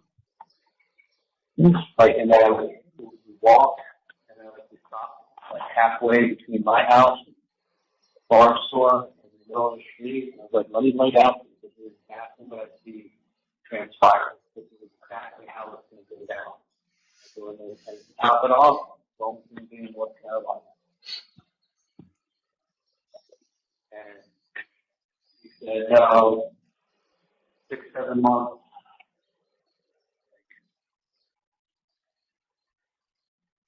You know, then I came in here, it was taking 6-7 months, and then somehow, you remember when I first came in and you were like, Marcus couldn't try the case until February? You were thinking? And we were like, God. What he said is, I can fit you in April of 23. I can fit you in. Right. No, he was, in April of 23, he went to, ended up going to trial on that federal case up here and won. I know, Charlie, but at the time, that was the date he was giving us. That was the date. Yeah. Oh, yeah, it was like April. I'm like, oh my God. Like, well, April turned into October 23, real quick. It's like, I mean, it was February. He can't get his head around this, can he? He's like, well, we had Josh Dubin. We paid $1 million for Josh Dubin to cheat. If you cheat, you're supposed to win. I mean, we cheated. We paid all that money, and they still put me in jail for the rest of my life. Oh, Charlie, you are a trip, man. February, they said, okay, what's going on? And the end, we were sitting there in February, July, and it was like, okay, we're going to go on and we're going to go and we're going to go October 23rd. And I was like, holy shit, that's 240 days. Over 240 fucking days. And I was like, where did it count? Counting down, Mom? I probably had a countdown. Well, solid countdown from like around 180. Counting to 80. Waking up at 4 o'clock in the morning, 2:45 in the morning. Okay, 179 days left of the shit. And I remember when I was at 126 days. Yeah. Every day, like, had Knuckles with the bad side, right here, like 125 days, that's seeing like hit Knuckles and 124 days. And he's like, man, I can't think it's at 100. Then when we got to 100, I'm like, okay, once they get to 100, break 100, I'm going to feel good. 90, I'm going to feel great. 60, it's going to feel real. 30, it's going to be like game on, like game case coming up on trial. Like, I was like so fucking pumped.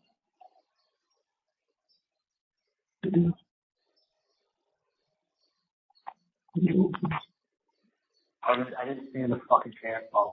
But this is not, oh, this true, this bad. I didn't stand a fucking chance with a prosecutor that's gonna sit there with some of these, when I was in the liquor store, all the other shit, and the TV joke, they're gonna sit there and inject ears. I couldn't get one or 12 to be good.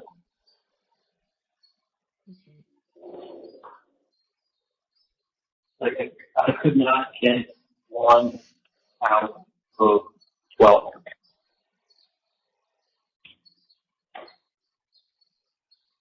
I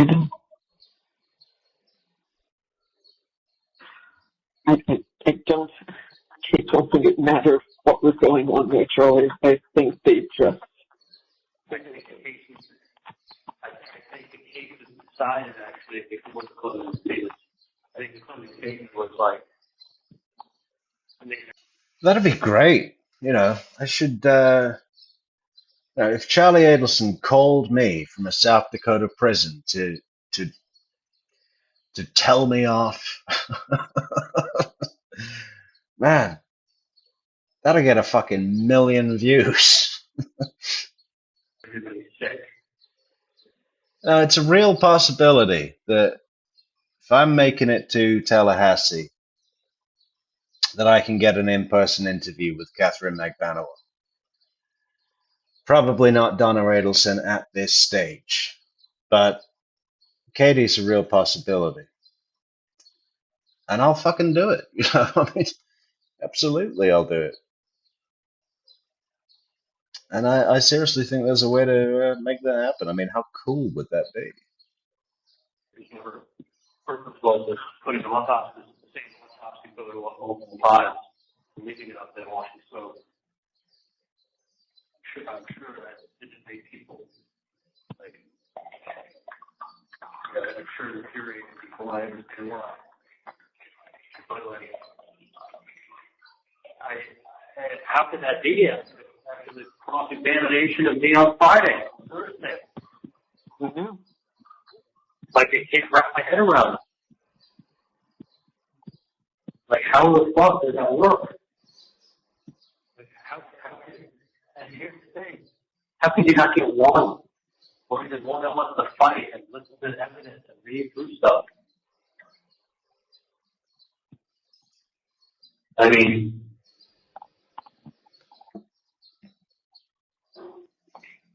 how do you have, what, you don't have fucking one?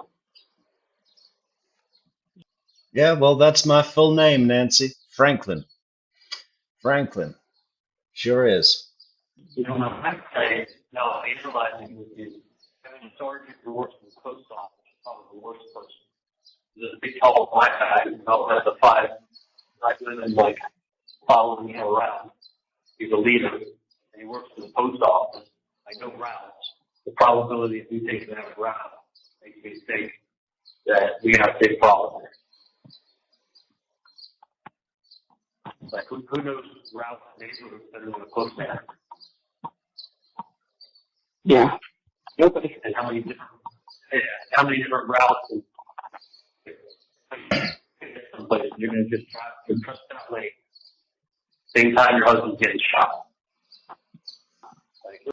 Shadrick Nobles is the black guy from that was selling some coke to Sigfredo and Luis when they came up to Tallahassee, and then when Sigfredo shot a hole in the Prius, it was Shadrick who helped them go to the auto parts store for to get a hose for the car. He also helped them book the motel room.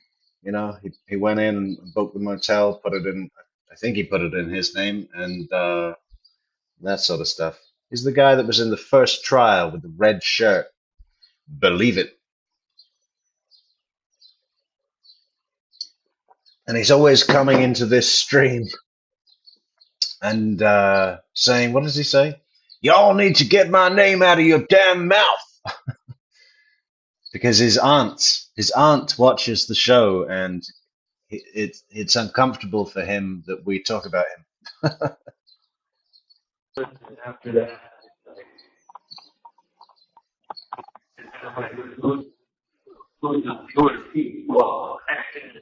You talk to your brother that morning for 18 minutes.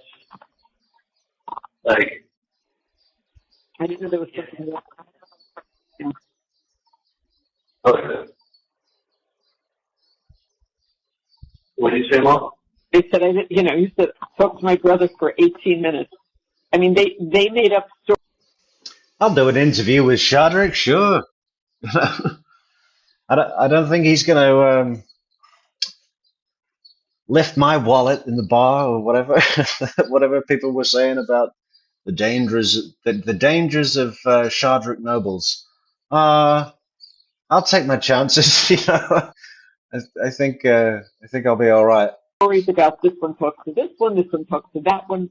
Yeah, it's a family. They do that.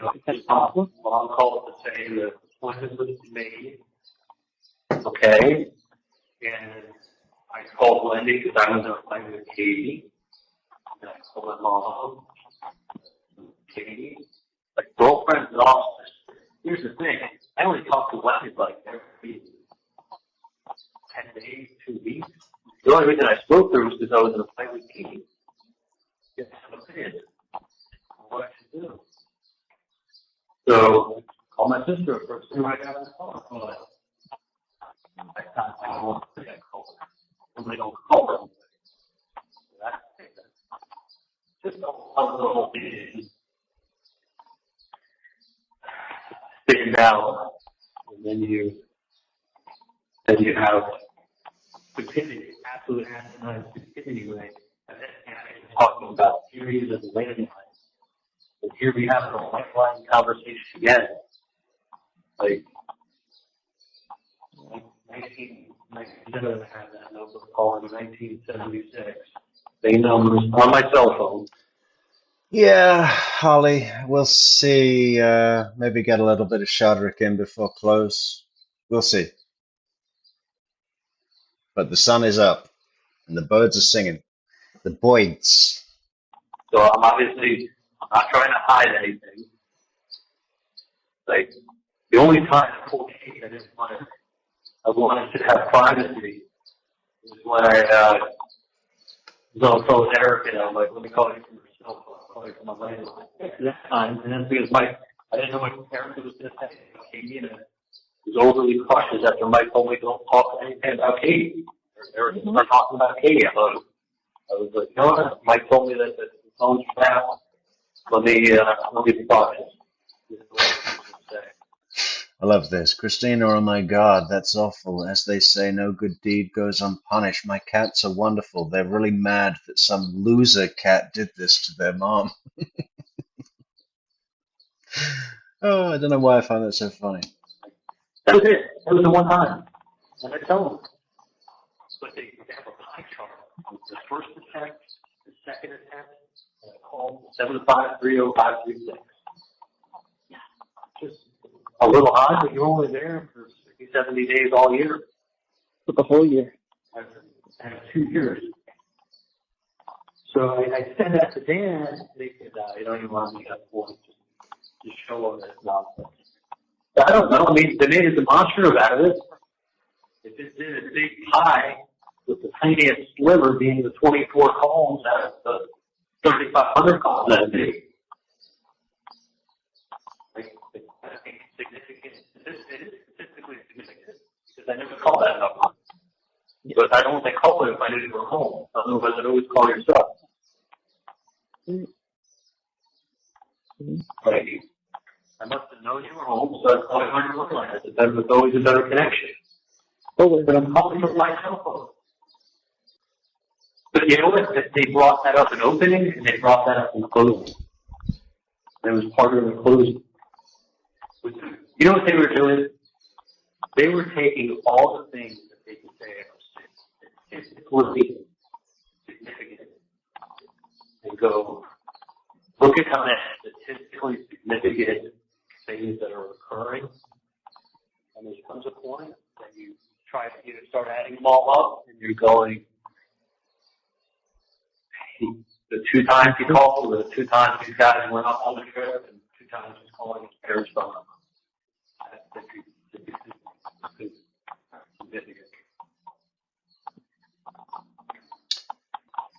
I don't believe it was Wendy showing up. FDR or Chances Benjamin. of the TV being mentioned in 3 different ways, significant. Like, you got a number of things that keep coming up that are like, that are significant because they're involving age and time relations.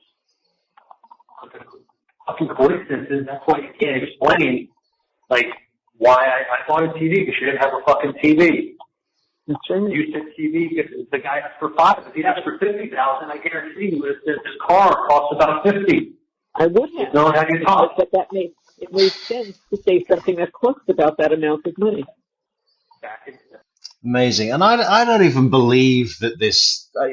You're telling me that Wendi fucking did a fucking Visigoth-like sacking of the marital home, took everything out of it, half of everything, that emptied the Schwab accounts, the silverware, half the fucking dining chairs, all this shit about the bicycle being a present from Charlie, so it really belongs to her family. And she didn't take a single TV. So this whole thing about Wendi having to rush away from crazy Markel and abandoning all the television sets, and Charlie saying, oh, does Wendi need anything for the house? And Donna saying, well, she doesn't have a TV. Maybe you could get her a TV? Fuck off. What, like, who do you think you're trying to fucking convince of that? She didn't have a TV.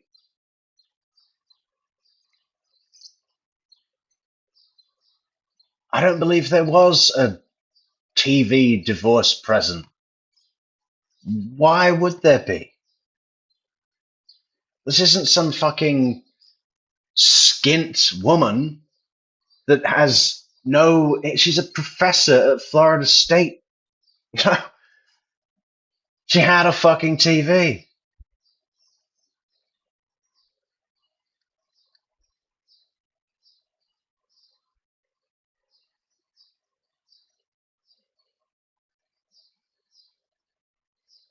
Doesn't make any sense.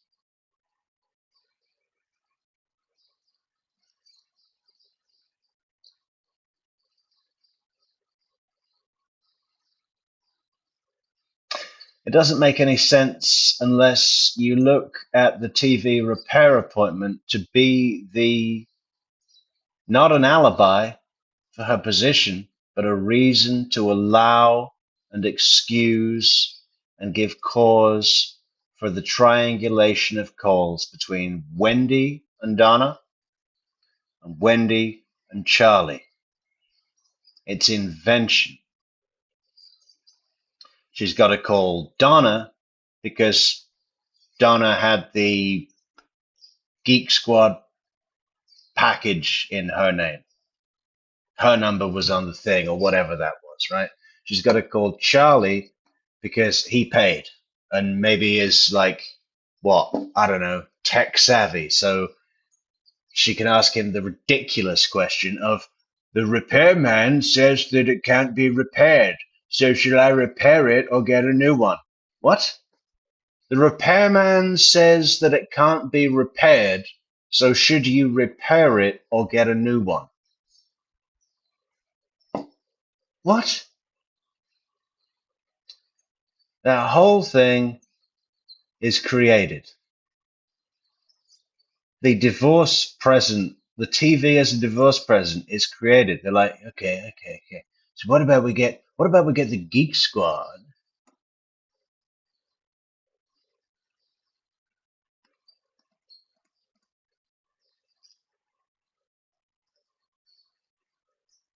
It just doesn't make any sense. I mean, I'm not fully committing behind this. I'm saying it doesn't make sense. You leave with half the stuff. I mean, viciously just taking. It wasn't like she packed one bag for her and the kids and had to run away. It was this planned thing with fucking moving boxes and probably a U-Haul, big fucking U-Haul. You know, it was this coordinated, orchestrated, planned action. And she didn't take a TV. Yeah, right. Okay. I got to take half the dining chairs, but I'm leaving all the TVs. I mean, if they only had one TV in the house, Dan and Wendi, she'd have sawn it in half. I'm taking half. I'm taking half. Half of this is mine. I'm taking half this TV. Where's my fucking saw? Where's my bow saw? Sick bitch.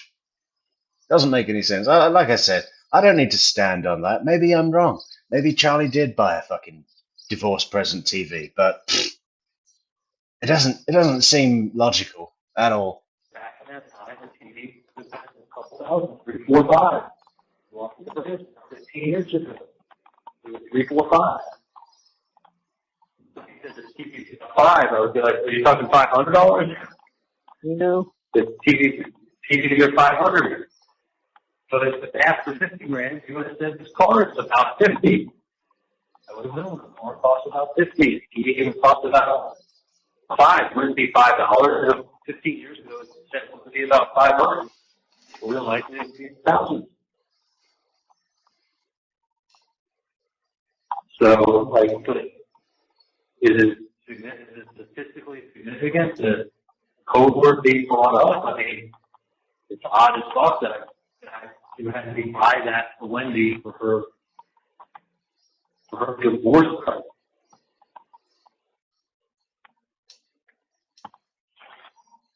God. 2012.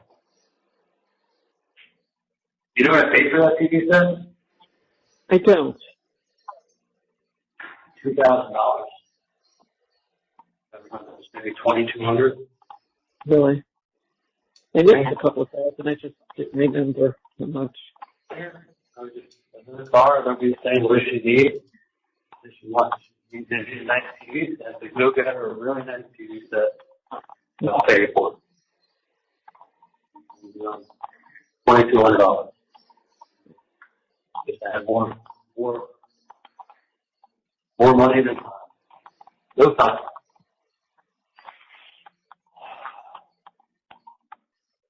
You know, I never spent any airline miles. I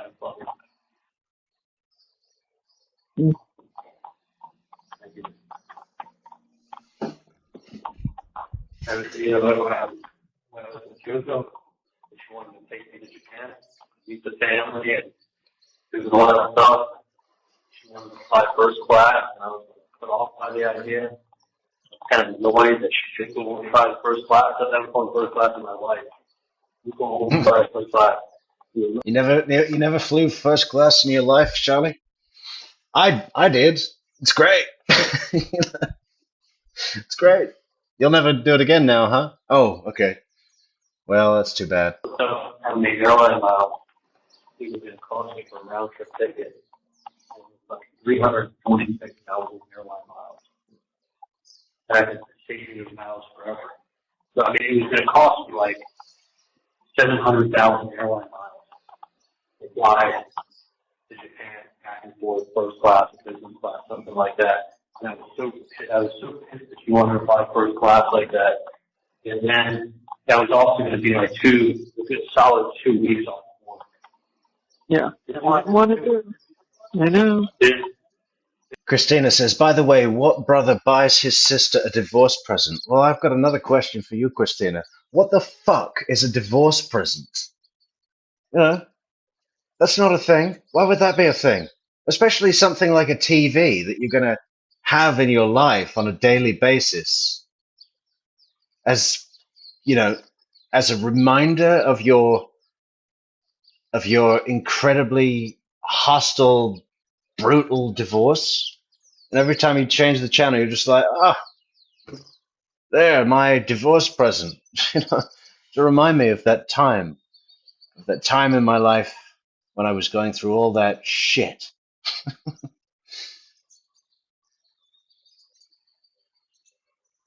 Yeah, a divorce present is not a thing. It's never been a thing. It's ridiculous. Anyone here ever received a divorce present and actually had it called a divorce present? Something that you use every day and just have around you. It's fucking ridiculous.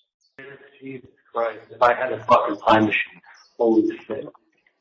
Charlie, by the way, just in case we get to 4:15, so I don't want to just, it might go off at 4:30. I don't know. It definitely will. It will, I know. But yeah. So we got 13 minutes. Yeah. So I was very put off by the idea of getting 700,000 sky miles, and I was very put off by the thought. How you doing, Feme? Yeah, good to see you from Perth. I'm missing 2.5 weeks of work. And I would have gone to Japan as a beautiful girl and loved me and wanted to have a family and have a wife and flew on first class. Instead, I fucking worked like a little dog.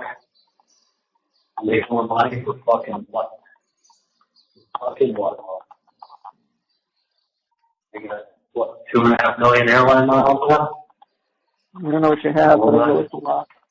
Yeah. Yeah. You got about 2.5 million airline miles. Maybe more. Fucking what? 2.5 million airline miles. Don't want to take 2 weeks off of work. Sitting in jail rotting for almost 19 months. Literally rotting away. 19 months. I look like that. Yeah. First time this mirror glass makes me like I can actually see what I look like as I'm looking off of like a chrome plate. Like I definitely don't look the same.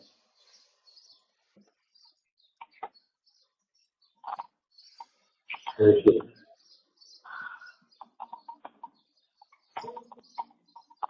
I mean, it's like it just bothered me. Like it, honestly, like you couldn't have a bigger change in life. Like being 36 years old, the girl wanted me to move and continue with her family, fly first class to Japan, meet her family that's super successful. You know, she wanted me to get a home, got a home on home right biscuits, get a dog, have kids, to the shit.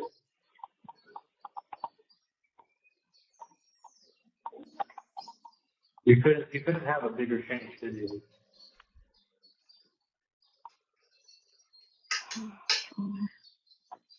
You couldn't. I mean, like you realize what I've experienced in life, like where I was, what I built up, where I got to in life on my own, what my life was like. Where I got to in life on my own. Yeah. Who are you trying to kid, boss? You wouldn't have even got through dental school without Harvey's connections. Okay, you wouldn't have even got through regular secondary school, high school, without connections. You know, where I got to on my own. Please.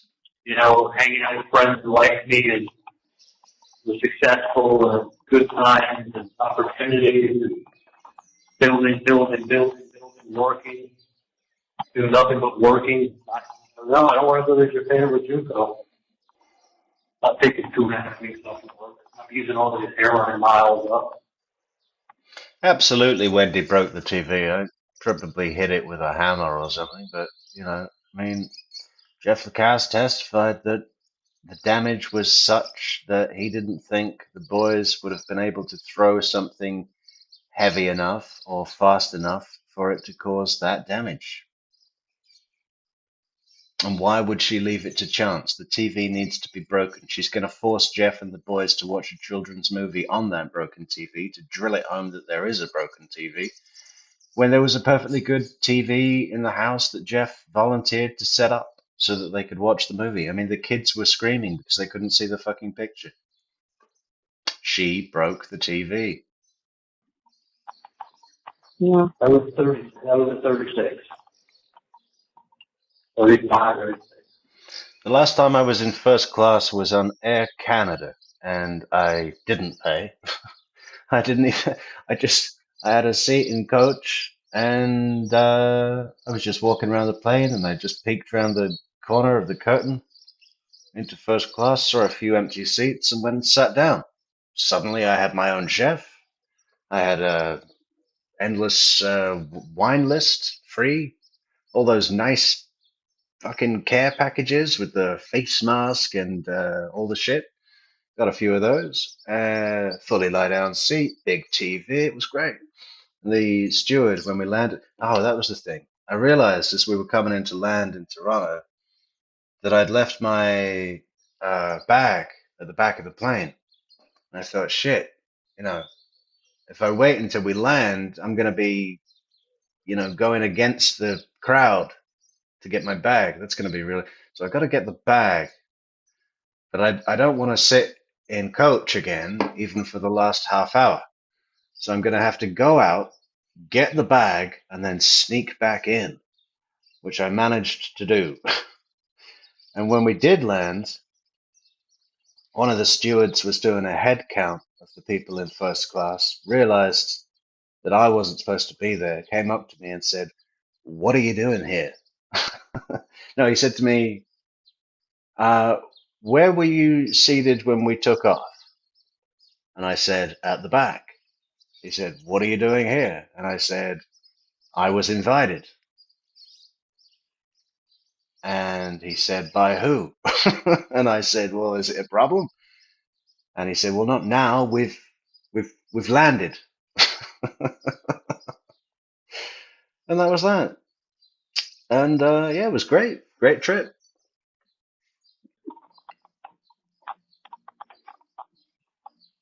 Holy shit.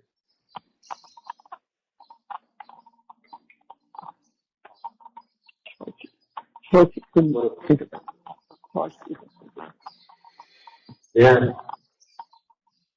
I mean, all my friends were struggling trying to figure out their businesses. I was sitting at the Continuance JUCO out of Cuba and talking about our future, and that was reality. That was pinnacle. You can't get higher than that. Beautiful girl. She had money. You know, I was successful. I was good looking. Nothing but like opportunity galore.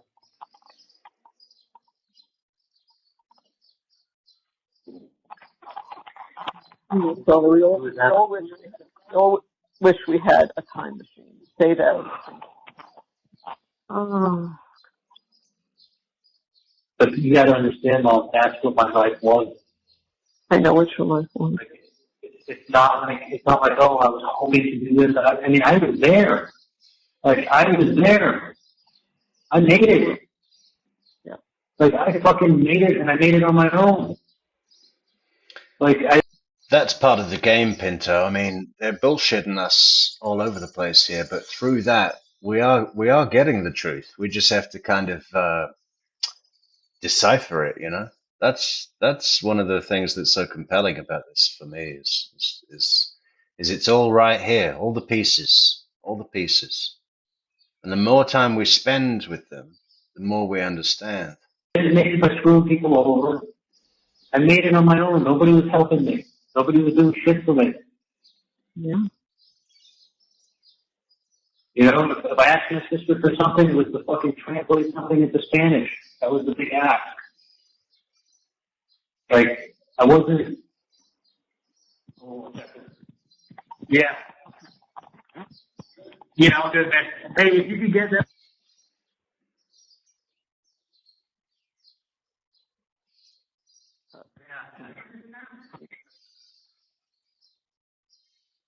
What happened? Charlie? Charlie? Hello? Yeah. Alright, cool. Yeah. Thanks, buddy. Yeah, I'll see you tomorrow, man. Alright, bud.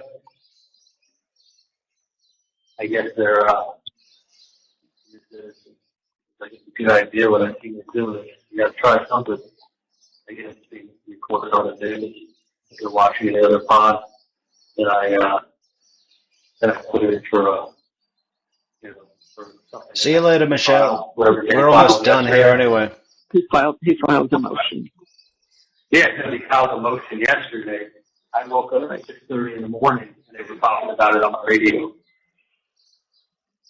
And it's the plot next door. They're seeing it. Well, listen, who knows? The jury just said they exchanged numbers and they made me something in the chat. Like, it's just a prayer.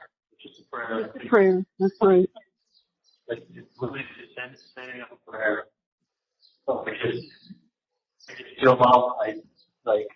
It's so many thoughts and places in my head. Like, I mean, it kills me in that I know where I was, like, what my life looked like, what my fucking opportunities look like. And it's like I've been tough for the last year and a half. I know you have. I know you have. It's really been like I can make it through this. Like, I've never been to jail before. I've been in jail for 19 months now. You know, but like, I knew this was going to be, I knew this was going to be bullshit before I even got up here. Like, I knew it in my bones and I fucking expressed it many times. I mean, let me ask you this. Did I ever say anything other than just what it was going to be when I got up here? I do. No, I know you did. I know you did. And I'm like, and I still want to war her. I still trying to like. Hey, you know what I just realized, guys? It is exactly 12 days after this call that Donna is in that van doing her little cameo acting project. 12 days from this to the van.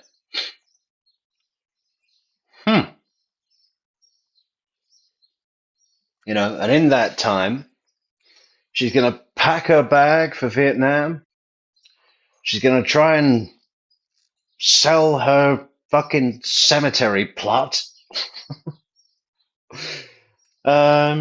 She's going to go down to the jetway at Miami International to try and get that plane to Dubai. Non-extradition Vietnam. Then be arrested and be booked and wait for a week in Miami-Dade, whatever.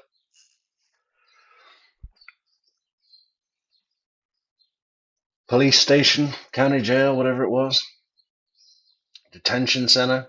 And then on the 20th of November, she's going to get on that fucking truck and have that big fucking meltdown on the way to Tallahassee with those nice, caring, very caring officers.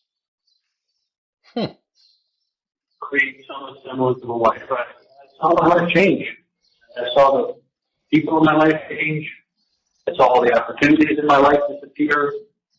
I saw what I was to people that just trying to use me. And I saw the level of goals that I used to get and then did get. And it's just like the quality of everything. Fucking amazing, isn't it? Listen to the shit he's complaining about. Professor Markel has been killed, man. 9 years ago. You've had 9 years of living it up.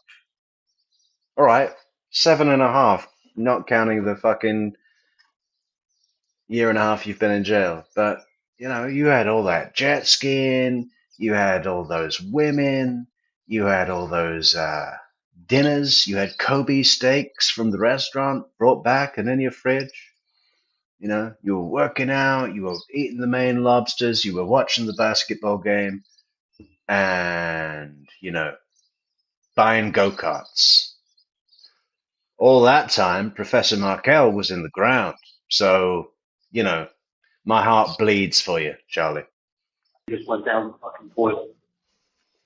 Quality of the people, quality of the opportunity, quality of like. Oh, I knew exactly what my life, my opportunity. I knew where I was going, and then I've spent 19 years in jail now. 19 months in jail now. Fuck it. Oh shit! Going back to the beginning. Hang on.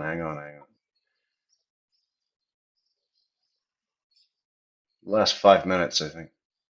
Think anything other than just what it was going to be when I got up here? I know. No, I know you did. I know you did. You know, and I'm like, and I still want to more. I still trying to like create something similar to the life. But I saw my life change. I saw the. Long story short, Harley, I just walked in and sat down and had all of the good stuff. People in my life change. I saw all the opportunities in my life disappear. I saw what I was to people and they just trying to use me. And I saw the level of girls that I used to get and then did get. And it's just like the quality of everything just went down the fucking toilet. Quality of the people, quality of the opportunity, quality of like. The quality of the opportunity, it went down. And the quality of the people who gave the opportunity, it all went down. Oh, Charlie, you are a picture. Everything that I like was around me. And hold on a second. Yeah. Thanks, buddy. I'll catch you tomorrow, hopefully. You know, I like. Is that the guy giving him his apple? Literally. I think Charlie just got his apple back. Oh, I bet it's not even a good apple, is it? You know when you have an apple, you think it's going to be nice and crunchy, and it's all soft, and the texture's fucked, and it's just, you know, there's no point even eating it, really. I bet that's the apple he's got in prison, right? The closest he comes with to sushi these days is spreading some fucking tuna pouch on a bit of sliced apple. All this disappeared before my eyes. I still stayed like went into the bullshit that I was fed. I spent a fortune, fucking absolute fortune, embracing the bullshit, and brought in the absolute fucking best, given the best shot in the whole world. Yes, you did. And the shot in the whole world we're going to have. You know, I was as sharp as I'm ever going to be in that room. I was prepared as I'm ever going to be. And the fucking years of night, like, the limitations of his hand. He had Kate, he had Dubin, he had everybody, guns a blazing. Yep. One. You know what that one tells me? You have a fucking chance of that. Not a chance at all. But that level of that. Yeah. Scott Radius. Scott Radius was definitely part of the inner circle. Everything did not get one. It's just. Thanks, guys.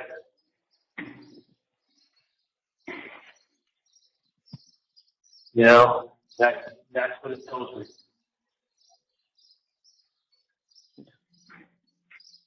Like, not fucking awesome. Not anyone really putting time in there back then. Like, I knew that's what I was up against.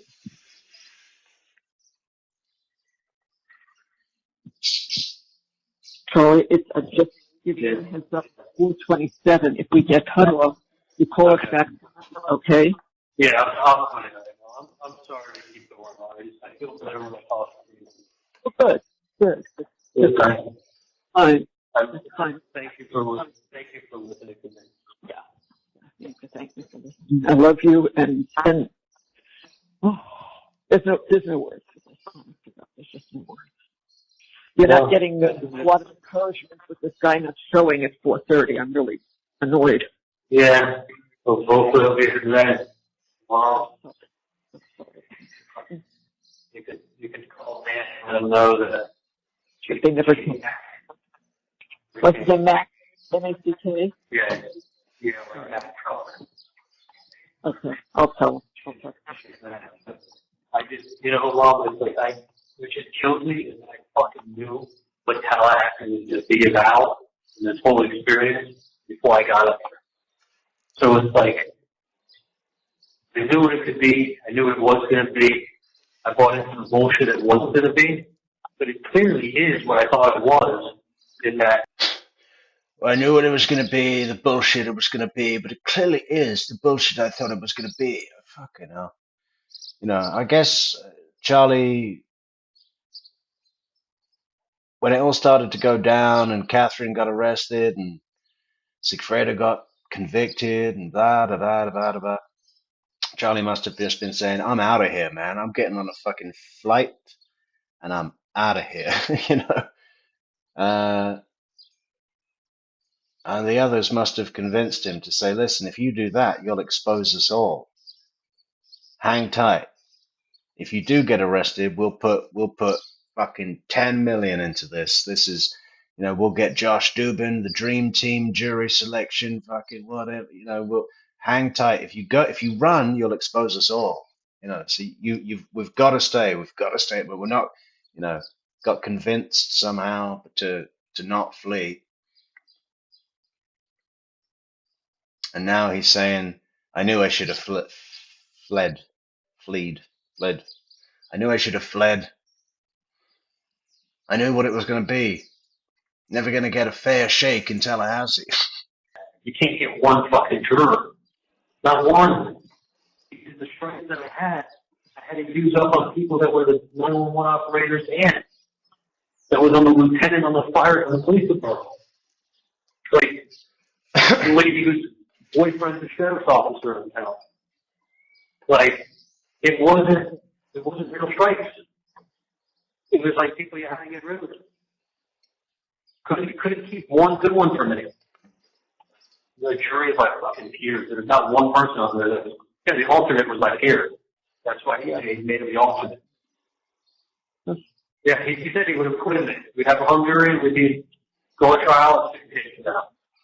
Right. Yeah.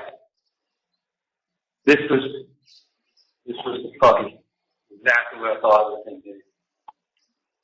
Listen, I'm not going to give up hope. I'm going to stay in there. Yeah. Fight. Yeah, acapella. No, we went to a non-extradition country so that we could get back quicker to be arrested. Oh. They really make themselves believe this shit, don't they? We didn't want to be held up in some third world jail. Please don't, because we'll fight. As long as I know you're hanging in there, we will fight for you, Charlie. You know that. Yeah, no, I will. I know you guys are going to take care of stuff when you're on the outside. Yeah. What, Charlie? Yeah, he knows. Yeah. I know. I took the time. That's why Dad's saying. I love you guys. All right, Dad, I love you. Too, I'll call you guys after. Okay. That's great. That's great. Thank you. Right. Thank you.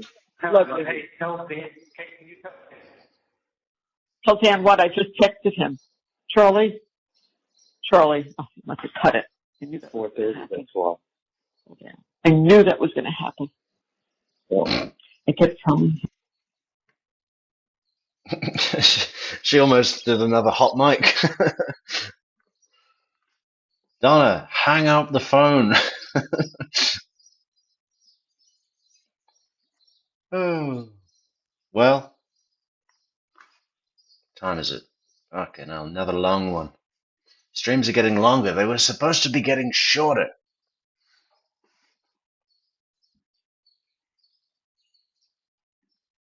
Wobbling. Wobbling!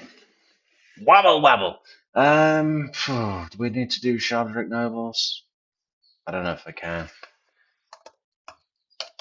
Shardrick Nobles.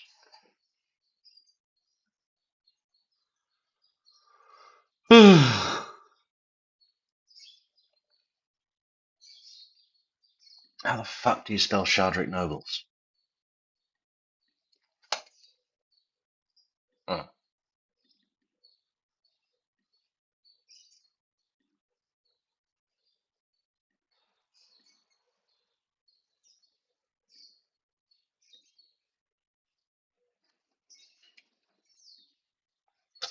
Alright. We got it.